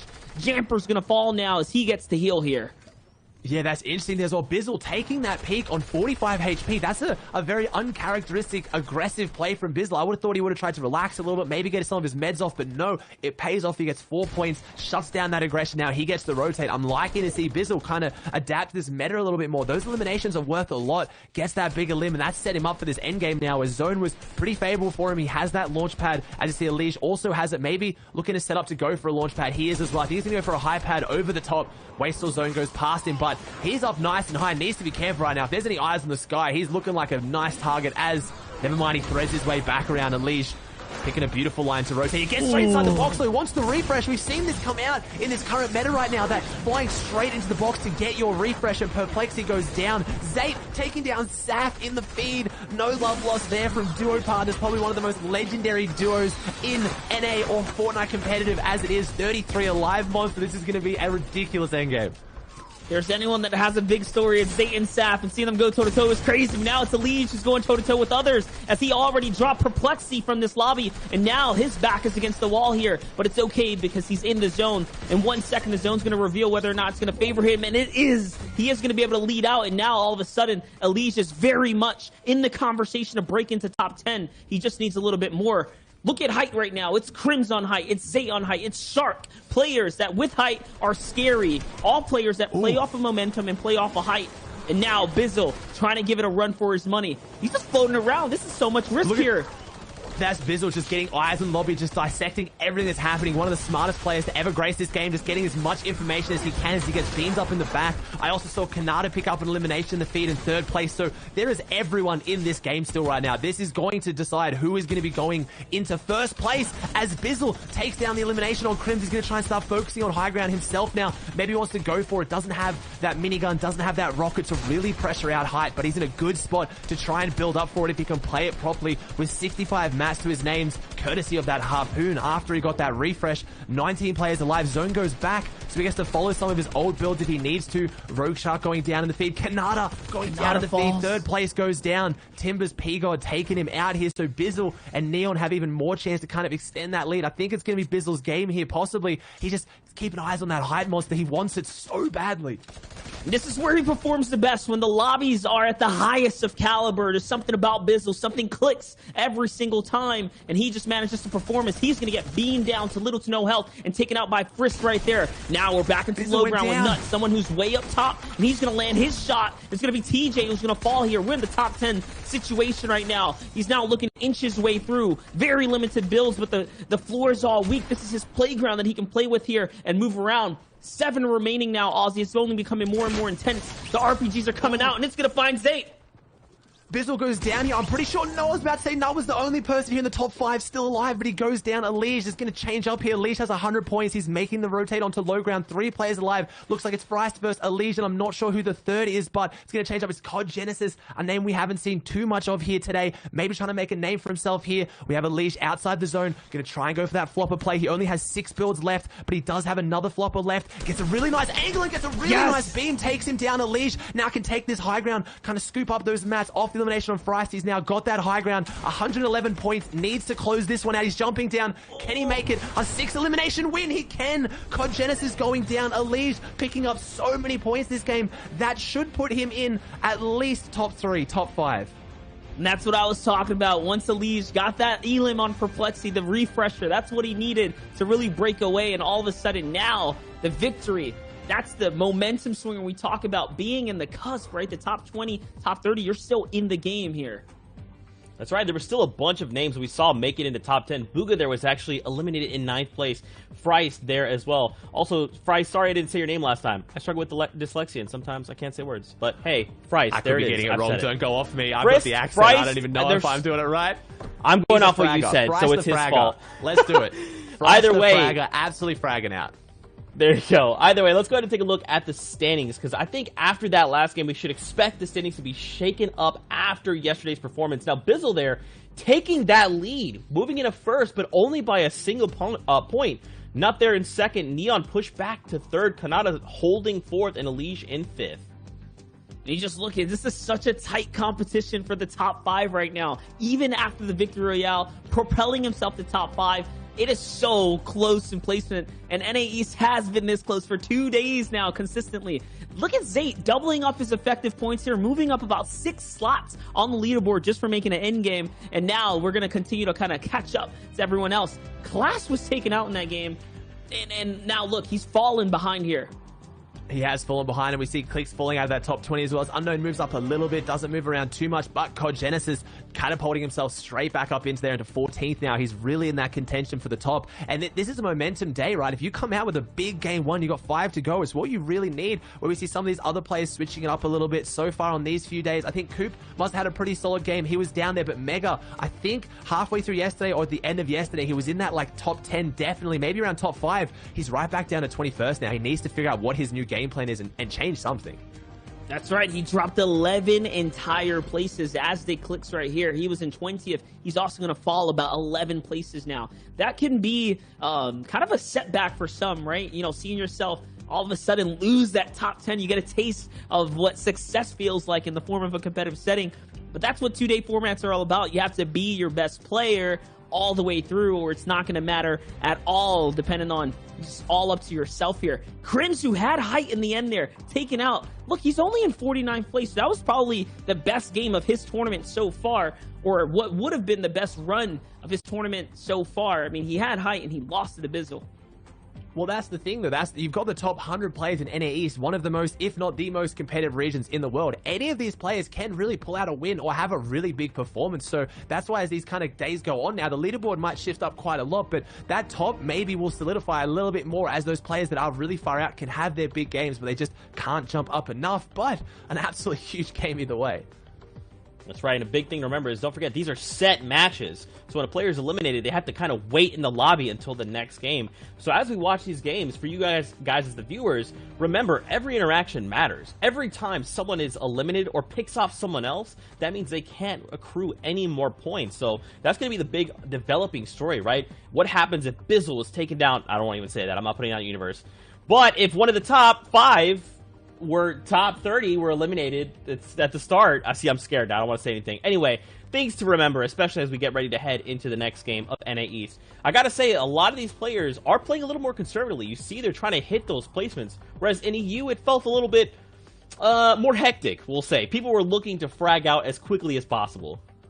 Yeah, and that's just an NA East thing, right? They do tend to ramp up kind of slowly there. As again, we apologize for Aussie jumping out. He will be kind of pulled back in soon. No worry about that little Aussie Classic. But yeah, so like players like Bizzle, these are the settings where he thrives. He is like the king of just coming back in the best of the best when it's literally your 100 best players in the world, when the elites lobbies, if you want to call it that. Bizzle thrives in these settings. He always manages to pull a victory royale. I mean, he did it at Summer Skirmish, or Secret Skirmish, excuse me, to come back. He kind of pulled something big at DreamHack Anaheim, right, to all of a sudden be in the talk. And now he's doing it again. Leading into this, it wasn't looking too good. Like, he kind of, he got by. But now, all of a sudden, when it's the top 100, he can put that homework down, and he knows what the lobby, what he's facing against, he performs.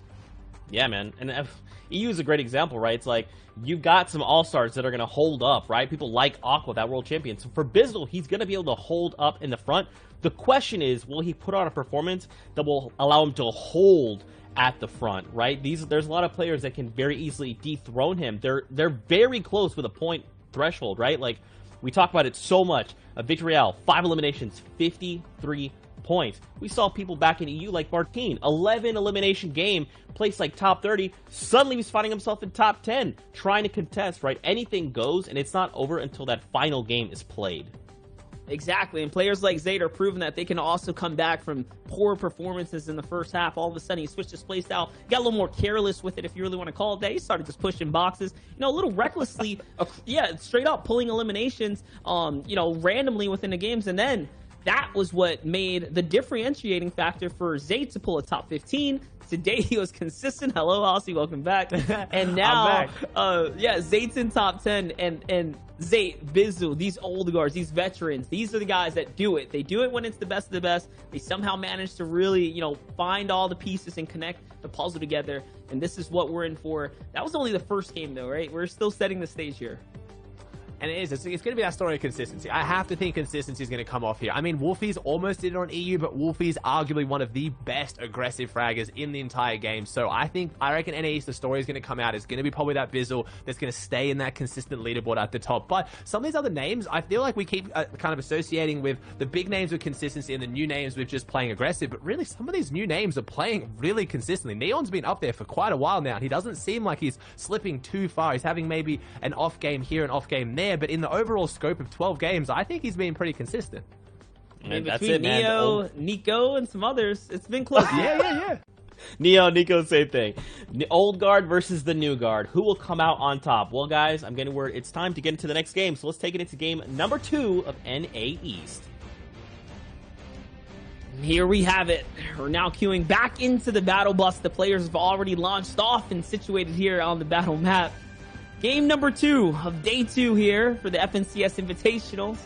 It's been quite the game for game 1. We saw a lot of those top 10 players all of a sudden thrusted out, but a few did manage to solidify their stay there. Bizzle being one of the premier ones. Kanata being someone who did still make it all the way through to endgame through placement points. So we're in for still quite the treat. Yeah, one thing I'm noticing here from the map that is a bit different is that northwest section of the Shark and the island. There were a lot more eyes on that. I saw 2 people just outside Shark around those islands, and I saw 2 people on the Fallen Plain Island. So that's going to shake things up for those Shark players. We saw how much the grappler came into effect last game. I mean, it's been coming into effect in every region and every endgame. Having an infinite grappler in solos is so powerful, but it's also going to affect players like Arab who are landing around that island area when they make their rotate, or even Zayt who is at Sweaty Sands. If there's all of a sudden 3 extra players north of you that have to come past you, that can either be very good or very bad. Yeah, absolutely. And we talk about drop spots and how players master them, play to their strengths. Kanata's been landing risky reels for quite some time. This is his home. This is his playground. It looks like he already is catching wind of something going on over here. Just the builds in its own is going to be the factor to let him know of what's going on. And it's time for him to get a piece of this. He's been averaging about 2 limbs throughout the course of the competition around, so this could be one of his cheeky little rotates to see if he can get one. And yes, he's going to steal away with one. And with the power shotgun that he has right now, this upgraded variant of the tactical, I mean, I don't see a reason for him not to take this fight right now. Yeah, Kanata, one of the most proficient box fighters or just mechanical players in this region here, and he's very confident. Ooh, because of stuff like that. Takes down Sizz Lucky. That's 2 eliminations. That's an 8-point swing. Kanata, who's going into this game on 4th only. He was one of those players who was outside that leaderboard. So with this, if all the other top 3 haven't gained any eliminations, there is literally 3 points separating 1st from 4th now, just because of those 2 eliminations. So that's one of those good spots about Risky Reels. It's got a lot of material around you, especially metal, one of the hardest materials to come by in the game. You can go for those upgraded attacks, or again, with how much loot is there, he may have just picked that up off the ground. But either way, a really nice drop spot, and we haven't seen Kanata have that early aggression. It's a sign of how much respect he commands, that he has Risky completely to himself. What I think for now has been 8 games of this tournament. That is true. I mean, we'll see though if anyone does decide to play spoiler within the competition. I mean, we know how things can go. Anything can happen, so you do still have to be on your P's and Q's, on your toes, especially when you're in the lead. But we're going to jump over now. Spark G Timbers here.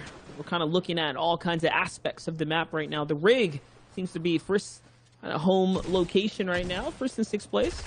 We're going to go back to the action though. Timbers. That's P-God.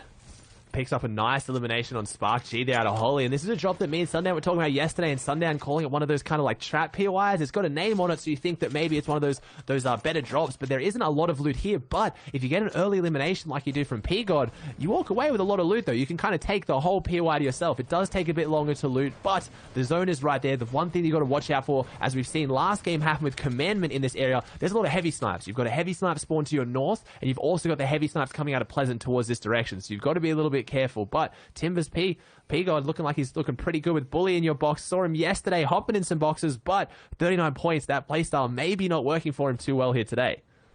Yeah, especially after that one game already down. This is his next swing at bat here to see if he can really catch something big and propel him back up into the projection, into the money. Remember, the prizing all of a sudden breaks out. I know we talk about first place, but you have to think about it. It's still, 5-figure checks on the line here. The big prizing for breaking into top 10. There's a lot of money out there to be made. So don't count these players out that are just close by. He's going to find Keox here. So Bully's off to a good start this round. And he's going to be able to pick up all the loot too. So he can continue this fight if he wants. And yeah, I guess with the refresher, this is all in his favor right now. All he has to do is not eat a big shotgun shot like that, which now all of a sudden gives the enemy the momentum. And it's the second one. He finds what he needs, though. Bet on Legacy goes down. that blue SMG, it's pretty deadly. We've seen how dangerous that weapon can be, especially now with this upgrade. Like, that loadout right now for Bully is very scary. Got the burst rifle, which can do some serious damage at long range, maybe have those aggressive kind of pushes onto players to open up the fights. Blue SMG to follow up with as the burst rifle, not as consistent close range. He's got a good loadout, but yeah, he almost threw that when he got in the box, but maybe needs to slow it down a little bit. That was a pretty risky fight. He almost lost that one.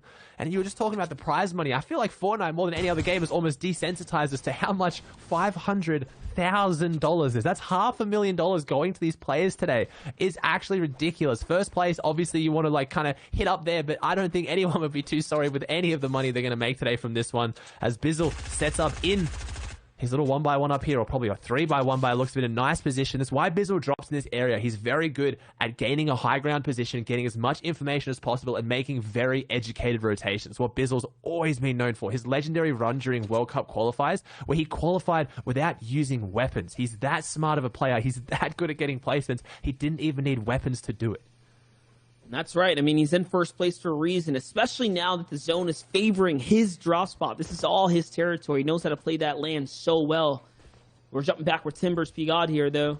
He's rotating now south, looking for some action, and his way to the zone right now. All capped out on loot. Wonder if he's going to go for the upgrade machine to go level it up. But no, someone's going to force him to kind of stop down here. He's looking for trades, shot exchanges here, and he's not going to find anything. Running a triple heal right now, 3 medkits in the inventory, so a lot of kind of options available for the type of style and play that he wants to take here, moving into this zone number 2 right now. And we're looking at players like Timbers Pigod, FaZe Bizzle, and all the others, because they're all very much in contention for taking away this entire tournament. Even at 86 points here, you have to think about it. We just saw Liege bounce all the way back up with 1 victory royale, and he had less points than this, and all of a sudden he was in the top 5. So one big win, and top 5 is Timbers Pigod, right? All of a sudden, and he's in the conversation for being our next FNCS Invitational champ. We got a fight going down. Yeah. Pigod's going to try and take this one from beneath, see if he can knock him out and maybe get a bit of an advantage. He does, hits him for whites too. Knight goes down. Knight having a rough day. He does drop Logjam, so he's not too far from his drop, but obviously had someone in his rotation path that Timbers now has in front of him. But I don't know if this player really wants to take this fight. Could maybe use this tree cover to disengage. Or it's Saf. So Saf versus Pigod now. Saf, someone who is one of the most decorated competitive Fortnite players, not performing too well here in solos, but we're going to have to see how that one plays out later, as Tragics maybe trying to sneak up a little bit here on Frosty, get a bit of a beam. Or is it Frosty that's sneaking up on Tragics? I think it might actually be. It was the reverse. Tragics getting beamed up a little bit as Frosty is pushing forward. And we're going to see more of these fights break out now, where even a couple tags is all these players need to go aggressive. Maybe needed more, though, because Frosty gets in the box but doesn't capitalize. But Tragics, he's not out of the fire yet. He's in the back foot now. He's got Slurpfish, Minis, Big Pots, as Deegan is coming in to try and finish this one off if he can. He's going to try and go for that sidewall, and Tragics needs to make something big happen here, Monster.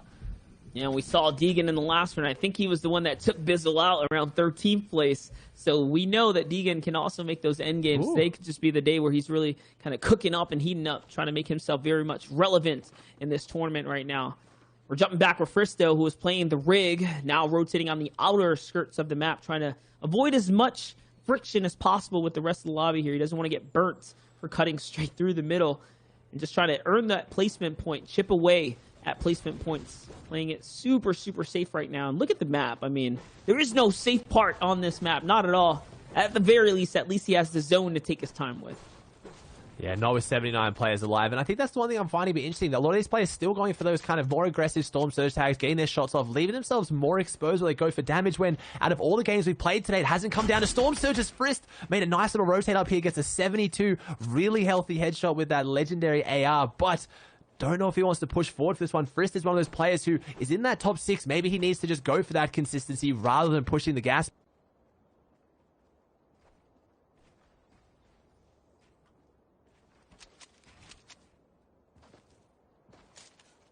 And that's the thing, right? If you want to pull a Wolfies, you have to push players. I mean, Frisk could be trying to do the same thing. It's one thing to play for top 10. It's another to play for the victory. The entire kind of to be the champion of the tournament. Is he's going to find Jamper right there just from taking a couple shots right underneath, falling him into the trap now. And with all the excess loot here, I wouldn't be surprised if he just parks up right now and takes well and full advantage of the situation he's been granted here. It's Booga, the World Cup champion, the World Cup winner of the most recent solo, the largest official solo event in recent times outside of the DreamHack Anaheim. He's sitting right up the top, and Bugha on a fresh day, fresh mentality. He's doing pretty good so far. I mean, he was in the end game of the previous running here, Ozzy. As we're back with Frisk. Yeah. Frisk finding a couple elims. He's looking good now as well. He's got like a really tough loadout choice. He's got the heavy sniper there, has the rockets, not really sure how he's going to play it. He's got to get through Bugha up there. He's got the Gideon looking over to and Sway, a name we haven't seen too much for how aggressive he is. Struggling a little bit here in these more stacked games compared to what he did in the reboot rounds. He gets in the box and showing there, he goes toe-to-toe with Grazka. That's the kind of play that maybe worked during reboot round and maybe worked during those more open qualifier situations. But when you go against toe-to-toe with some of the best, another veteran on the controller gets taken out by Grazka here, and he just gets to top himself back up. Maybe a bit confused on that push, and Sway's out of there for another game, showing that aggression not really paying off here at the moment. That's right. And I mean, you can see the flip of a coin, anything can happen. Some players say it best. It doesn't matter how much HP you have coming into battle. You got to respect the other person on the other side of the barrel. They can do anything, and all of a sudden your game can be out of the window. Nut, second place. Currently holding second. Currently holding the coattails of Bizzle. Just a point behind, though, just to give you guys a little context of how close the competition here. 134 points. Bizzle's probably at like a 135 or so if he hasn't picked up an Elim. Cheater Neon, who's at 132 when we came into this lobby here. It just shows you how actually close the top three is. I mean, we can basically say they're all tied up for first right now, all of which are also playing their own kind of style. Here's Kaz on the tail of Nico. It was crazy. The Kaz on high ground last game, looking pretty good, but he's on 28 points total, showing that any of these guys can have that big game that they need. Kaz trying to come from behind, trying to line up that heavy snipe. He's got the bandage cannon in the back pocket, and he's going to need it. He might have to go full aggressive here. He might not even wait for the bandage cannon. Maybe doesn't want to use it, doesn't want this player to know he's here. This is a risky fight to take, goes for the builds. I think it's kind of do or die here. He needs to go for these shots. 45 health is ticking down. It's a 2-tick now as well, so he doesn't have long to wait this one out. Finds the angle though, but maybe had the info that Nico was low as well, and there it is. Kaz played that one well. He's now got the minis, the bandage cannon, and the big pop, but he's got to make it pretty far into a lot of eyes looking at him. I can see 6 people on that bridge just to his right, so see if maybe he can even make it to the next zone, but a good elimination either way. One thing to think about, when you put that bandage bazooka down, it stops replenishing the bandages, so those little seconds right there, you're losing out on an opportunity to heal down the road. We'll see if that ends up playing a factor. But Bugha, we know, sitting high and pretty above Frisk the Light. Now he's looking down on the rest of the competition. Near center zone right now, playing towards the mountains here. If you're up here, this is the strongest spot you can be in. And speaking about Frisk the Light here, look, there he is, sitting right underneath all of not only Bugha's old builds, but Legendian, who's on the mountain right here to the right. Frisk has got good eyes on him, and he's got that heavy sniper as well. Kind of scary to think about. Look at the feed, though. Unknown, cooking in the mid-game. He is cooking. He's one of those players that is just outside that top 20, or just inside the top 20, sorry, who could kind of shake things up really quickly. Frisk maybe could seize an angle to go for that heavy snipe. He's dropping down to maybe look for it. He wants to look through the cone. I think he should be going for this right now. This guy has no idea that he has an angle on him, and there it is. You saw how quickly he lined that up. Just real quick look up, snap, and Legion. This game is done for, and Frisk picks up another 4 points, making it 8 so far this game on eliminations alone. This is big. This is shaking it up again. That puts Frisk now back up into that top 5 as well, which is so close at the top. It's kind of ridiculous right now. That's right. He's pressing that gas pedal, rolling right up to players like Kanata and Elige, who are still in this game right now. We're going to jump back with Neon, though. Neon, like I said, this top 3 is so close. It's so cut lean, right? We're talking about the leanest of the lean in this kind of competition format. He is looking around, though. Not quite the situation you want to be in. Very limited heals. Zone, he's on the outside of it, right? It's probably going to favor somewhere towards the middle, so we know how zone 4 into 5 kind of work out. Ozzy, I got to say, man, this is kind of a scary situation for someone like Neon, who's been so consistent. This is not quite the winning formula that we've seen from Neon so far. No, he doesn't really have any of those power weapons. Like when you got that heavy sniper, I see someone with heavy sniper, and I just feel so much more comfortable with them getting the refresh. He has the harpoon, could go for maybe a little like a wood phase trick, but yeah, Neon in an iffy position here. There's a lot of verticality, which can make the zones quite hard, but as far as getting him into the next zone, it could be okay. There's only a few players really that have sight lines on him right now if zone does maybe pull further west towards the opposite side, but at the same time, yeah, Neon might be feeling the pressure a little bit, but he's top 3 right now. He started this game on 132. He's been obviously having a game plan that works, and I'm sure if he plays it right here, he can make something of it. But yeah, looking a little bit scary there on the bottom side, where you got players up here like Booger and Avery, who obviously are in great positions no matter where this zone goes. But this is looking like it could be one of the worst zones we've seen so far in this NA tournament today and yesterday. There's a lot of verticality, potentially a water zone as well. Just a lot of those things that these people in the top don't want to see if their loadout's looking a bit iffy.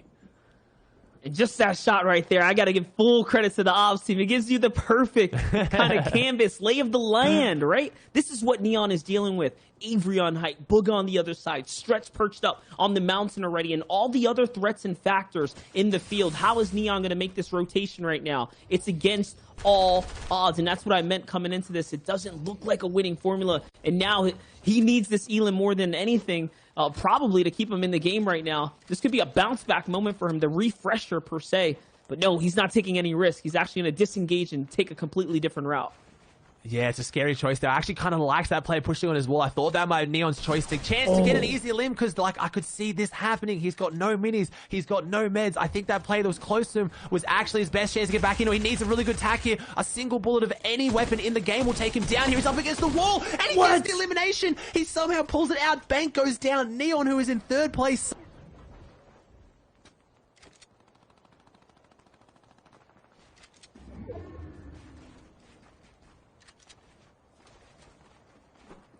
Neon, all pressure on him. All question on him on what players, these new players can do. And I mean, they're proving it right here. A 6 HP clutch up, so incredible to witness. Are we watching what would be one of the greatest comebacks right now? Someone who, again, against all odds, is managing to find it, to make it work. But no, the edit's going to come in front of him, and that's it. Neon gets the throne. He gets thrown out of the lobby here. And now it's up to Bizzle, Nuts, Kanata, Elise, Frist, and all the others that are just so close to the top 5, but still, he does manage to find some points right there. He is very much in this game still. And speaking about Nut, he's perched up on the mountain right now. He's going to find someone for White's health right there. That means this guy does not have any shield. And yes, of course, he's going to set up the proper angle. Comes in right through the side. And no, he gets met by Colazo with the big shotgun shot. Colazo with no HP manages to clutch up the shotgun, and we're seeing phenomenal use, phenomenal bailouts here. Aussie, It was good. Colazo, someone who just made it through. He just skated. He came 20th on the dot for reboot round, having a massive impact on the tournament still. And he's here now. He's got that heavy snipe. There's a lot of things he can do. Colazo, one of those players that is so consistent once he gets to this end game now. Zone going a little bit further across. This leaderboard is shaking up quick. They're all so close, but a few of them have fallen out of this. Colazo might be one of those ones who can jump back up, has the loadout to do it. And that was a very big shotgun play from Colazo. this is such an intense game. I can just feel it in the air, the intensity. It's so thick. You can walk on it right now. Booga still on height. Avery still on height. I saw Zayt in there. I see Commandment, Shark, and so many others. Krim still, once again, Krim's in that top 50 right now. This could be a big game for him. All he has to do is break clear and catch the green lights. Let's see, though. Assault trying to figure out what he can do here. He has a power loadout. No big amounts of ammunition to maintain height, so he's going to jump down here. Is possibly looking for a refresher right now. It could be super crucial for him to find one. He's going to find a big pump shotgun. And Aussie, he's on the run for his life right now. He's trying to figure out what exactly is the best play here. It's going to be the launch pad. He's just going to cut the zone. Yeah, good pass. He gets to go nice and high there. He gets to go behind his walls. Only a 30 tag with that epic pump. Really not hitting a shot there. He's going to try and maybe make something happen. He's still got 30 builds left, but coming into endgame, and Frist picking up an elimination of the feed on Rogue Shark. Still in this one. Frist might be seeing the light here as he jumps back up. We see Assault trying to find his way through this one, gets the floor, but unfortunately the player was on a stair, but he's hunting for it. Needs that refresh. Player forgot that he was there, or just maybe didn't think that he'd rotate around the outside. Phases in, he just can't keep going though. He's breaking these walls, he's pushing forward. He cannot find this player, but he's now getting pinned in the back from the third party. Drops down. Assault is just hunting this fight. Can he make it? He does. He finally finds his way in, as Unknown in the feed picks up 2 eliminations, so he might be jumping his way back up in here as well now.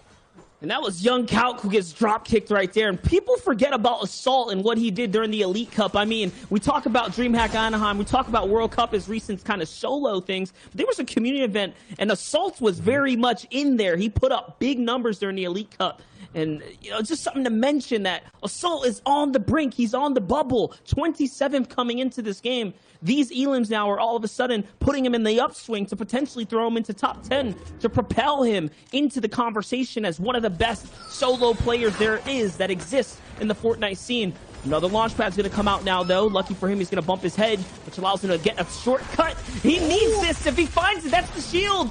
And it's RBK Big Brain, Arab, who's going to fall there. Arab is having a whirlwind of a day, Ozzy.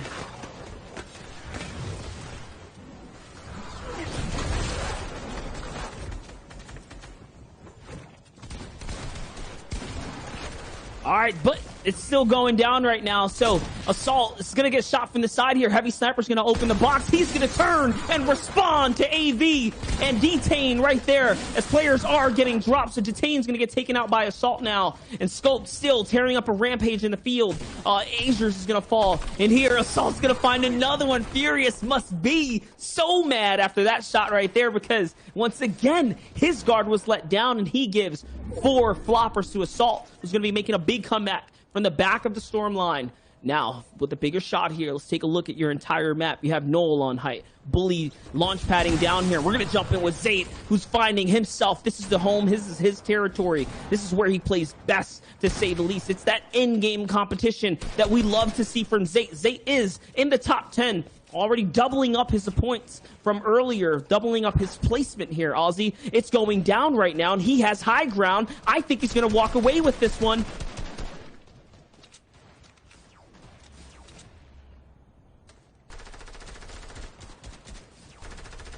All right, but Ozzy's going to cut back out, so we're going to jump back into this. It's Zate on high ground here. He's looking for any opportunity. Remember, he was in 8th place.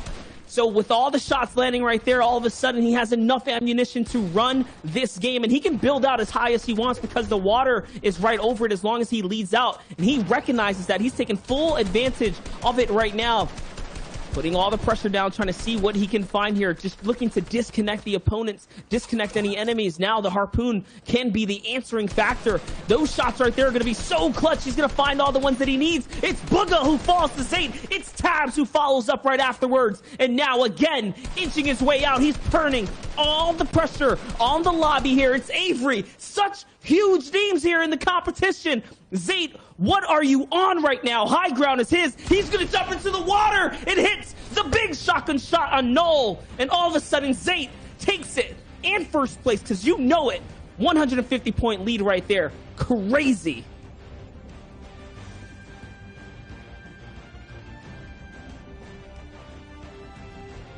Monstrous endgame right there. I'm thankful we cut what we did because I was definitely getting up out of my chair running my room. That was insane, Zate. Good lord, dude. What, as Monster said, what are you on? That is absolutely unbelievable, bro. You came out of 8th place with 97 points. Bizzle is in 1st with 134. We got to look at the standings because Zate just made one of the biggest pushes and plays of his entire career right here, right now. And that's what I love about this competition. The FNCS Invitational specifically, it is not safe. No one is safe. Let's take a look at the standings, Monster. And I mean, right now, literally the best of the best, the leanest. There's no fats in this competition. It's so cut lean. Zate, 150 points at 1st place right now. 2 victory royales, putting him amongst, like, honestly, the elites. And this is what I meant coming into this. Players like Zate, they do this all the time when it comes down to high-stakes competitions. It is unreal, bro. Like, 2 victory royales. Aqua was the one that did that earlier in EU, and we're only in game number 2. He still has a shot. He could still make another play for another victory royale. Absolutely insane. Kanada there, or Adenak, or Kanads, whatever you want to call yourself. You're always changing it up on me. Unknown there. Just on the outside, though, Monster, 11th place with 105 points. But there's still so many people to talk about. Niddle, Smack, Who Fishy Cares, Class as well. We saw him pull off the unthinkable. Tabs was even their late game top 5. Big game for Tabs right there to really push him up a bunch of slots right here. I think he moved up like 15 or so or more, so really propelling himself up. I mean, Unknown jumped up 7 slots just in his own. Players like Scope, too, we saw catch an Elam. Scope now making all of a sudden finding his second wind. I thought Grotto wasn't going to work out. Maybe he needed to change it, but today, whatever game plan he's working on is working all the way through. Look at Booga. Look at Colazzo. Players that we saw in that end game. One end game, and all of a sudden, you're up in the top 30. Dude, this is absolutely insane. You know, we thought EU was going to be the most unprecedented, like, head-to-head clashes, people being dethroned, but right now it's happening all over NA East. Players looking to contest up into the higher placements as fast and as possible as they can. I mean, even looking as far as 50, right? Roller, we saw him coming out of the open qualifier rounds in week number 2. He's phenomenal. Crims, Rogue Shark, there's all these big names out in NA East. And we still have so many games left to go. A lot of these players can still strike for top 10 if possible. They may not make that number 1 spot, but listen, hitting in the top 10 for placement as far as the money's concerned, it's going to change your life. Hey, we see the money that's worth up there, but for a lot of these players, the money, that's second. But it's about coming first. It's about saying you're the best in the region, regardless of whether or not they're big fans of the mode right now. I mean, they're performing. They're showing that all those hours of practice. I mean, they're putting it all to work, and they're the best of the best. They're the best that there is that exists within Fortnite right now. Man, dude, that's the kind of stuff that gets me so hyped. With 4 games left to go, who will hold the crown as the FNCS Invitational Champion? There's still so much more room to play with. I mean, what do you think, Monster? What can we expect? Do you think, like, I want to believe Bizzle can hold on to it, but there's just so many other names that we just can't forget about. You know what, Monster, I think what we need to do is we got to go find Aussie. We'll come back to this conversation a little bit. Yeah, we'll hold on it. Fortnite fam, go get yourself some drink. We'll be right back with more of the FNCS Invitational after this.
We are back now. It's the FNCS Invitational, baby. We had to group because we got Shy Wager, we got Sancho back in the house. I mean, look at Sancho. Look at his jacket. Sancho, please. Just kidding. It's of course, guys. man. Championship Sunday. It's got to be gold. Everything that Midas touches gold. You know, that's just the rules of the game. Gentlemen, we are back with more games on the way. We have 4 left before crowning an Invitational Champion. This is now going to be Game 3 we're entering. Now, what we just saw from that last performance was Zayt popping off in a massive way. You know, yesterday we looked at his performance, and it was, you know, it was okay. It was fine, middle of the pack kind of stuff. But today, Zate's like, yo, game 2? Alright, I'm here to play. I mean, what can we expect for the next set of games? Like, it feels like no one is safe, at least in NE. We knew that in EU, but we still haven't seen much out of NE just yet. I mean, you say the man's popping off. I say he's shutting down the rest of the entire region time and time again. Every time he has height, he's on wooden builds. He has an AR, purple, gold, epic, legendary, doesn't matter. He just rains down fire on everyone. And that was a classic NA East water zone as well, which he just dominated, never touching the ground. Like, that's not only impressive, but it's just insane. I was literally speechless. You said you were running around your room. I was running around my entire street and house. Oh man, and you know what? It's just kind of like reflective of what happened in EU with Aqua, right? Someone who's just so consistent, but I just feel like Zate is like turbo mode now. He's a completely different Zate. We usually see the Zate that worries about positioning in an early game, but now he's taking those engagements and shooting up the leaderboard to the #1 spot, Shy. That's right, man. As he holds down that #1 spot, will he hold it, or will someone else look to contest? Let's get ready to head into game number 3 of NA East. All right, and this is that halfway mark. This is where things start to ramp up. People understand where their points are in relation to everyone else. But when it comes to games 3 and 4, you can always expect the unexpected. You can see the drops right now. Frenzy Farm is now once again heating up like it did on day 1. Pleasant Park is never going to be pleasant at any point in this early game. And there's a lot of placement to divvy out, but we're not there yet, Sancho. It's the top 96, and the fights are just about to begin. And this is what the best part is, as the first zone is revealed. And ladies and gentlemen, this is game 3. This is the meat of the sandwich that we're grabbing on right now, baby. As Zate, with 150 points, sitting in Sweaty Sands. And I gotta say, man, he's one of the prominent pros in the scene, Shayo. Zate is like something that is just consistent all the way through, and we're seeing that this format rewards consistency. It really does. And like when you're here every single event and you're winning every single event, that mindset, right? It can be very good to hold on to. You have to adapt and change it. He's had so much support right now on his stream from so many different parties. Everyone's enjoying the content he's putting out for this entire game that this entire competition we've been seeing so far. And he's landed the same drop spot every single time, stopping people on rotation, whether it was Arab yesterday, moving onwards, eliminating whoever he wanted to after the fact as well. At the same time, there's other people, you know, climbing straight towards the top side at other places of the map. Kanata, he's also very close to the top, looking to just keep holding on his high ground compared to the rest of the entire server. Kanata is one of just the 8 players across all regions to have an average placement in the teens, and he's the only player in NA East to do so. So Kanata's, as well as consistency, is doing really well from him. If you look at Monsters D Face's VOD reviews, they call him the rotational genius of the region. So we're going to expect some big things from Kanata, and my favorite thing that Kanata does is his pop-offs. He's very famous for having those good vibes and good times here, and he is definitely so good, so good. I mean, endgame pop-offs always come from where you land early. I feel like the loot you have, not only that, but the journey to get towards endgame says a lot about a player and, you know, how they're playing each and every single game. 3 and 4 is where drops can kind of change. But once again, Kanata, second day in a row, completely uncontested right now. And he's at Risky Reels. You know, it's a very good spot, a full loadout. He'll be able to move forward and basically not see much action till later in the game. And that's exactly what he wants. We're on here on the Orchard Stowe. We did see him go down a little bit early in his games, sitting at 72 points, within striking distance to get some good punny here, some good coin. And this is one of those nice little areas. You get a little bit of everything in the Orchard, and that's what you want to do with all these professional players, these rotation, their loot paths. They find the optimal way to go through if you're just tuning in. All this has been practiced numerous of times. They know exactly how much stone or brick you can get from these rocks. They know exactly where they need to go if they need some more. And Stowe taking a quick look to see if he could get a freebie 4-pointer here out in the distance. We've been watching this in a couple of the casts. There it is, a 20 tag, and there it is. Sharpshooter gets shot sharp right there by Stowe. And we've seen that all throughout the FNCS solos as players with their backs exposed taken advantage right there by Stowe. it's like kind of one thing. It's kind of like playing whack-a-mole against players who are trying to switch up exactly what they're doing, especially if they're somewhat desperate. I believe Sharpshooter's still towards that bottom side of the leaderboard, and he's 100% doing the right moves and trying to get out of his drop spot maybe faster, move around the map, take a few fights, maybe a little bit more aggressive. But, you know, in doing so, you leave yourself vulnerable. You're putting yourself into a new environment, an environment where people like Stowe at their drop spot uninterrupted can have an easy say into the competition and into your games. We saw this in EU, Shio. I mean, the player coming from the middle of the pack could cause a ruckus for the top. I mean, Stowe itself is in the 30s or so. With a big performance, could get him into that 20s, and then you start getting a little bit serious. I mean, in this region, besides Zayt pop-off game that kind of put him at the very top, you know, everything's in striking distance. Anything could happen. Anything can change more so than EU. EU was sort of set for them a little bit early on. We had a clear picture as we're taking a look at Crims here with a clear opportunity, a clear line of sight to get a couple of tags there. And Crims has a great loadout, looking fantastic, and is one of these players as well that's looking for those confidence elims. And I just am scared when I see this because for the last, I think, all the games today and much of the games yesterday, every time he's in a comfortable position, he just seems to lose out the game sometimes or even lose out the fight. Very good loadout facing now against an RPG, so he should be at the disadvantage. He'll try to see if he can get a few shots off or maybe even a better position. Is going to elect to actually heal up, but I've seen him make it past these points all the way to height later in the game. The issue is he's not actually getting past that. He's not capitalizing. Nice white tag here. I can almost guarantee this is going to be an easy win for him. The only thing stopping this man from winning this fight would be a big one pump, but Crims is going to play it a little bit safer, just time and miss time actually when he's going to go into these boxes. So Kurz that gets taken out and now will not be able to move on past Holly Hedges. But once again, this is a repetition thing for Crims, right? He's looking to move now and hopefully do more in this game than just keep winning mid-game fights. Speaking of people doing more, it is a battle between Showbeans and Arab right now. We're into the mind of Arab, and he's hanging out right here. This is a peak that is infamous. Bang! Right then and there, we're going to get that double replay. Bang! Back to back. Hey, Arab with those big brain plays. If you want to step up your game, definitely check out his YouTube channel. This is what you're talking about. Build out your brand. And Arab's doing it today here with a nice start with 52 points in this second day showing. Yeah, that's a classic play you can make on a lot of vaults in Fortnite, but the biggest thing about the one at the Shark is that it's very secluded when it comes to moving closer to it and getting in. You don't really have the space. It's a very narrow corridor akin to, you know, not really the agency, but just kind of wide open, a big grid in the basement. Arab just plays around that factor, hangs out on the left during that storm phase as well. When you're inside, it's very dark on the screen. You can't see his feet. Easy pickups for him. Very smart plays. Moving on, though, we have Neon, the big man up top, who might have got slightly usurped so far, but he can easily bounce back. Insane game one or day one performance. And now he's just kind of on that climb. Wasn't really here before. He was the king, but now it's time to just bring it all back. Sitting at third place the moment EU had the big names overtake the top.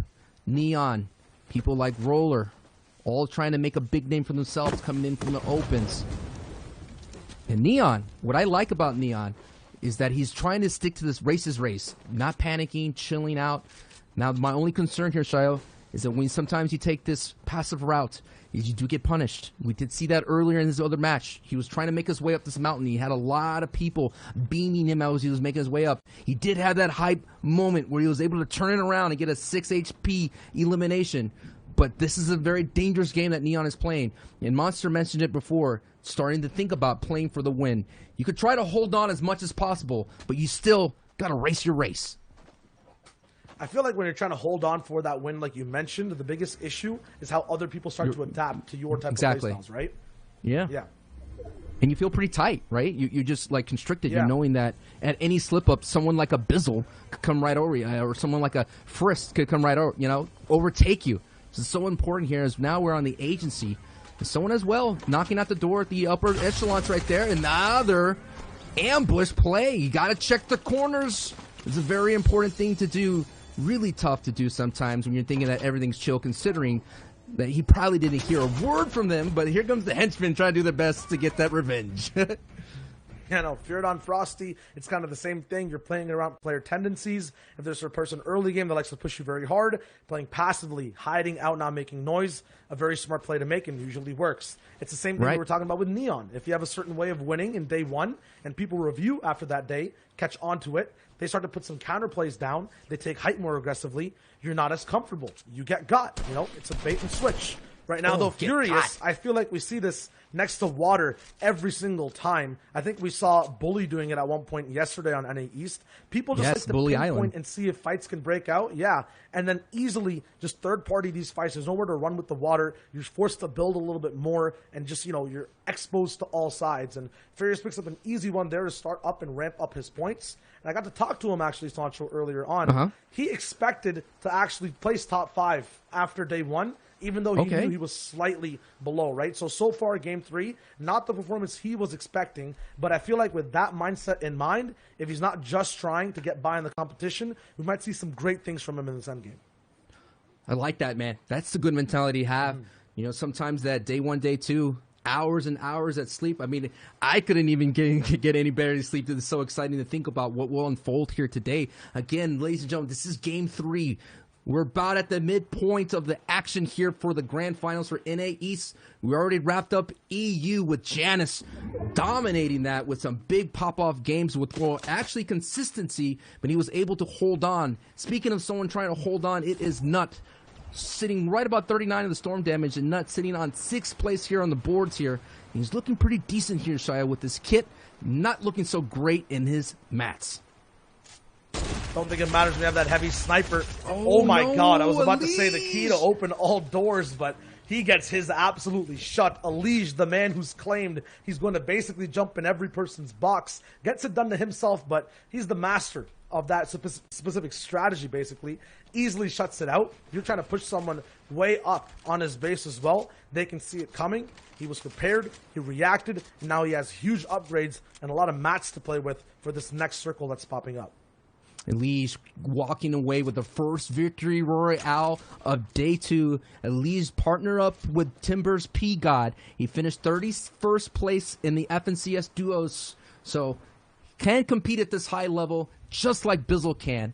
And Bizzle's right now has his eyes on Degen, and Degen did get unknown in the earlier game with a big-time elimination. No doubt Bizzle does not want to be added to that group, but we've been talking about consistency. I think the word of the day, the theme of the overarching play here of the FNCS solos, Bizzle's just the king of that. Pretty much, yeah. I mean, he was 2nd overall on the first day. He's trying to just hold on to that overall now, but we saw what Zate's doing. We talked about the effect of people doing well and popping off. It pushes other people down. Even when Nut makes that small decision to push someone, that was a 6th place player right now pushing someone in 7th. And now instantly the relationship is switched. aLL is now ahead of him, and he gets ever so closer to Bizzle. These guys have a 2-point difference now. And there's one person in the middle of them. I'm wondering who that person is because he's also going to be alive at this moment. But things are just going to get heated between everyone. Every elimination, every just, you know, disappearance of people from the server will have an overall effect on the top 10, 20, all the way down to 100. And that's a big change on who gets what prizing as well, Sancho.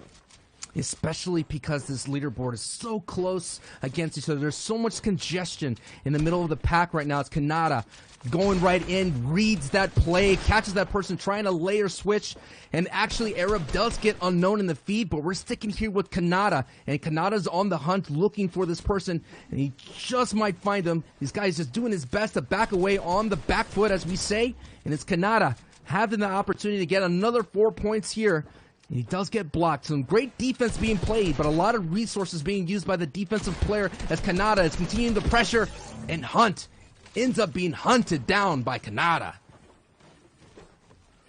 And now Kanata is one of only 2 players overall that's gotten an elimination in every single game thus far in the grand finals. This man is not only playing defense, but when he wants to just turn on those gears and push people's boxes, he's finding success. The big question is, how far does he get up in the leaderboard? And that's been the question the whole time at DreamHack and here now as well.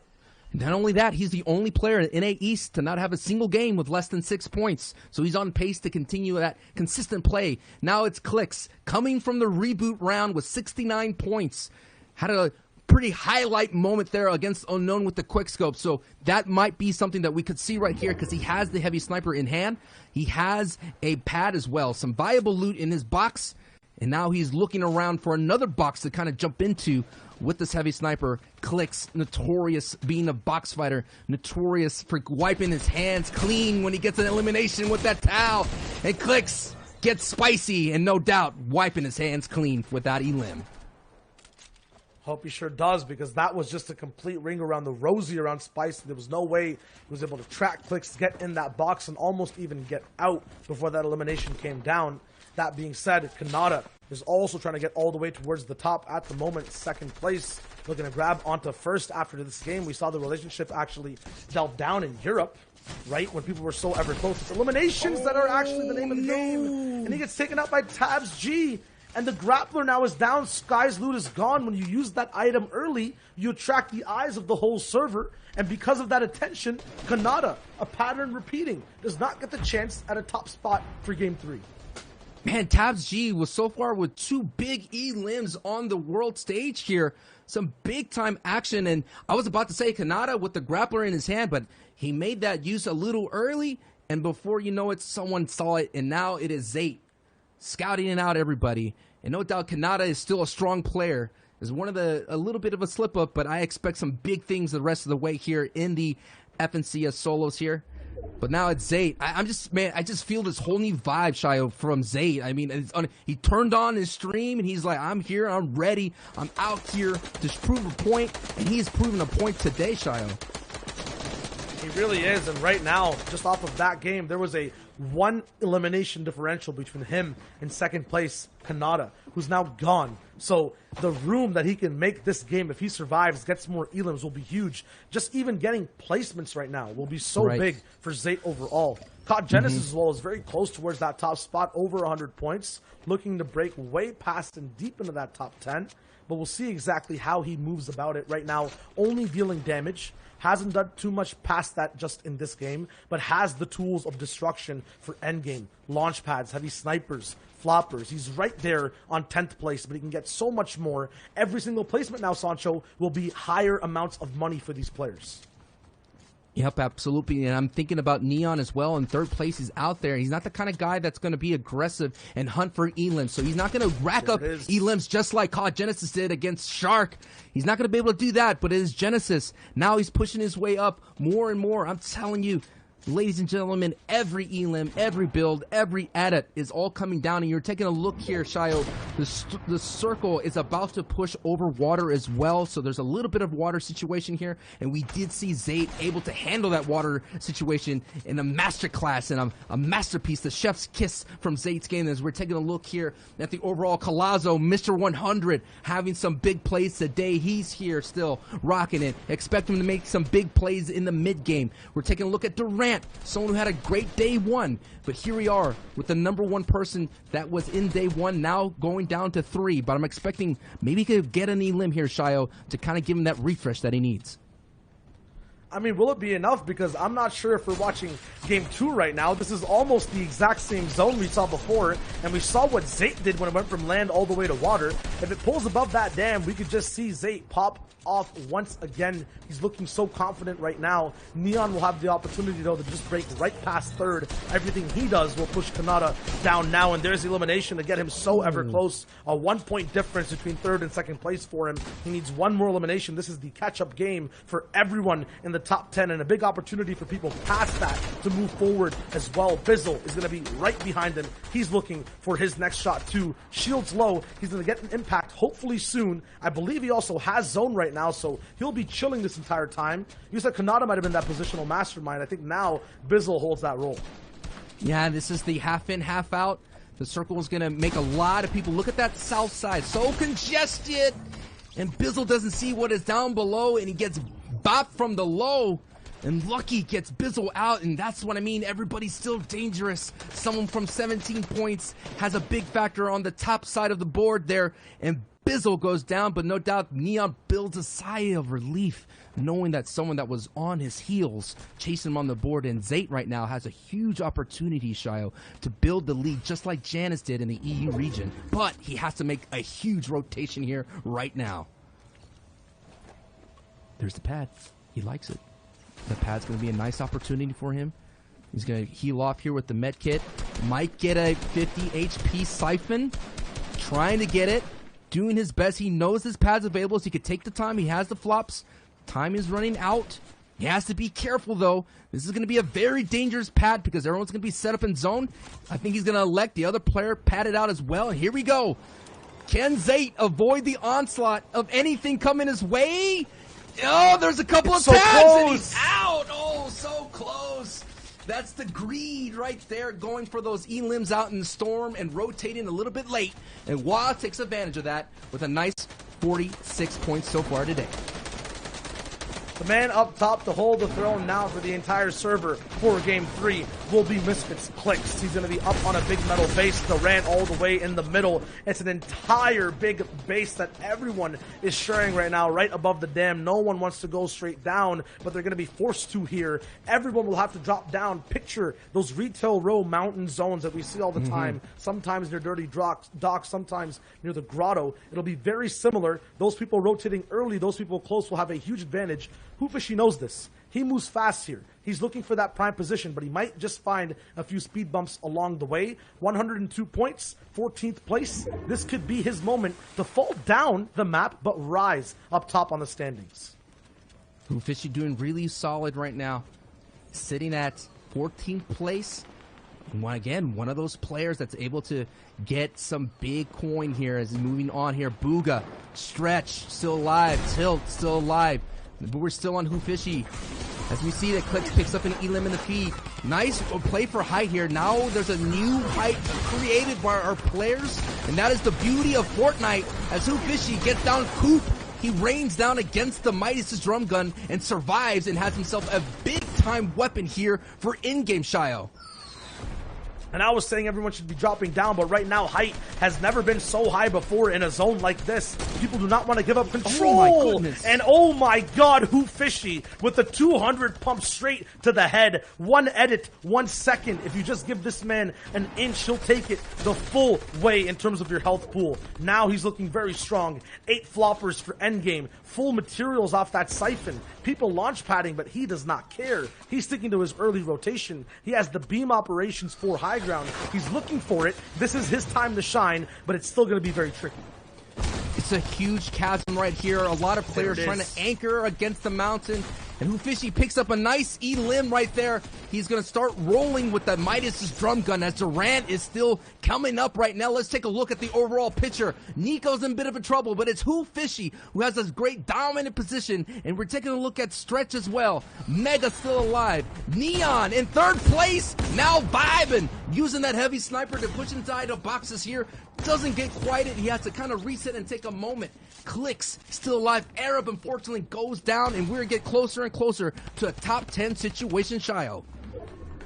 The zone kind of turns into quicksand once you run out of builds. There's no way you can kind of escape it. You have to play beside it, try to wiggle some room out before you can actually leave. Get a siphon. Luckily, though, for Neon, he's going to be able to stay right beside as it bounces back. It's a huge shot off on a jamper, which the zone cleans up. That's big for him. A possible first place swing now with 4 total eliminations in the top 10 situation. Every single placement now will give so many more points out, but Neon is going to be trapped at the backside. The zone is so awkward down below. It's Clicks who picks them up. AV goes down to Jelty, and we have a new reigner of height. It's Mega, who's so far up high. So many materials, putting pressure down onto Durant, forced down below. Rolls, though, so no fall damage. Furious looking a lot more healthier. Durant taken out by Clicks down below. It's going to be an operation from both low and height. If you're mid-ground right now, you are in trouble. So Furious, in one of the worst positions, has to find a way to make this work. A lot of loot available, has the drop down, not the coherent finish, though. A second tag, a third to wrap it up. Yes, and it's on Clicks, who had the grappler. Now in a 4-man endgame, he has one of the most powerful weapons and the biggest momentous swing compared to everyone else in the server. He goes up for his Sancho. He's trying to end everyone off.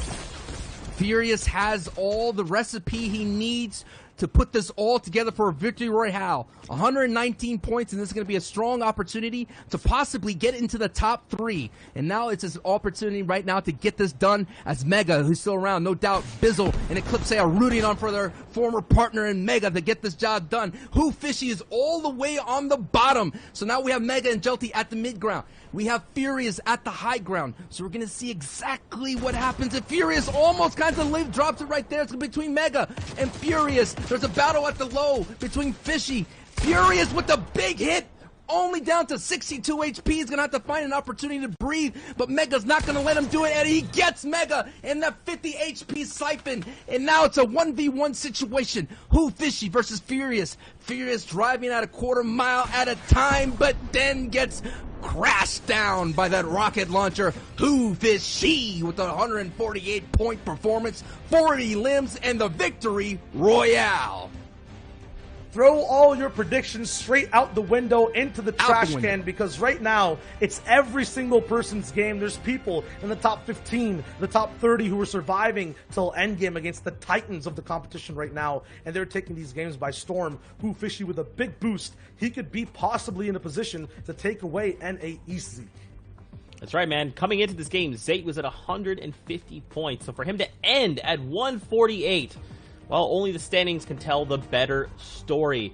As you also kind of mentioned there, Furious and Mega were going head-to-head. They were 24th and 25th, respectively. So everyone looking to challenge. Let's take a look at the standings. What has transpired here? Neon holding on, though, after that game, 167 points. Zayt, though, right behind him, only 15 points behind. And now Fishy, who Fishy cares, excuse me, jumping into 3rd place. I mean, let me just preach these facts again. If you have a game and you can take it, you move so far up. That was Who Fishy's zone. He got the bounce back. We saw it. That was Who Fishy's game. He survived the whole time. He won it out at the end of the day. Now he's in 3rd. That being said, it's Bizzle, it's Frist, Kanata, Neon, and Zayt he has to take over. And if you give these guys even an inch, not even the whole game, they can surpass each other. Neon in 1st, 2 wins. It's all almost tied up here. Yeah, and I just gotta say, I mean, Neon sticking to what he did, continuously being passive, didn't try to change up, didn't try to go aggro, did what he did that got him to this point, and he was able to overtake that. And no doubt, Kanata is still in running despite going down a little bit early. Unknown still around and could make it. Durant kind of waking up a little bit. I'm rooting for that guy to do really well. It's a nice kid. Mega as well, coming back into the fray. We're seeing some old faces, new faces all colliding here at the grand finals, Shio. And I mean, Commandment, I know he has it in him. We saw him have back-to-back-to-back victory royales in the qualifiers. Who knows, man? That could definitely be in there in the tank somewhere. Yeah, these are insane players who are making it way far into the game. We saw Colozo in that end game while it was just starting up. Nico got taken off, obviously, in a box, but he's made so money before as well. Jamper now off of that performance will be boosted up to 32nd. Arab now slithering in, 40th place overall, while Zayt's at the top. Saf will hold people down as the first gate, basically, at 39th place. Bully, we saw him yesterday with so many cool things. He's trying to get his games up as well. And I talked about Crims in the game earlier before. We'll see if he can make that switch, because now we just have 3 games left. That's right, man. With 3 games left, Neon leading the pack, 167 points. Let's not forget, though, looking down at 10th, it's a 40-point difference. So people on the like between 10th and 15th can still look to jump all the way up into 1st. With 3 games left, anything is possible. We saw that in EU. We've already seen what these players are capable of. Now it's time for these players to turn it on. With only 3 games left, guys, what should these guys be doing? Is it time to just try and get a W key game in? Is it time to just hold? You just gotta hold and hope for that moment. There's still so much up in the air. What do you think, Shio? Everything. You have to be able to do everything. All of it. People box diving early, 50-50ing off spawn, pushing in end, and winning games. That's what's getting you in the top 10. It's not one thing anymore. If it's NA East, it's everything. Everything, and keeping a cooler head. The mental game is just as important, and we saw that. I mean, I thought Neon would have been a little bit shaken, considering this is the first time being in this high level of gameplay on the world stage here, and he was able to stick to exactly what he did, and no doubt that's going to be a huge boost in his confidence to say, all right, I got to #1 day 1, I could still do this and walk away #1 at the end of the day. He's showing so much confidence, so much control, right? So much discipline in these situations where it's like most people might have tilted, or most people might have said, you know what, in this moment, this where it's very easy for me to make a mistake, maybe I would have gone for that. For Neon, he's not doing that. He's still holding strong and just running back everything, all the hours of Fortnite he's put in. It's really shining through for his play. As we get prepared for game number 4 out of NA East, with only 3 games left, who will hold that title? Don't forget, guys, FN Competitive is a great way to stay up to date over on Twitter. There's plans for 2020 for comp. We got some other things on the works too, so please check that out if you guys have time. Now, gentlemen, getting ready. Who do you guys have? You know, for me, like, I want to see Neon, but at the same time, dude, I feel like Bizzle can make something happen, right? He's still right there at the edge. I mean, for me, Kanata is a person I really want to see just break his curse. I think he's the only person left right now who's just not having that super performance up to a win, even though he's so respected, especially in this mode. I just want to see I want to see him take it home. If I had to get, I got to go with unknown. I mean, it's somebody that at least is kind of slowing down a little bit and changing his gear. I think his mentality of if he could just figure out how to not go so fast all the time, he could be very dangerous. And we've been seeing his name pop up as the time goes on later and later and later into the game. So I think he has that opportunity to have a huge pop-up game, considering that he has the skill in them. He just got to get to the end game. And when he does, those placement points are really going to help him out, because about only 20% of his points so far has been only in placement. And if you can marry E-limbs and placement, we've been seeing that is what you need to do to succeed here at the FNCS Grand Finals. We see a lot of these things line up with, like, Wolfies, right, in EU. It's like, yesterday we just saw Wolfies just constantly jumping into boxes, taking eliminations left and right. Again, like if you can marry the two, Unknown might bring it. With that being said, guys, let's get ready to jump into game number 4 of NA East in the FNCS Invitational Grand Finals. Yes, I am hype. I got my hype fingers going, baby, as we're getting into game 4. It's a lot better than spirit fingers, I always say. Nothing like a good old-fashioned hype fingers. And now it is NA East Finals time, and this is what we've been seeing, you know, going into that final block of game style. We can kind of see what players need to do, and if you're at this level, you understand, all right, I'm going to have to do X, Y, and Z in terms of number of elims and number of placements. Mathematically, you could figure out who's going to be able to get into the big-time money, and who Fishy Cares had that big-time performance here. So, last time, though, Shayo, last time we saw Ball and I, we saw a lot of people who were able to kind of slow down that top of the board around this part of the match. We saw Anas go down. We saw Wolfies go down as well at the rig. So it's very important right now that Who Fishy walks out of his first POI to be able to continue on his journey to being number 1. I mean, I think it's all about the zones when it comes to NA East. I feel like in EU, we see the same people alive every game. They're very adaptable. But when it comes to NA East, we have people who have a lot of strength in certain parts of the map, in certain types of end games and rotations. I think Fishy might have had a very good game, being close to Misty twice now, off of, you know, game 2 and game 3. But in game 4, the zone looks slightly more central. Maybe he's a water player. He likes to kind of manipulate the way people move in and around high and low ground when it's very difficult to maneuver. But if it comes to natural low ground, maybe that's where he suffers, but that's kind of where the majority of games have been so far in the competition. You talked about it as well, man. It's like understanding, you know, zones change here and there, but sometimes you have to capitalize on the gifts that the Fortnite games could sort of give you. Talk more about that for those people who missed out in the earlier broadcast. Yeah, I mean, there's some people, you know, I'm going to keep going back to Crims, who's just been so close every single time, starting off at height. Even if you do end up getting that zone, getting the position, it's just being able to adapt to what other people do after that. There's so many different, you know, intricacies when it comes to these end games where first you track what you have to do, you have to react to what players have to do. Right now with your points as well, it changes your game. Unknown is at 18th place with 106 so far, so he's going to be playing a little bit aggressive. Oh my goodness. A fast start equals a strong finish, and his start is super, super fast with speed. He now has 1 elimination, Perplexity taken out, while he's barely even starting up his route path. A lot of fish available, so many slurp fish. He might have a stack of 2 full to move towards endgame, and if you give Unknown the chance to push boxes with quick heals for free, I think this player lobby count might go down really fast.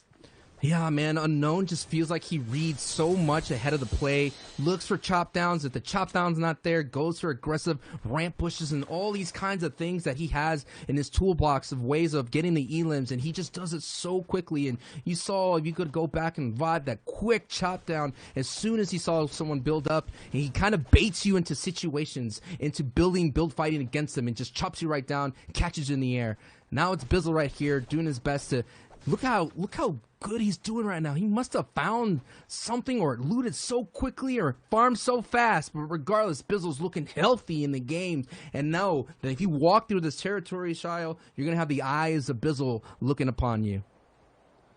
Yeah, I mean, when it comes to different types of ways of approaching players in the game, you mentioned it. Unknown, he's really good at manipulating players. Bizzle, very good at manipulating positions. You'll notice people like Unknown have lesser loot, but they'll get their big pop-offs from other players. They'll just get their huge, insane loadouts from all those eliminations. Bizzle, though, will have his loot path planned out properly, and instead of, chopping you down or baiting you out, he'll catch you immediately in a fight in a very bad position. He'll be slightly more elevated. Right now, Jamper is doing the same thing. No builds, has some really good loot. No shields just yet, so it'll be a kind of hybrid play of baiting players' movement, but at the same time being in a better position. He has some nice piece control as well, blocking off the exit or the edits here, controlling that pyramid. But at the same time now, he has to claim a few more walls, break through this entire shop, and get the first shot off with this legendary pump shotgun. He hasn't showed Wiggs he has it yet, but as soon as that shot just goes through, Wiggs will be in trouble. Wiggs trying to survive here, knowing that he's being watched. Gets a 24 tag, and there it is. The big-time hit. Shio calls it out. Jamper using that to advantage there, the legendary pump shotgun, and you never want to be on the end of that. This is it. Look at Neon. Sticking to the plan. Sticking to the plan that got him to that top placement. Not faltering, not changing, not worried about anybody. And I think it's because he has this kind of like obscure plan, not landing at a major POI. He's kind of taking this passive route. He's going to be very dangerous to hunt down if you're going to want to find him. He could be anywhere at this point, but no doubt, it's just really working out really well for him, Shio. Yeah, he's doing the same thing every game, but that thing is also very flexible, right? That's basically what you're saying, his game plan. Very static, but at the same time can change at any moment. It's like a paradox, the way Neon approaches this game. And that's there with his drop, too. It's basically the whole northern side of the map. It's very smart. He stays very safe before the game starts. He hits up an opportunity to hit a fish spots. Just looking at the way he's going, he knows exactly where every chest is.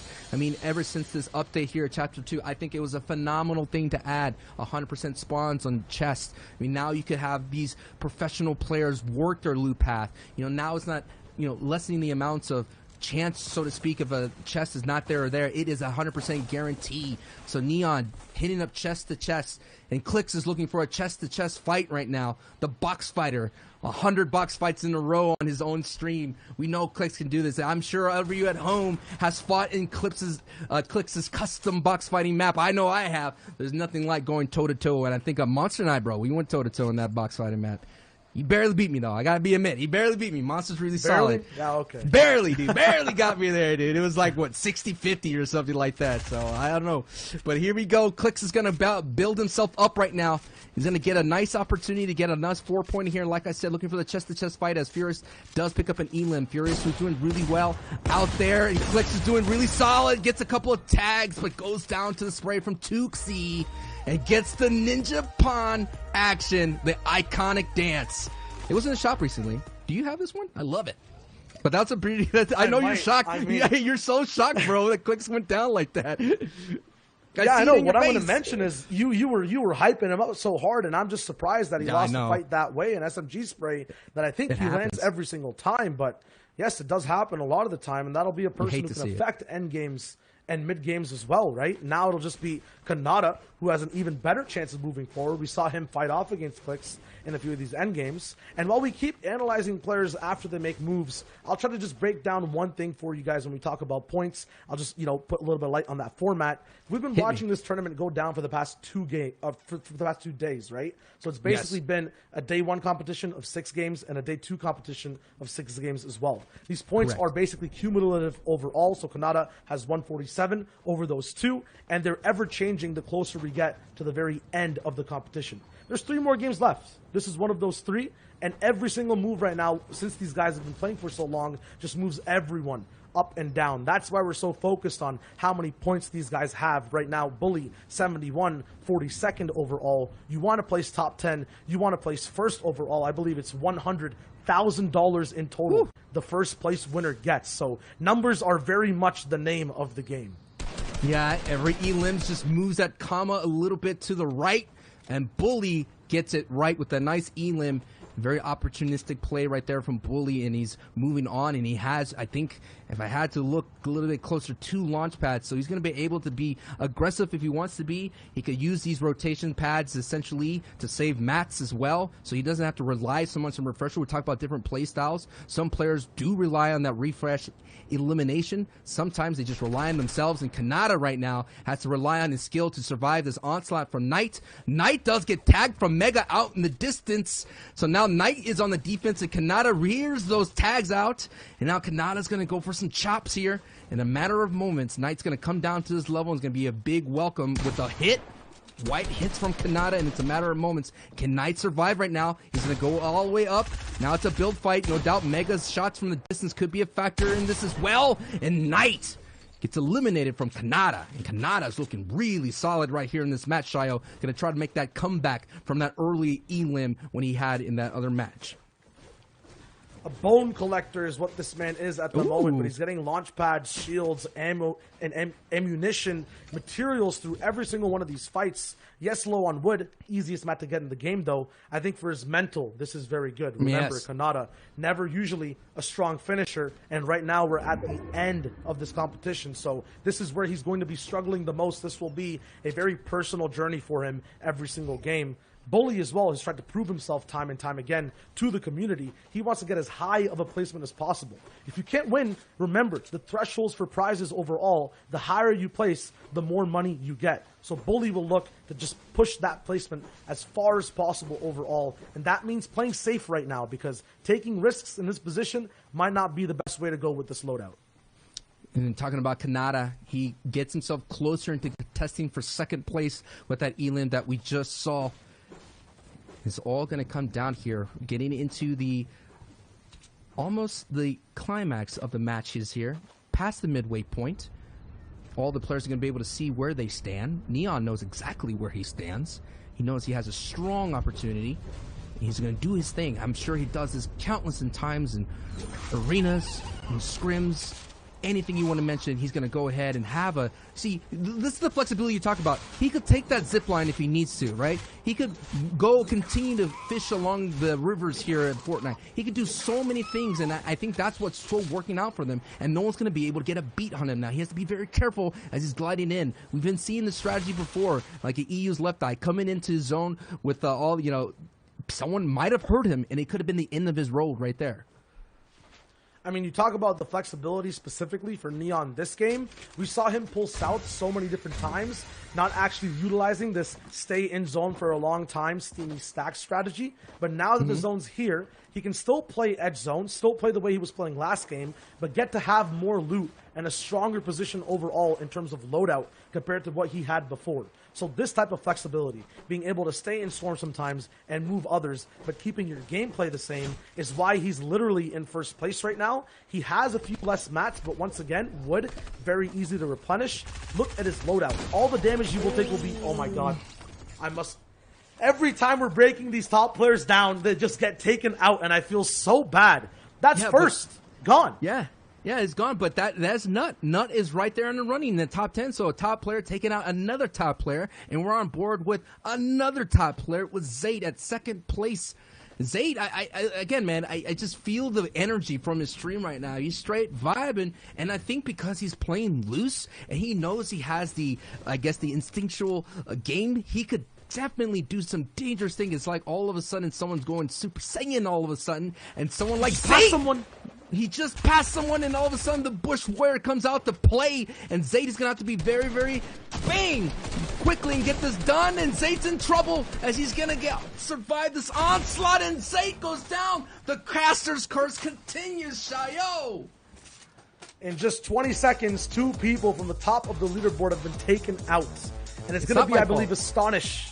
It's not our fault, man. We're just watching these games. I don't know who to blame, but it might just be the comfortability these players are seeing. I believe they've made the last 3 end games and had a big say in them. I was mentioning the way Neon was rotating, right? Yes, it was flexible, but this game's very different. It's more central. So that's where players are going to be moving in like nut towards the edge of the zone where you wouldn't expect them. That's where people are still hiding in bushes at the edge of the zone that we just saw Astonish pull off right there. Like, it's things that these guys are just being conditioned against and are now kind of just being, you know, straight up abused with. It's surprises. They're not used to them at this point in the game. So, you know, endgame's not here yet.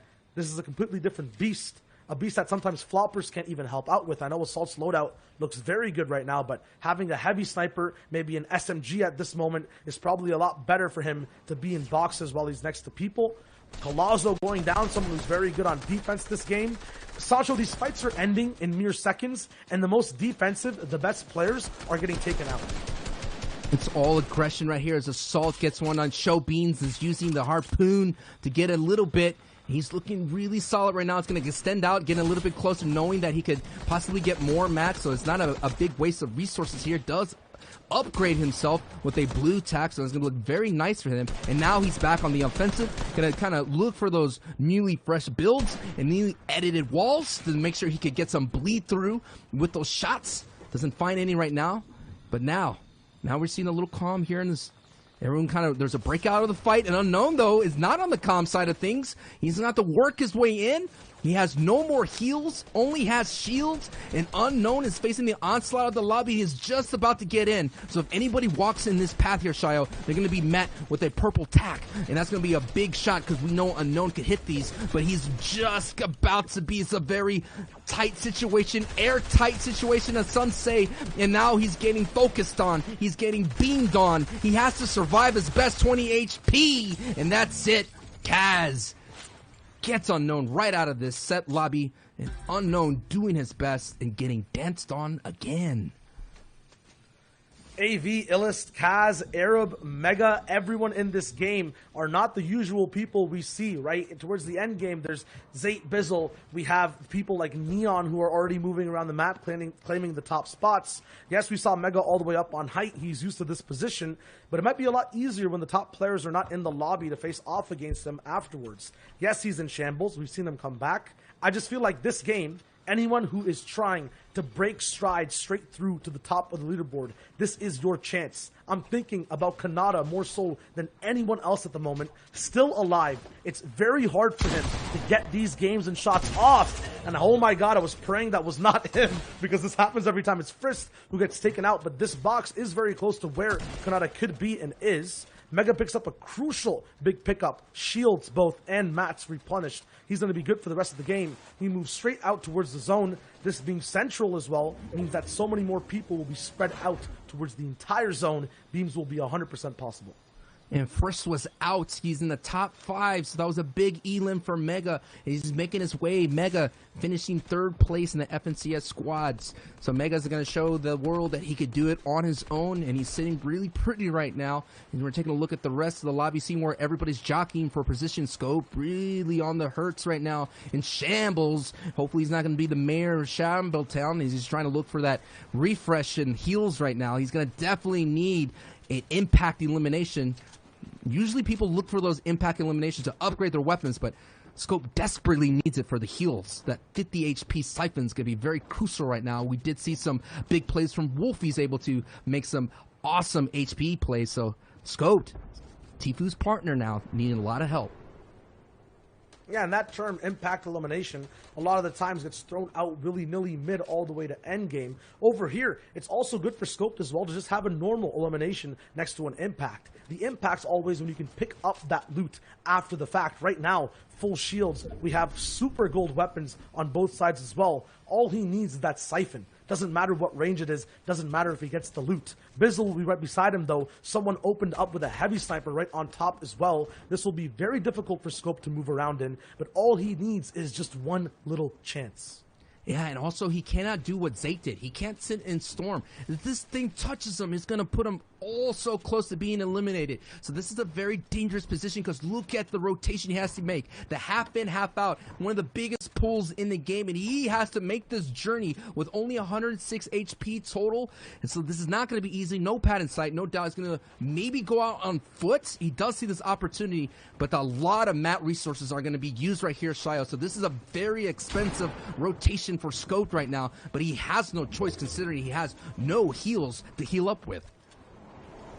He finally uses one of his own launch pads, I believe, to get the trek all the way through. The zone being uphill means he needed to implement all those mats down on the ground, but he might find a box right here. Yes, there it is. He does. It's onto Stowe, and now he has a full 150 effective HP. Very good overall, though. Actually, at full 200. I missed that big pot in his inventory. He'll be able to have everything set in sights for him. He has medkits now for those moving zone end games that he can use a little bit earlier. That being said, one big mechanic is now in this game, possibly, depending on the lobby size. Storm Surge. We're going to have to wait for about 30 people once that 7th zone, I believe, closes in to be staying alive. It's 39 in total right now. It could be a thing that pops up afterwards. I feel like with 2 eliminations, Kanata's absolutely fine, but Kanata is the person we should be paying attention to, nevertheless, because this is 100% his game. He has every tool. He has mobility. He has position. It's just about how he's going to use it.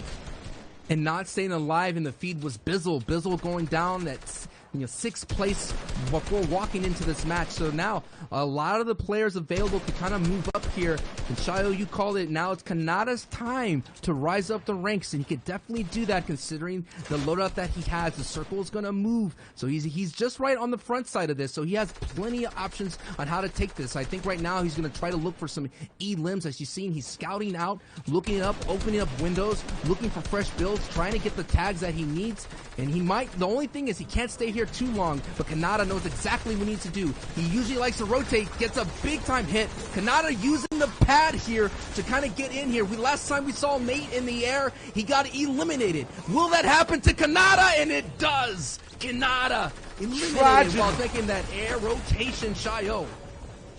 Absolute tragedy, but that just makes it so much easier for everyone else from top 20 to 30 to move on now. We have a big super view of the whole game. It's Scope we're focusing into. Now 30 players, so Surge doesn't matter. He starts to move forward, has a huge tarp ahead of him, but he's not going to have time to pop that medkit. He's not going to have the position to either. Very good use of that harpoon, can easily break builds, still moves forward. He's fighting for position first and eliminations second.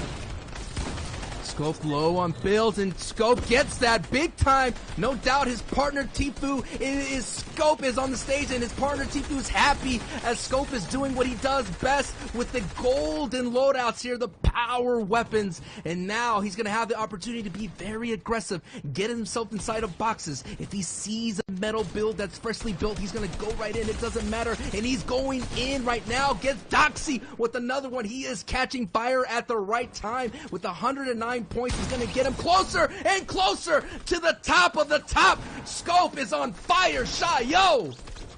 There's still 19 people left, and he's moving forward at breakneck speeds. Floppers available, but running slow and out. It's Frat, Mega, Assault, Weigel. Everyone's still lost in the storm. Kaz versus Saf down low, but one of his friends stretches here now to control things in the safe zone. 14 people still left. Half of them non-existent towards the front side. Stretch realizes this, free rotates, no builds all the way forward. Does get to have a little bit of a rehash of some of his materials, the wood now in his inventory, but he has to watch out for what happens next. He's dropping into zone to find a grappler here, Sancho, and he could use it to take away all the way towards Height. Here's the first shot. The second follows through. He gets position. Where's Height going to come in next? Not anytime soon. It's the heal first. The mats are there. The beam second. Now let's win the game for the 3-time. Feared taken out by AV. Ghoul taken out by Stretch. Now he looks all the way to the top, and it's empty. It's Stretch's domain. He claims it. Now he has the entire space and the say on the whole server. From the bottom of the top, Scope gets taken out. It's Jacked and AV who are trying to survive, but Stretch is the king at the moment. Could he own the castle after this game? 120 points. He's breaking for top 10. He's breaking shields onto Jack. Edits all around him. He has the mats to build. He's playing with emotions a little bit. He's looking for the next shot. Is it there? Is it going to be close? Position is going to be prime right now. Waiting, watching, building. The grappler now not going to be the biggest thing available. He's looking to end it, and he drops down. It's Jack on top of a hill who gets taken out, and Stretch now, who's on top of the world, waiting for those standings to show up. You called it, Shayo. Stretch with the step-by-step plays to get him the victory royale and climbing up the board here as we enter in Game 5 and 6 of the Grand Finals here in NA East. Dudes, what a crazy game. Stretch actually went into that game with 45 points and 45th and 70 points. Almost doubled his points after a single game. Again, he's trying to make that play, looking at top 5 right now with 2 games left. This is still anyone's game. Anything can happen, and any player can come out of nowhere and claim a victory royale. Let's take a look at the leaderboards. How did this affect Stretch? What could have happened? Is Neon still holding that #1 spot? Is someone else looking to contest? Looks like, alright, so after a single point gain, he's still holding, but Kanata has now closed the gap, only 10 points behind as Assault after that game is put, and after a single tiebreaker, eliminations being that tiebreaker, he's in 3rd right now, guys. I mean, you said close the gap. There is no gap between Kanata and Assault.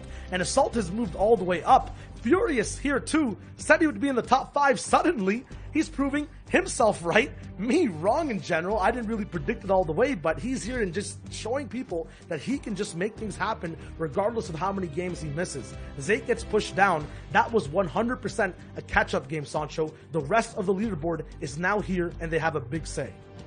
Yeah, the opportunities are here. Now you got to go and grab them.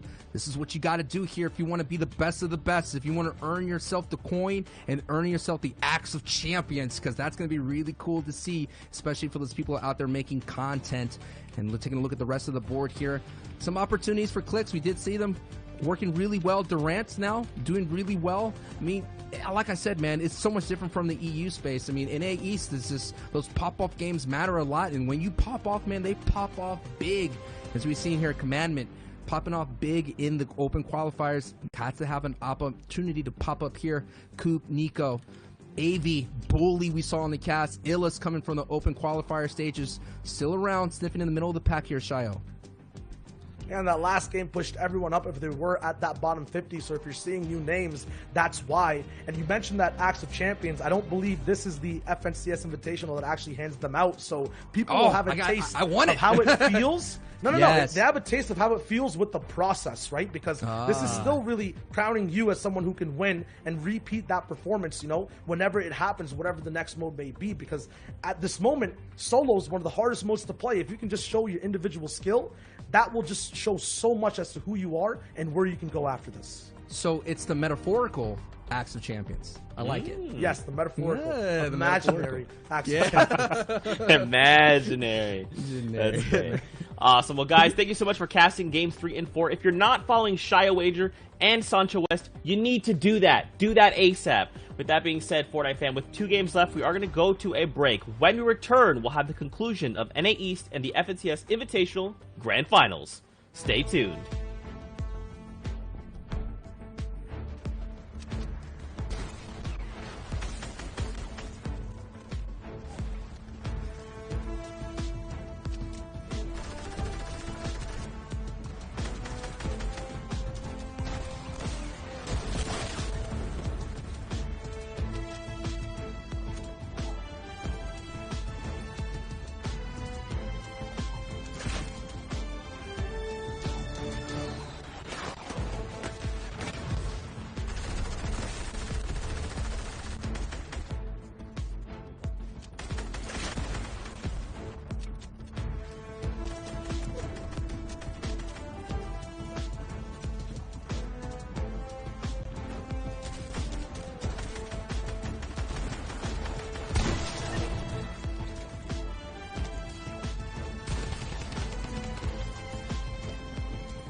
Welcome back to the FNCS Invitational. I'm your host, Zeke, and joining us for the last 2 games, we got Sundown, we got Aussie Antics. Hopefully, Aussie, your internet doesn't drop. Listen, Australia, please. Don't mention it. Be nice. Let's just ignore it. We're going to ignore it. We're going to have a great cast either way. This is one of the closest leaderboards we've seen of any region coming into this, so I just want to finish strong, focus on these guys. I hope I get to call it. We'll see how we go.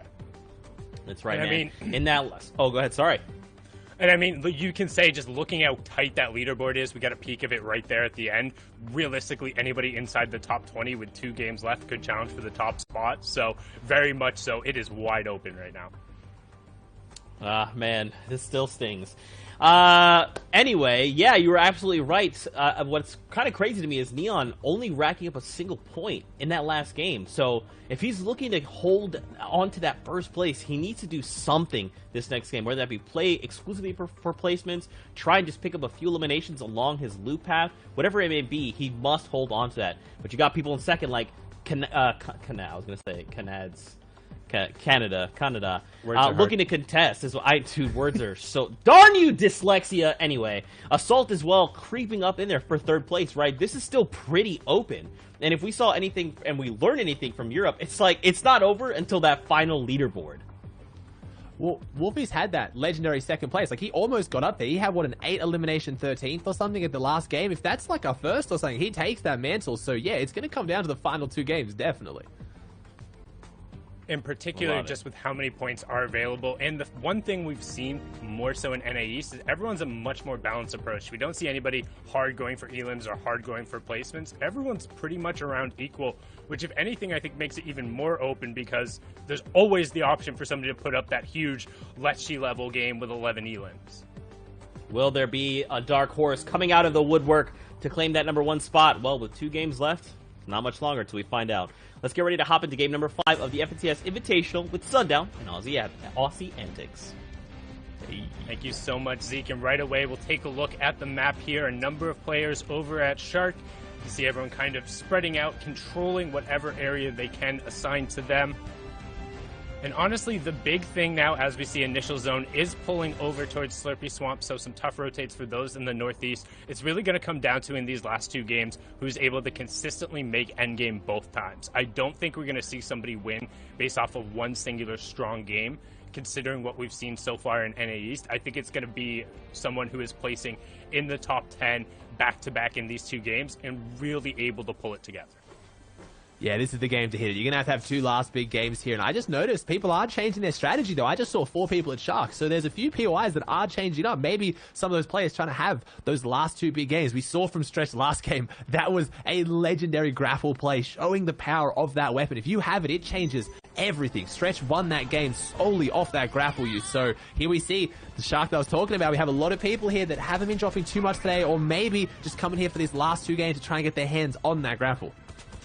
I think we've definitively seen, once we get into kind of the higher stages of the solo play, it is the strongest weapon out of the mythic weapons. People much less prioritizing the drum gun and the minigun in comparison to going over to the Shark. Plague picking up the spray there with that burst and the SMG in combination. So going to pick up Sky's AR, not quite finding the grappler yet. Yeah. Trying to just kind of sneak around and see what else is going on in this fight, because as you talked about, 4 players dropping down here. Yeah, where is the grapple? Did it drop down lower? Okay, I thought it might be interesting kind of switch where maybe you grab the AR and you have to run, but Play getting shot in the back. But I believe it's a henchman, just a pestle henchman off to the side. But yeah, 4 people here, it's going to be hard to walk away with. And we saw some of the games we watched earlier in the weeks. Yeah, the drum gun just reigns supreme, getting the boxes, going aggressive. But when you said we're seeing in that kind of pre-game, a lot of these people aren't going for those massive elimination wins. They're just going for consistent placements, and having, you know, the best form of rotation in the game with an infinite grappler is probably enough to do that, to the point where we maybe see Plague happy with just having those in the inventory and leave maybe without going for the vault. He has to deal with Outcast Hunt and Tragics, but he has all control. He has the drive. He's in the driver's seat with that vault keycard. As we know, Neon, very different turn of affairs. At his houses, playing nice and safe. Looks like he might be getting shot from a little bit in the distance. No, he's just being super protective. You see Neon maybe feeling the nerves coming as his last 2 games, just doesn't want to leave himself open at all, but that might be what he needs. No, he definitely got tagged, right? How else would he have the 76 shield? He had to have gotten True, shot maybe, yeah, somehow true. from Must have somewhere. yeah. I'm not knowing who, but somebody with some form of damage fall Mm. off probably hit him with a singular AR tag. But Yeah. he's not going to be overly threatened by that unless it's a heavy sniper coming through. No real one-shot potential Which- over here. Up there are. He needs to be careful. That's the one thing that scares me about Neon's finish here. He's got 2 games to close this out, and this drop is a very, very nice drop, but it does leave you very, very close to that henchman spawn, guaranteed heavy snipe, where we can see that little marker of the player on the minimap who probably took that AR shot at him. So let's hope it's not a heavy snipe next. Yeah, and that's Frat up there, a.k.a. U-Bell, putting a little bit of pressure down towards Neon as he begins his route. You have Zayt working top down in the tower over at Sweaty Sand, per usual. Trying to do whatever he can to continue his run, proving to be one of the last veterans of the old guard to really push forward, but making an incredible run at it so far today. Been very dominant over here in Sweaty Sands, regardless of what game mode he's dropping it in. Knows the place front to back, able to max out on mats and weapons, hitting all the chests very quickly. As Sancho was talking about, kind of that 100% chest spawn route has allowed players to really map out kind of the best way to go around. And you can see him hitting something else that I think is a fantastic addition to the competitive side of Fortnite for Chapter 2 Season 2 is the upgrade bench, which Zayt's going to hit right away and kind of close up that one weakness he had where not really having a reliable close-range weapon. Boom, now has an epic pump and he can go back to farming. Yeah, I guess he's got time to. That zone was very close. Just outside Sweaty is a big base where he can finally get a lot of materials. Furious, one of those players in the top 5 who's had that legendary run through the reboot round, came second in reboot round overall. Can he pull it off today? Nice, he's trying to find some elimination. Does, knocks him down, and that's 4 more points. 160 points. That puts him up into second place now, overtaking Kanata if he hasn't got any eliminations here. So Furious proving that this format with the reboot round was worth having. These are great additions into this finals because Furious might just take it here today. And a nice little follow-up there. Another player who came through the opens and actually rolled Week 2 roller, took out Scoped in the feed just before Furious picked up his elims. So Furious honestly been really pushing forward here, leading the pack in terms of elims coming into this game with 21. So playing very well. You can see the aggressiveness coming out there, utilizing the Harpoon and its ability to one-shot those fresh wooden builds. Clay knows all about that, but getting directly on top of the player and then following it up with the white tags. Speaking of white tags, Scope just absolutely beams Keox, and now Keox is going to be forced to try to build up, but immediately gives up the high ground to him. Yeah, Scope trying to go over the top here if he can find his way in. Needs to get on one of these walls. Use that heavy sniper so it doesn't have it reloaded. So he's going to have to try and take these walls the conventional way, maybe with a nice little tack shot or pickaxe in hand. Beautiful piece control. There it is. He jumps up to try and get the peek, and as that happens, Scoped tack shots the floor, replaces the floor so the player gets pinned and then lands the tack shot. Man, Scope proving why he is one of the best and was one of the favorites to win this whole tournament, but had a shaky day yesterday and coming back big today. And that's really the benefit of kind of having the day to reset. We've seen a number of players in each region have kind of been able to regroup, come back with either a new game plan or kind of a refresh mental and have a really solid day 2. And Scope proving to be so far the best case of that in NA East. Now over on board here with Team Solo Mids, Canada really wants that first place. You can see it in his name here, rocking the all gold everything, but his loadout does leave a little bit wanting here. Pretty much shield-based, does have the Harpoon if he is able to work towards some fishing spots, but it's not going to be super practical. Also, this lobby is going to be relatively dense. It's something we've seen pretty much throughout most of NA East. It's a little bit more passive than Europe. There's a little bit less in terms of the aggressors who are Sharks who are really looking to just fly for elims. So you're going to see a couple of these players begin to get pressured. I mean, last game we did see Storm Surge actually come through and punish a player as well, taking Bizzle out. So it's going to be really, really, really important that you're getting these tags in these last 2 games. I was going to comment on that. NA East just showing kind of their prowess as a region that A, takes their game seriously right to the very end, but people stick to their playstyles because we saw Storm Surge indicators come up a lot in the early games. We didn't see Storm Surge go active. The one game it did, it had a massive impact on the tournament, caught Bizzle off guard. He was currently in top 3 at that point, and he went down to the Storm Surge, which has kind of, I don't want to say it's ruined his tournament, but it's thrown off his momentum quite heavily, and he has to kind of jump back up there in these last few games now. So pretty unfortunate for him. So these players do need to be wary of getting those Storm Surge tags as much as possible, but at least Kanata did have that launch pad as well, which last game though unfortunately was his demise. And again, Canada in second right now, just behind Neon as we hop on board here with Assault, who's in third, tied with Canada on points, just a little bit behind in terms of the tiebreaker, but that was the 1, 2, 3 we're looking at. But don't forget, this is not like EU if you're watching this morning where we had a clear 4 or 5 going into the last 2 games. The field is wide open. Anybody in the top 20 with 2 solid games, or heck, even people in the top 30 if they're able to roll together back-to-back dubs or back-to-back big elim games, they might be able to steal away that top spot. Realistically, anything can happen, but definitely eyes on the players who are towards the top. Scoped being one who's trying to push towards it right now, sitting on 138 points, building up to the sky, and running low on materials as well, down to just 32 builds in all wood. So he really needs a refresher here because he's not going to have a lot of time to be able to kind of farm back up the hard mats he's going to need. First shot comes out, gets a decent tag, needs to be able to hit the second one, but losing a little bit of pressure as the player tags another one off on him. All shields completely down on Scoped right now, and he's trying to put a little bit of space between.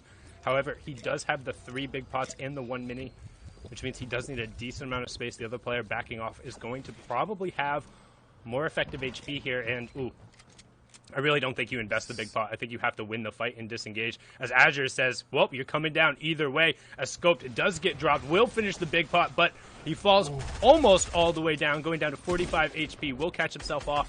And this is going to get real awkward real quick as Azure is continuing to try and put pressure on him. Severe does go down. Azure's still trying to pressure into the box. Explode comes out. Not quite going to find it. So really good defense being played from Scope. He's like, all right, give me a second. We can fight. But he is now completely out of builds, Halsey. He's got no builds, 1 big pot. Don't know if he's going to get them off. He's got to play this well. I mean, this is going to be a situation where I think even if Scope somehow miraculously wins this, he's invested so much into this fight. I don't know what Ages is holding on to. Actually, maybe kind of lucky he showed up with a third party because Scope needs this. He needs the refresh. Can't find the second shot all the way through. And like you said, no builds here, so pressure's on him. There's not much he can do. He can't put down a ramp to phase in. He can't even try and replace a wall. He's just got to sit down here and hope that maybe Ages makes a mistake and brings it down onto his level, because Ages, after seeing how high that build fight went, a player of his caliber will have to recognize there's a very good chance that with how Scoped is playing this, he is out of builds right now. Ages trying to wrap back around. Scoped is not the person I'd want to have on the back foot in this situation, though. His mechanics enough. The rocket coming out too. Ages has a rocket in the back pocket, and with no builds, you quite often see it endgame dropping those rockets. There's nothing you can do to protect yourself. You can't stop the splash damage because you have no builds to block it. Scoped, you have to think this might be his run back into the tournament. Maybe not over, but definitely has a bit of a knock here as Ages still on the high ground. Scope sitting down here, just dwindling away. 31-29. It's a single tick storm. Even if he wins this, I can't see him coming back from this too well. No! Ages can't find him. Jumps down too aggressively, and Scoped is taken out. Ages walking away with the 2 eliminations. And just like that, we see someone who's on 140 points going down to someone on 42. And Ages has turned the tide of this tournament now. Scope's run in game 11 is over. Can he come back with a huge game 12? Because he's going to need it. Yeah, that's rough there. You don't want to end up in that situation. Invested so much in the fight. Is able to get the Elam, but none of the other spoils. As now we're on board here with NRG's Unknown Army. Gets a great shot through the window. 100 tag coming through. Does have white damage after that with the SMG. Trying to phase into the box. It gets in the box as the other player goes up and around. Now what are you going to do? Trapped in a box. Able to jump back on out as the player has now put tons of metal space in between him. This is going to get a little bit more difficult to kind of push forward and track him. Is able to finally locate him there in the box. You see the immediate ramp reversal saying, nope, putting a second layer between me and you, Psycho. I want nothing to do with this, as Unknown Army continuing to just fly and fly and fly. He's in the safe zone. He does not care. He has 7 builds left. All the metal, gets the wall replaced, has the other wall on that player, and finds Elige. I don't know if he knew he had him hurt. That was a pretty decent tag going through, but took a lot of damage on the way out, just barely surviving with 43 HP. And he needs to get over to that body, like, now. He needs to get over to that loot pile and get all of the builds. He has 0. Absolutely nothing. If he gets caught here, he is in trouble.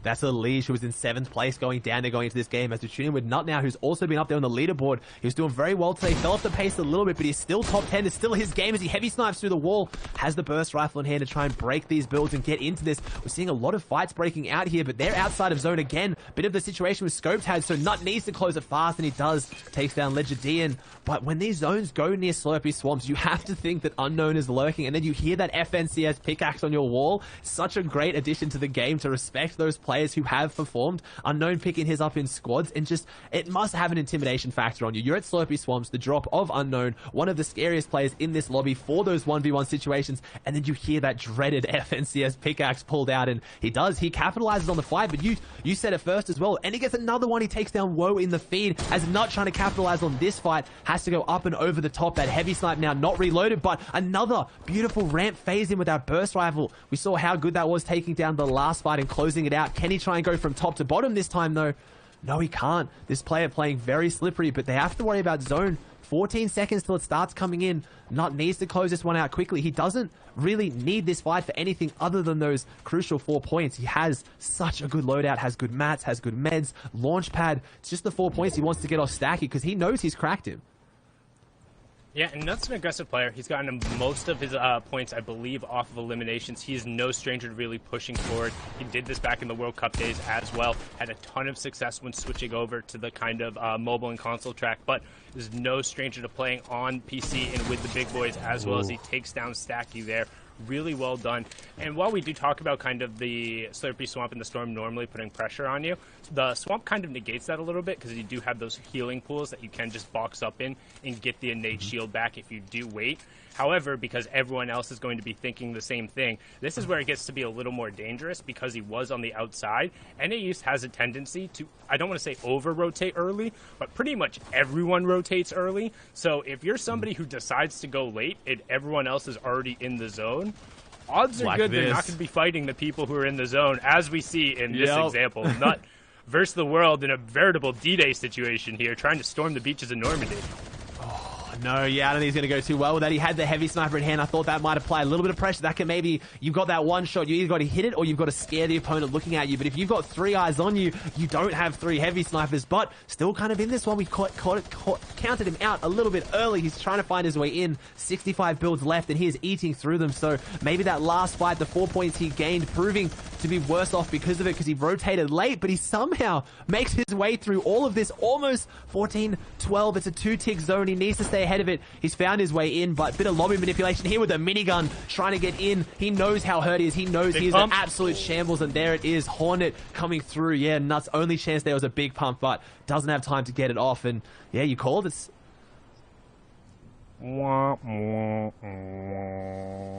Super unfortunate. I mean, we've seen how, like, that's his gameplay. You've got to stick to it, but then he burns all his materials, all his floppers, absolutely everything on the edge of zone. It's so, Aussie. Look at where the zone's pulling. Yeah, yeah, it's going to go Rig. I mean, as much as I don't like it for the players, I love it for the spectator, man. Rig, there's just the cinematic shots you get. There's just something about it. The rig being broken apart, falling apart in the ocean. These players trying to salvage something from their tournament. It's going to be an interesting endgame here. We tune in with Zayt, who had a great start today. Last couple games, not so much, but still 154 points. He's up there. And these kind of zones are going to play into the hands of those players like Zayt, who are incredibly smart, because as much as these guys practice day in, day out, the rig zone, it's a weird one, and I don't think it's practiced too often, so no launch pad here. Zayt has to find his way onto that rig, and he's being held, as we just saw happen to Nut a little bit ago. Can he maybe try and avoid the same fate?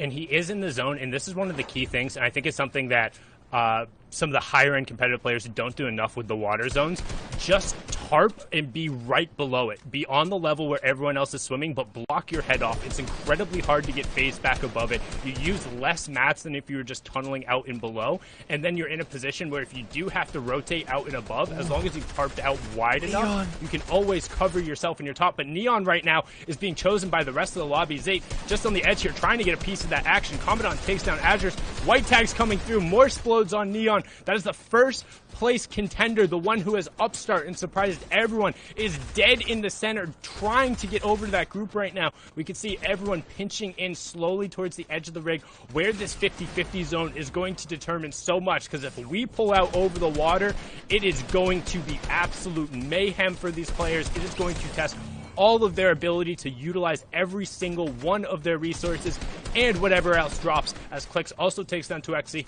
Saf goes down the feed to Polarize, and we're closing in on our top 50. Zayt trying to get these materials. No, he needs every single little bit. Neon's but it was Neon who yoinked it away from him. The little Luke Goblin says, nope, those are mine. See you later. And It's so huge having materials, particularly in this zone. That little run comes. and that little rotation Where does the zone go? could be such a Oh. huge... It stays on land, so that we get a bit of respite, but that doesn't mean the rotating zones won't go back out towards the rig. So people like Neon, who I have to think just burned through a lot of mass, despite goblining up the rest of it, this is still going to be a very tough zone. Those players on the rig, they hedged their bets, and unfortunately it went against them, but we're seeing them make their rotate a lot easier than I imagine all these players would have had to try and get onto the rig. But again, this could still have rotating zones to go. They can go back out across the water, so any of those players who have those launch pads, we see if Neon got a nice map refresh, you're going to need them. This is not the game to find yourself in shambles, because shambles is not going to work here. 50 players remaining. That second placement threshold just going over. One player, one cone away. Both Zayt and him doing a little Mr. Savage. This is so tense, and as soon as it pops, everyone's going to have to move. Everyone waiting for a launch pad, but Zayt has the 4 floppers, so he can wait. Unknown picks up Shaz. First player rotates out Zayt, seeing if there's a pop there as we catch up a little bit. Frat picks up Spicy. Neon goes down. Neon goes down outside of the top 40. Anybody can swing back up as Zayt picks up a huge elimination there and another stack of floppers. He's saying, nope, we're playing in the Storm and I'm getting some sushi. Storm going down there as Zayt is going to have plenty of time here to just kind of wait it out and get his choice. There is somebody else hawking him, trying to figure out exactly how many floppers he has to play with right now. As he will now hit the launch pad and come through. AR shots around the side. Zayt hugging the walls, trying to find a little bit of space, and he lands in right next to Booga. Underneath clicks and young Calc for the best veteran players in NA East, all stacked up in the middle of the zone here. And Furious is in this one as well, so we have a few players in the top 5, and Zayt just makes it in. Absolutely beautiful cinematic shot. We got to follow him behind the shoulder, watching him fly in for that one. He just makes it, but the sushi has run out. He's gone through all his fish, still has some minis, still has that legendary pump, more than enough for someone of Zayt's caliber to work with, but he's going to have to make it big as zone goes back south, eventually hits a bit of the water, but it still does stay on land, so unless it goes further south again, these players might not be having to deal with one of the more difficult zones that can happen, but with this caliber of players, 37 alive, game 11, the second last game to crown a solo FNCS champion. This is the best of the best. It doesn't matter, difficult zone, easy zone. It is not going to be easy to close this one out. As we hear the launch pads going off, Zayt just survived his last experience on the launch pad, maybe thinking better of it, just wanting to rotate along this edge, but getting beamed up. This is going to be his last mez. He's down to nothing. 53 builds and plays inside his box, pulls the pump out, but he goes down, gets taken out by Avery. Commandment still in here, just falls shy of that 30 as Jark is on the high ground. Kanata is still in this. Bizzle is still in this. Furious is still in this. We've got so many players up there who can still take out and jump up in a first. And now you see Roller on the front side of the zone, fired, shooting back across it. We're going to hop on board here with Furious, a player who was in 4th going into this match as he picks up another elimination there. Zum going down. He is on the low ground, which means action is going to be happening all around him. You can see him desperately trying to make sure that Heavy Sniper is reloaded for a push. Has a solid amount of mats here going into the end game as Hornet drops Bizzle just inside of the top 20. Furious making sure everything is reloaded. 66 mats, huge one pump onto Av as he's dropping around the side. Does need to make sure he covers himself there. 7 HP flopper goes off just in time. 37 HP. He has 3 more. Does he go for the shot or the flopper? Will eat another one as the player across from him is getting the backup with the zone. You see Calc down to Booga in the zone. Furious on the backside. You lost track of him, Frice. You knew he was there as Furious picks up its 4th elimination, and now he's running through on the tarp. Has plenty of mats. Again, we talk about it as we're moving back over the swamps in the water. You want these materials. Comment on going down in 11th as we close in on the top 10, but it's all on Furious. It is. Furious has jumped ahead of this one. Kanata went down in the feed, which means this is Furious's chance to jump up. We've lost all those players in the top 5. I believe it is just down to Furious now to try and close this one out. SF Rollo had a crazy run yesterday as Furious gets Sis lucky. He might break the 200 points here. 192 points. 5 players alive. Has the loadout to finish this one out. Has no builds left. Has to drop down. Goes toe-to-toe. And we know how good Furious is toe-to-toe. Takes down Spark. This is a 6th elimination run here. There's only 3 opponents to deal with. 2 opponents to deal with. Furious gets the mat refresh now. It's a 1v1v1. He's losing out on his mats though. He's being sprayed from high ground and low ground. He's getting focused. Only has the 1 flopper. Needs to close this one out. SF Roller in front of him. Furious versus Roller. 1st and 2nd from the reboot round. The 2 reboot stories. They almost come through. Furious goes down 2nd, but 210 points. Furious had a massive performance. Huge from Furious there. Roller, the week 2 winner, rounding it out in 3rd, and then Jacques from the high ground taking the victory royale. Furious really kind of putting the pedal to the metal there, claiming the eliminations, and the big thing is utilizing all of those extra builds, getting the key refreshes, and honestly being in spots to hit the big time pumps on the people who needed to be pumped. Guys, this is coming down to the wire. These standings have floppered back and forth. Jock there picking up a big, don't do that, big victory out there. He was in 11th place with 100 and, thanks man. He was in 11th place with 140 points. Could this victory out be enough to make him contest for top 5? We've got to look at the standings. That is the ultimate storyteller here.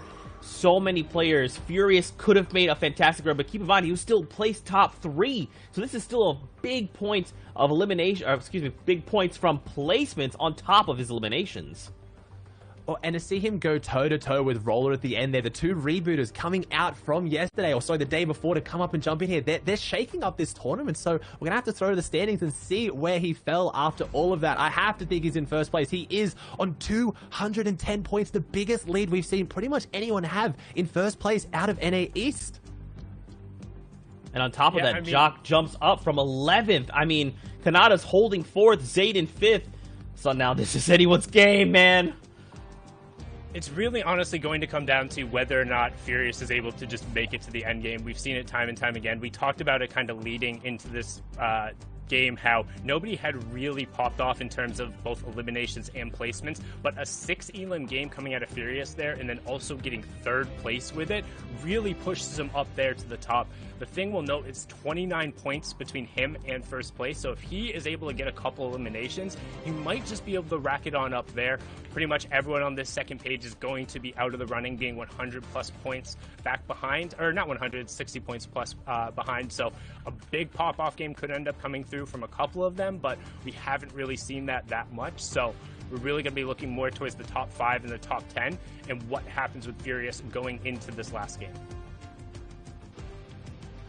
There's a lot of people in there. Can they have that big game? I mean, like we keep focusing on first, but we said $500,000 on the line. They can jump up into that if they want to have that day, but we have a lot of people here trying to make names for themselves too. Booger's down there in 33rd, so there's some huge players who are struggling a bit. SF Roller with that 3rd place sees him in 38th, so he's jumping up there from his reboot run, so there's a lot of big names here that can shake up this tournament, and I actually would not be surprised to see one of those huge names who's kind of underperformed a little bit here today, maybe like Clicks, maybe like Unknown, picking up the win in Game 12, but it could still shake up the tournament so much. It's going to be on Furious. Can he make it to endgame and make it past these players who are probably going to come out, change up their gameplay, and just go full send on the lobby? Why wouldn't you? You just need those elimination points now.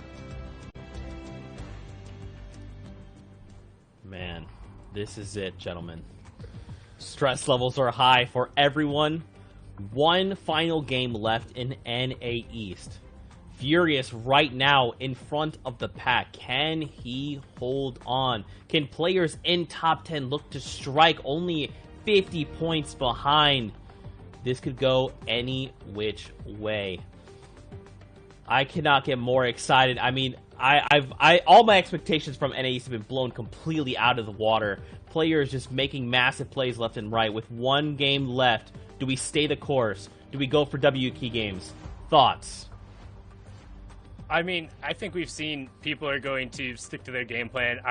The one thing I'm super curious about is, what does Furious do at the start of the game? Like, immediately off your drop spot, you have to be thinking you're in first place, you're 29 points clear of second. Is it a booger situation where a number of people might be going to Lucky Landing and trying to drop on you? Do you have a backup drop spot?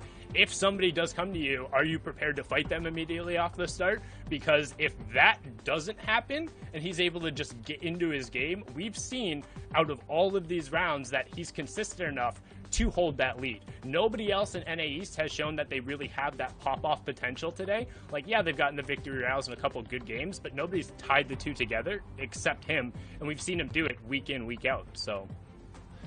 And I think with this format, with 4 points for elimination, obviously if people shake it up and go a little bit weird, maybe he gets that booger situation. The eliminations comparatively are worth quite a lot in this. Obviously being stacked lobbies, you're not seeing it play out as much because those eliminations are harder to come by. But you get 1 or 2 people changing up their jobs, kind of, you know, hunting you out, going around you. You knock them out and you've got an even bigger buffer going into endgame. So Furious has shown that he can back himself. That endgame, his aim was precise. He is a very, very good player in those fights. He isn't one of those just pure rotation mechanical players. He's got this in the back pocket. I reckon maybe it's a lead, but you never really know. I don't want to call it. I am terrible at calling winners, so I'm not going to try and jinx him. I hope he can do it. I'll just leave it with that.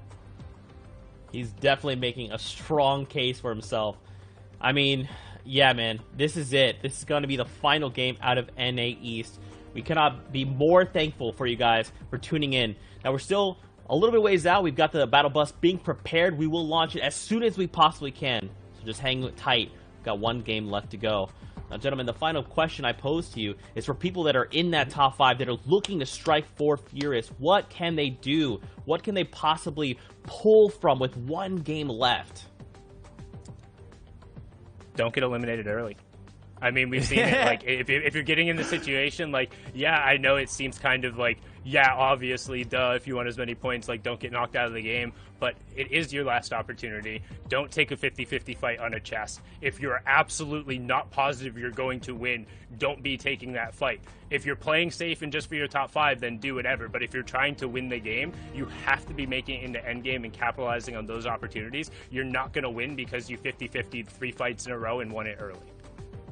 Yeah, I mean, you just got to look at the statistics. 12 games, right? We've had 11 games going to 12. Your top 5, your game plan is working. Stick to your game plan. You just got to maybe, obviously, just calm yourself, calm the nerves. Just make sure you're still playing at the best of your opportunity. There's a lot on the line, but these players, top 100 out of NA East, they have scrimmed. They have practiced. Some of these guys have played for millions of dollars. They just need to stick to their game plan, cool it a little bit, and just back their own abilities, and they should be able to bring it home. So many of these players have poured their very heart and soul into Fortnite and the competitive scene as a whole.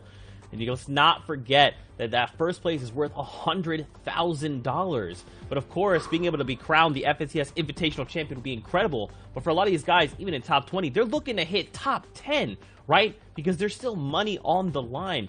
As you guys, as viewers, keep an eye on the elimination feed, because in this match, this final game, every small thing that happens will directly affect the standings. Did someone get eliminated? Did one of these high rows, did Furious go down first? Did Bizzle go down first? Did they take each other out, right? All of these things will directly tie into what the final results look like. Because remember, once you are eliminated, that's it. There's no more second shots. There's no more ways to rack up more points or eliminations or placements. It is all coming down to this very moment in time. Thank you guys so much for tuning in. Oh, do you want to say something? I'm sorry.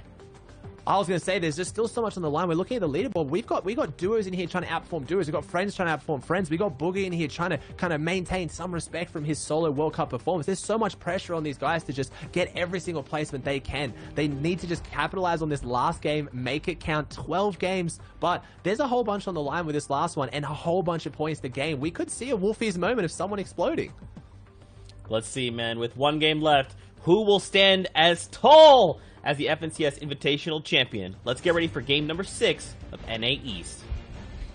Well, how tall is the FNCS Invitational Champion? Some of these players are real short. Like, I promise you, Janice isn't taller than, like, 5'1", 5'2". Zeke is just typing at me right now. He is very upset with me. Don't bring him down. It's Jailmock, okay? It's Jailmock. I met that guy. He's giant.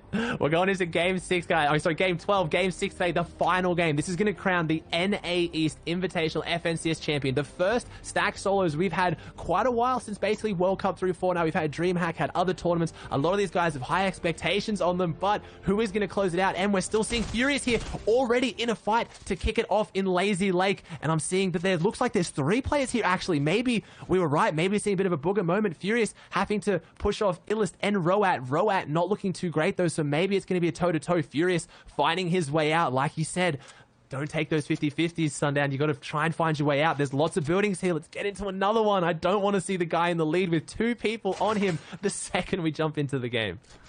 So in almost every single circumstance, I would say just absolutely sprint away to the center of the zone.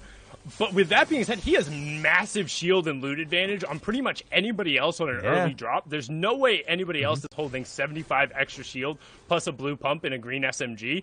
You could straight clinch the game right here if you're able to clean up these 2 fights. Instead, is opting to go the safe route, backing off, giving time for Roat to get shield. So looks like the slightly safer but less fun and clutch play coming out there from Furious as we hop back on over to Grotto with Nut sitting on 151 points right now. You see Storm taking down Sharp there in the feed. Knight also getting Hunt. Don't forget this is that last game as Hunt picks up a heavy snipe there, which he's not going to be too happy about. Yeah, not here in the grotto. He's going around the corner and someone is waiting. It's Deegan waiting around the corner there. Really nice position. Crouched up to it. Only on 37 points, but still having a massive impact in the tournament as Nut had a very good chance to at least make top 10 here with this last game. But Deegan closes out there as you see Ages in the distance. Scope still trying to make his comeback run after a rough start yesterday. Kanata still having Risky to himself. One of those players that with a big game, Kanata's performances in Cash Cups and different solos tournaments earned him so much respect this last season. Exploded and catapulted his name, joined TSM, one of the best solo players in the region. You can't count him out for a big game here, but no one drops on him. We're seeing a very different story to Furious. He is here as Illest takes down Roat in the feed, so that's one of the sharks in the water that's kind of circling Furious at the moment out of that one. And he, again, we talk about it. He just wants to do, if you were watching Europe earlier today, and you're Jonas or you're Furious, your eyes are glued to that elimination feed. You want to see who's going down. If you see one of those players who's behind you and in the 2nd to 5th spot and they go down, you're smooth sailing, you're chilling, you just keep playing super safe, no problem, no worries whatsoever. If all of a sudden you see that Neon's name just keeps popping up over and over again, it's that kind of Wolfie syndrome. All of a sudden, wow, was that his 3rd elim or was that his 4th elim? That's plus 16 points. And then you get a little nervous. Then you really have to start thinking, okay, maybe I need to actually get some points this game to be sure. But for now, he can just chill. First round of placement points are coming through, so everyone getting that nice little +1 bump in the final match. Yeah, so Furious is able to make the reboot run. If you guys haven't been following the FNCS kind of format so far from the start, Furious is one of the players that didn't qualify from week 1, didn't qualify from week 2, had to go into the reboot round, and actually then came second to SF Roller. So if you came second in reboot, maybe those extra 6 games, that extra competitive practice was enough to really help you out here today, because he's making a case for it that reboot round, you've got to give him some respect. These are still, that was the 20 best players out of everyone invited or qualified from NA East, so Unknown, one of those other players you've got to put some respect on here in this fight. With this loadout too, this could shake things up massively. I know last week watching, I think it was week 1 or week 2, Unknown pulling out 6 1-pumps back to back, making it look like it was a public match, and he's got the weapons and loadout to do it this game as well in game 12 of a finals. Yeah, huge shot there coming out from Unknown. Tries to line up the second one. Actually, I'm not sure if he blocked his own shot off there, not quite getting the trade out in time. So a little bit of a misplay dropping there, but still trying to win this box fight out. You can see some good pressure around the sides, trying to track the player. Splode's coming out, drops in behind it, 55 white tag, immediately trying to replace and is able to pick up Graska.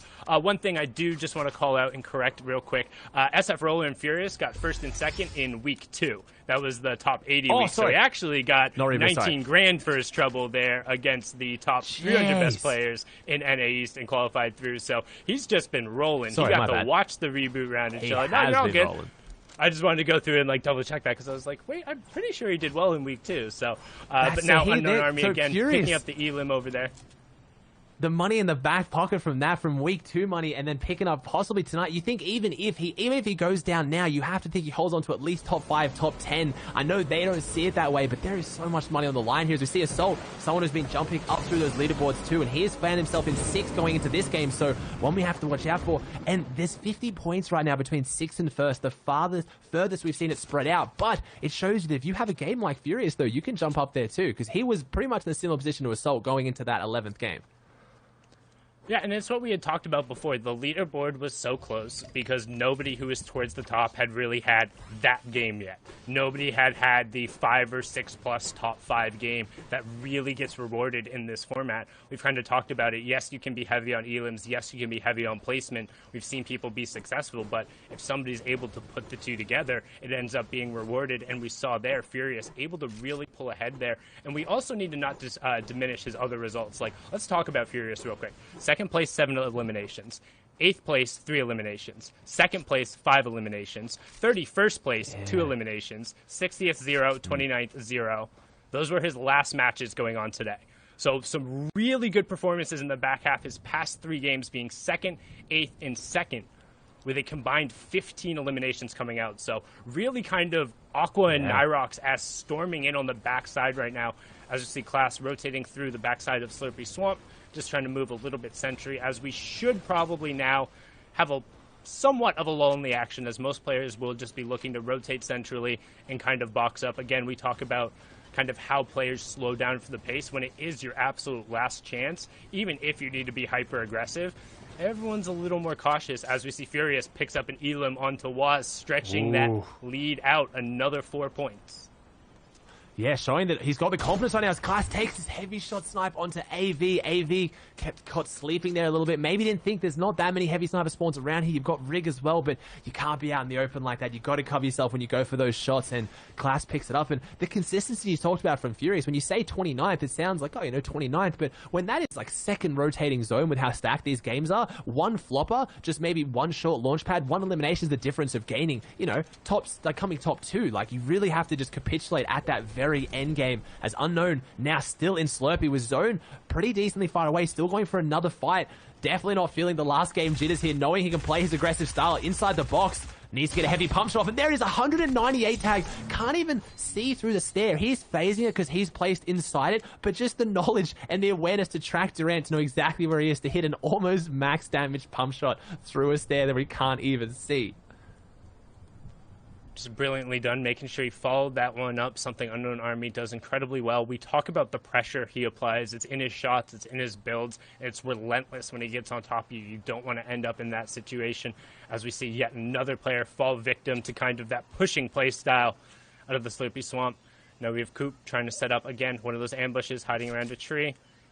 Will he be able to get the drop? Does swap immediately over to that tac shotgun, so you know he's going to wait till the player rounds the corner. The jumping 360s, 165 comes out. That is a massive shot from that range, hitting nearly every single pellet. You can see him desperately trying to find where the player disengaged to. This player trying to put as many walls as possible between them, but Booga, unfortunately, is going to go down there. Nice little ambush from Coop, and unfortunately, that will be the end of the World Cup solo champions run in the Invitational. Yeah. He had a good run. It's been a long time since solos. Obviously, a pretty intense meta as well. Things have changed up a lot. I think a very respectable performance from Booga. Had so much pressure coming into this. As you see, Illis pushing up the wall, takes him with the SMG, just charges forward. Sizz lucky. That's his tournament over now, as well as Illis trying to make a run towards the end here. 111 points. Big game could shoot him up there as well. And still not seeing Furious in the feed, which is a good sign. Picked up his one elimination. We saw, obviously, that Roat went down as well, who was around him at Lazy Lake. So maybe he's cleared out that rotation a little bit. But the zone's starting to close out. And he has been dropping at that Lazy Lake. So pretty central map. So I guess talking about zones not having too much impact on him, because he is kind of more central. Unless they pull very, very far, he's always able to make his rotate, which could be falling straight into his game plan today. Center map OP and solos. I'll put anything on that. The shorter distance you have to rotate to the center of the zone, particularly if you're consistently just trying to play for late. I think it makes worlds of difference, and particularly at the highest level of plays, just minimizing the number of times you have to interact with some of these players, because they're all really, really, really good. Particularly, like, I know a lot of people playing at the competitive level don't necessarily get to play in like this stacked of lobbies at the time, but if you do ever get the opportunity in some of the scrims or getting up there in some of the arena games, it is a lot of fun, but it's also a ton of pressure. Now, add that with bragging rights on the line, with all of the people watching, with the money, and knowing that you need to perform. These players do this on a regular basis. So number one, big shout outs to everyone not only watching today, but everyone who competed, tried their best, is in these lobbies. You guys make this so incredibly fun for us to cast, to watch. The gameplay has been absolutely incredible and entertaining. So props to them, as we see Zate just kind of scouting out and around and trying to do everything he can to remain a part of the conversation for that top spot. Yeah, we see Kanata still there as well, trying to stay in contention for that top spot as well. And I think something we haven't talked about enough as well is Jark. Jark has been so consistent recently. There he is on the screen now as well, doing very well in duos with Acorn. He's been just a phenomenal player all around. Pretty much, I've seen him pop off in third-party tournaments, Cash Cups, just being always up there. And coming in this last game on second place, I want to see if he can take it out too. We have quite a few of those names up there, as Frist, who was doing very, very well. We saw a game pop off for him. I think it was in 1 or 2. Hasn't found too much purchase later here, but looking for this elimination now, as we see a lot of people banked up using that tree cover and Weeping Woods. And the way this zone is going so far is looking like a pretty standard 12th game last zone for a lot of these players. We're not seeing anything crazy last game like Rig. We're not seeing any island zones. It could pull very far, but right now this might be what a lot of these people in the lead want to see. They're just those safer zones where there's less chaos. Less chaos is what, I don't want to say what most people want right now, but the one thing, just looking at the point difference, so you're talking about Jock and how he was able to kind of climb his way up. He was 31 points behind, or 29 points behind, excuse me. 7 eliminations being the difference, assuming he's able to get kind of the one additional elimination point through. But with still 60 players remaining, this is kind of why I was talking about, just don't go down early. Get into the safe game, get as much as you can. As we see Stretch just obliterate Ghoul as he's trying to rotate into the middle of the zone on an early one. But, like, if you're able to get into this point in time, like, yes, you worry, like, oh, I need XYZ number of eliminations. You're never seeing somebody pick up 4, 5, 6 eliminations in the early game because you just don't win 4, 5, or 6 isolated 1v1s against the best players in NA East. However, you get in these scramble-type situations, you have enough mats, you have a good positioning. There's a chance. Insert the, you're saying there's a chance, but if you're able to get there, you at least have the opportunity to maybe find these picks. As now we pan out, we see it's Tabs and Stretch there, Spark on the side, Blood and Coop over there, Bizzle just kind of hanging out as we wait for the next zone to reveal. When you got those heavy snipes in the game as well, when anything can change in an instant, one heavy snipe, either a headshot or maybe one heavy snipe taking a wall and someone's in your box, it can happen and turn on you so quickly. As we see Stretch getting in here now, Tabs trying to aggressively push into Stretch, and Stretch building out and expanding this base helped him so much take that fight and just have more control. As now the third parties come in, but again, he's got so much fully built heavy mats to keep himself safe, as he's going to grapple up this loop before it kind of floats down river back towards a lot of enemies that are sitting down there. And Stretch on 140 points after that incredible win with the grappler, looking to maybe jump himself right back up here today. Everyone wanted to jump themselves back up there. Eclipse having a little bit of a rough start here after his victory royale yesterday. You can see him on no more shields here in the final game. Frice the Light having a really good job so far today, pushing himself up to 149 points. Also rocking the heavy sniper as well as the rare pump and the epic AR. Decently well set up for kind of this late game, but right now getting sprayed out from underneath. Kind of an awkward positioning to be chose right now. Not sure what led the lobby to really focus towards this side, but Frice goes flying in at Eclipse. Eclipse says, what's up? Signature soccer skin, picking up the elimination there, and a nice little refresher on him. We saw he had been hurting on shields, had the press on him there, but gonna get all those mats, all the shields, and the second loadout. As we see, Furious is sandwiched between Legendia and an Unknown, and that is a precarious position to be in.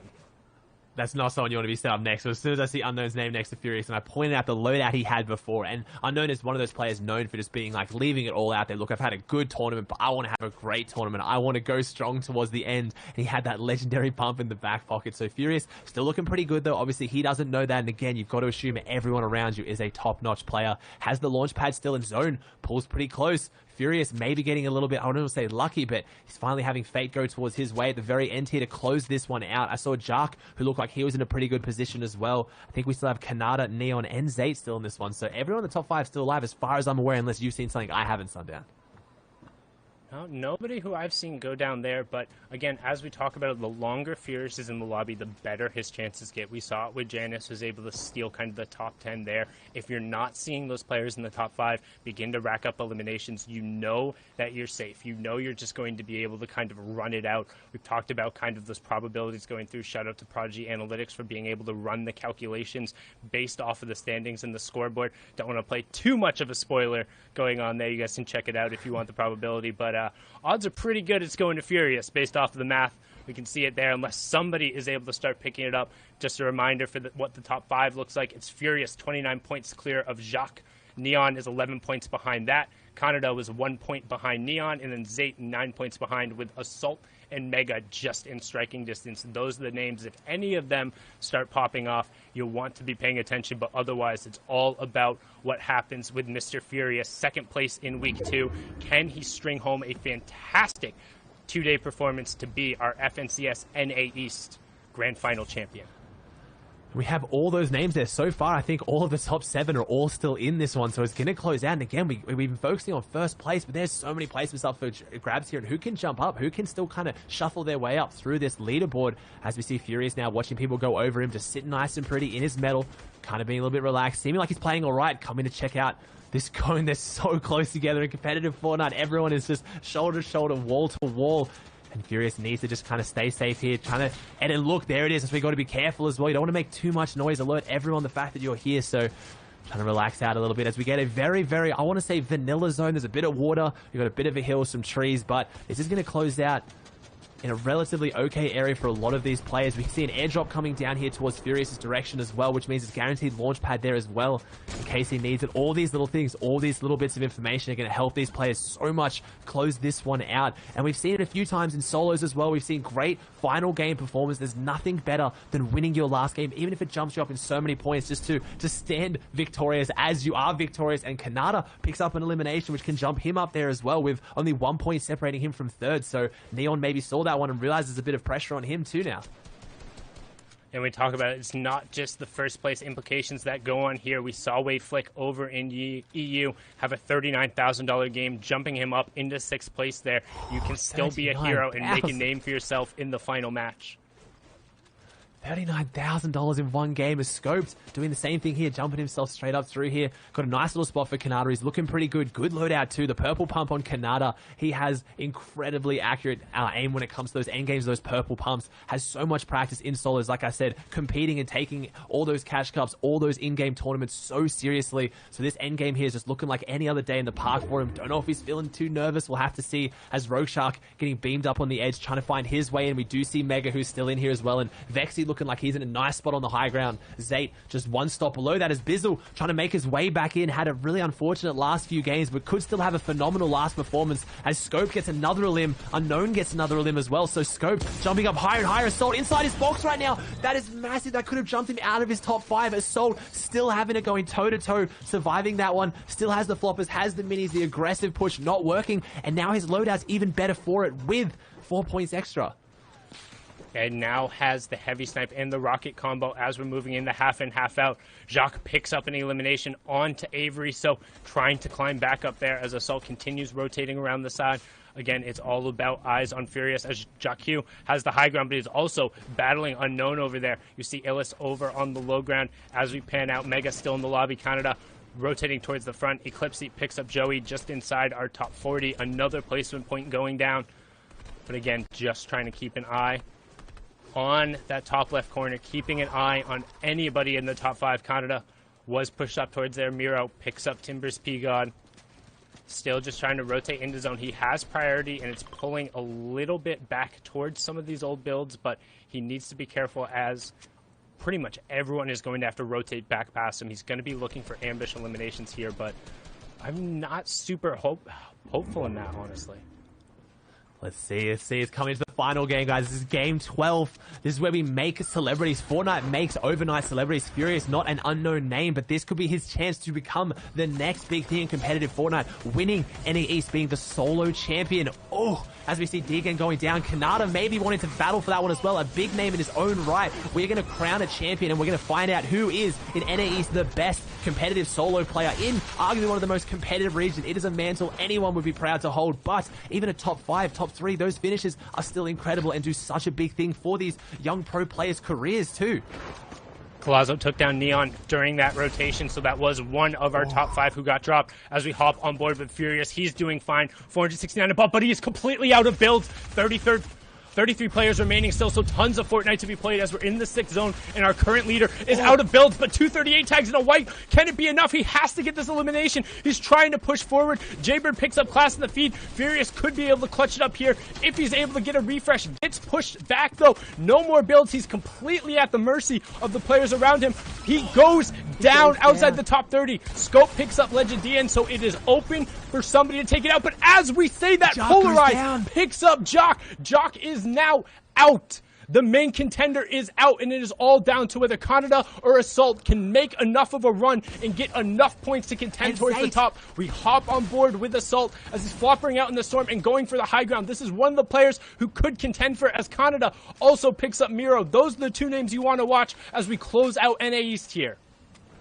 Yeah, we do. We have so many of the players going down in that top 4, so we're looking at Assault, we're looking at Kanata. I think Mega might still be in this one, as Zayt did go down. They can jump themselves up high as Assault is jumping down here. Only has 15 builds left to his name, finds himself in a very precarious situation in this box. Has those floppers, has no shield, just trying to get into a box of his own as all these players are making their way through. 17 alive. Scoped picks up another elimination. This is a massive game for Scoped. I think you're going to see him catapult through the leaderboard as Saf picks up an elimination too. Assault gets a little bit of breathing room. Top 15 now. He's going to start finding his way through. He's going to find his way through that player. He makes his way through, takes down Showbean. Kalazo goes down in the feed. Assault making a good run for this, as Kanata is a name I have not seen in the feed. He is somewhere here, and he is racking up points as well. No, he goes down. Mega gets the elim, so it's Mega and Assault, those two players who have massive chance of jumping themselves up through the leaderboard, Sundown.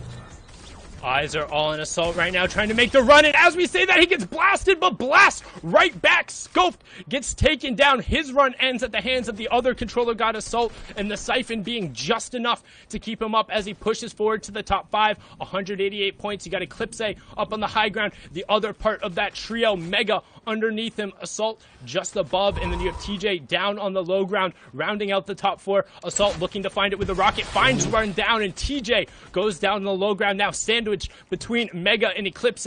Can Assault take out either side of the bread and get enough points? 197 right now, trying to push forward with both the elims and the victory. It could be enough to catch Roller if he does absolutely everything you can see him looking for, but shot through the tree. Veteran Eclipse shuts down Assault's run, and that's going to be that as Eclipse and Mega battle it out to close out NA East. They go toe-to-toe right now, and Eclipse has to have the loadout advantage. He has the pump in hand. Mega takes a heavy shot, has those floppers, has those minis, but the pressure on the wall does not stop. It is relentless here. Mega goes down. Eclipse taking him out. Two of the biggest names in competitive Fortnite. Still a huge run from Mega there. You have to think, Sundown, did he hold on to it? Did Furious hold on to it, as that just shook up massively towards the end? That top 5 just got completely jumbled up there.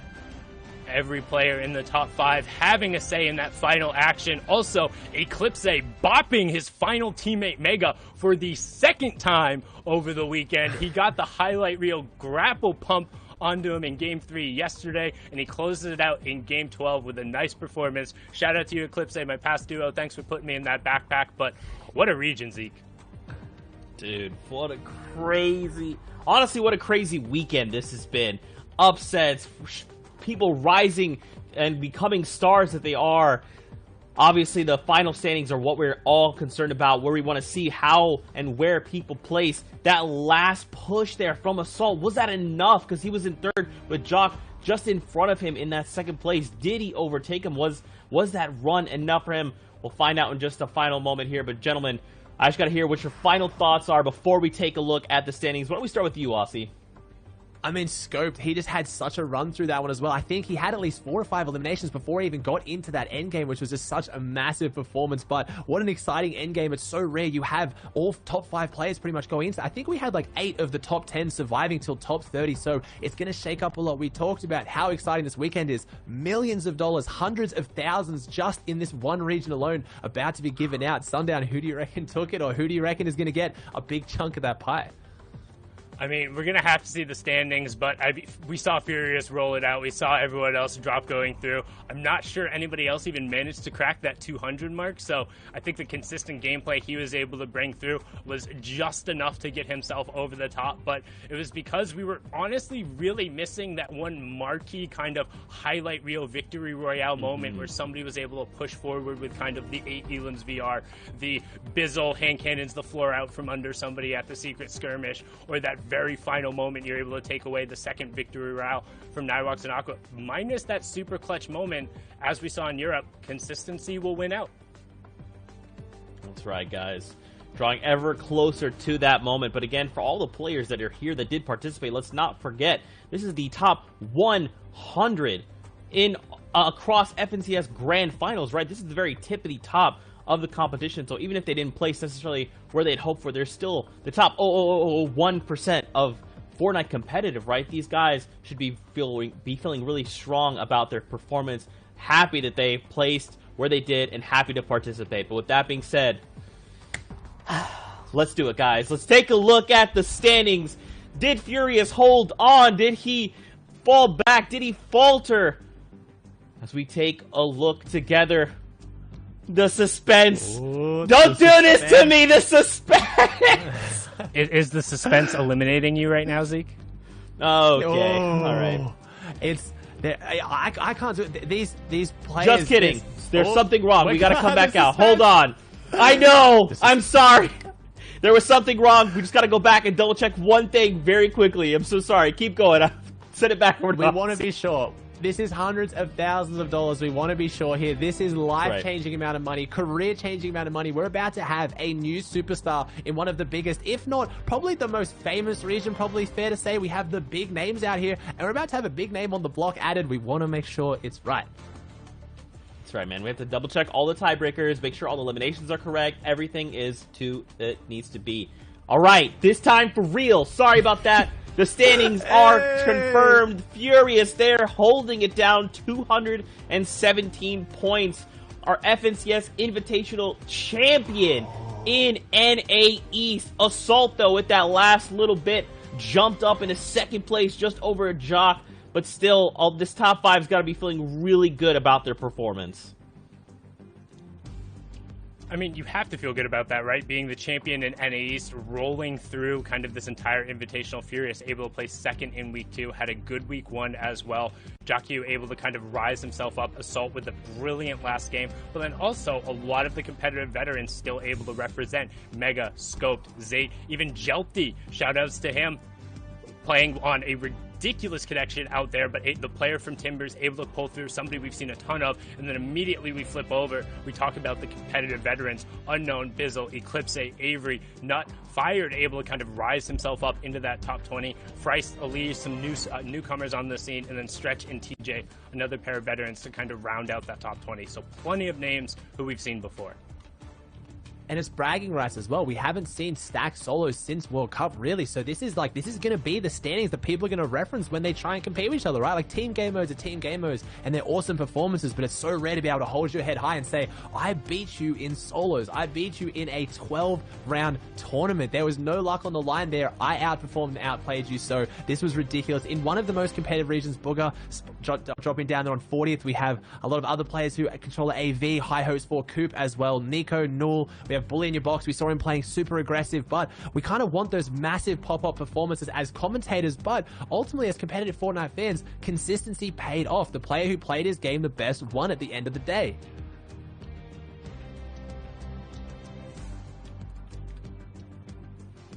And you can see now as we rotate on towards the back half of these players, again, everyone who was here and was able to compete in the finals regardless is going to walk away with some prize money through here. So thank you for all the efforts. And again, you get the bragging rights of saying, yep, I was one of the top 100 players in Chapter 2 Season 2 for solos, made it all the way through the invitational finals.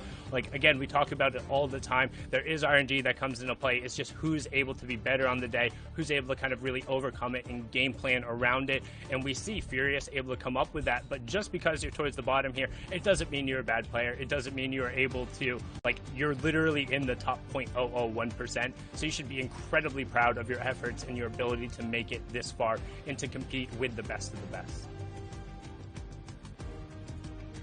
Such a great weekend and a great couple of weeks, honestly. Could not be happier to be part of this grand show. Now, gentlemen, I just want to open this up really fast for you guys. Final thoughts before we say goodbye. Sun, let's start with you. Man, I had a lot of fun. I'm just enjoying it so much. I love being back here and being able to talk about Fortnite. Doing the broadcast is a lot of fun. Being able to work with all of you guys and see the reactions of the people in the community and people posting the clips. It's really cool, and hopefully we'll be able to keep doing more awesome things with you guys going forward. The one big thing I do want to say also, be safe, be kind to each other out there. It's a tough time in the world right now. You never know what somebody else is going through, so spread those good vibes. That's what the Fortnite community is about. Jeez, wholesome as. I mean, I was going to say thank you for having this opportunity. My first time on the official cast was amazing, and I'm going to keep it short and sweet, so we know what happened last time when I dragged it out. Thank you for having me. The games were awesome, and I'm so happy for all the players who played well today. Guys, if you're not following Sundown or Aussie Antics, please go do that. Now, guys, before we do go, I'm going to step away for a moment. Fortnite fam, come here real fast. Ooh. That wraps up the FNCS Invitational Grand Finals. Now, you're probably asking yourself, man, Zeke, that was really fun, and I want more. What else is after this? Well, in Season 2, Chapter 2, we had the FNCS Invitationals. That was a good time. Well, in Chapter 3, we're going back to solo competition. That's right, so you better start practicing. You're probably like, hey, but Zeke, hold on. I really like trios. Well, don't worry. The Trios Cash Cup will be featured there for you and two of your buddies to play. And that's actually going to be a great place to practice, because in Chapter 4, in Season 4, Chapter 4, we're heading back over to trios. So that's right. This next season will feature solos again, and after that, we'll feature trios. So start getting practicing, Fortnite fam. We look forward to all the competition after that. As I mentioned, thank you guys so much for hanging out with us. Thank you for having a great time. It's been an awesome tournament. We appreciate everyone for coming and hanging out. For everyone participating, it's been absolutely incredible. So, with that being said, Fortnite fam, we really do appreciate you. Keep yourself safe out there. And as always, we'll see you guys in the next season. And we'll see you guys on the battle bus. Love you, Fortnite fam. Till next time. Later.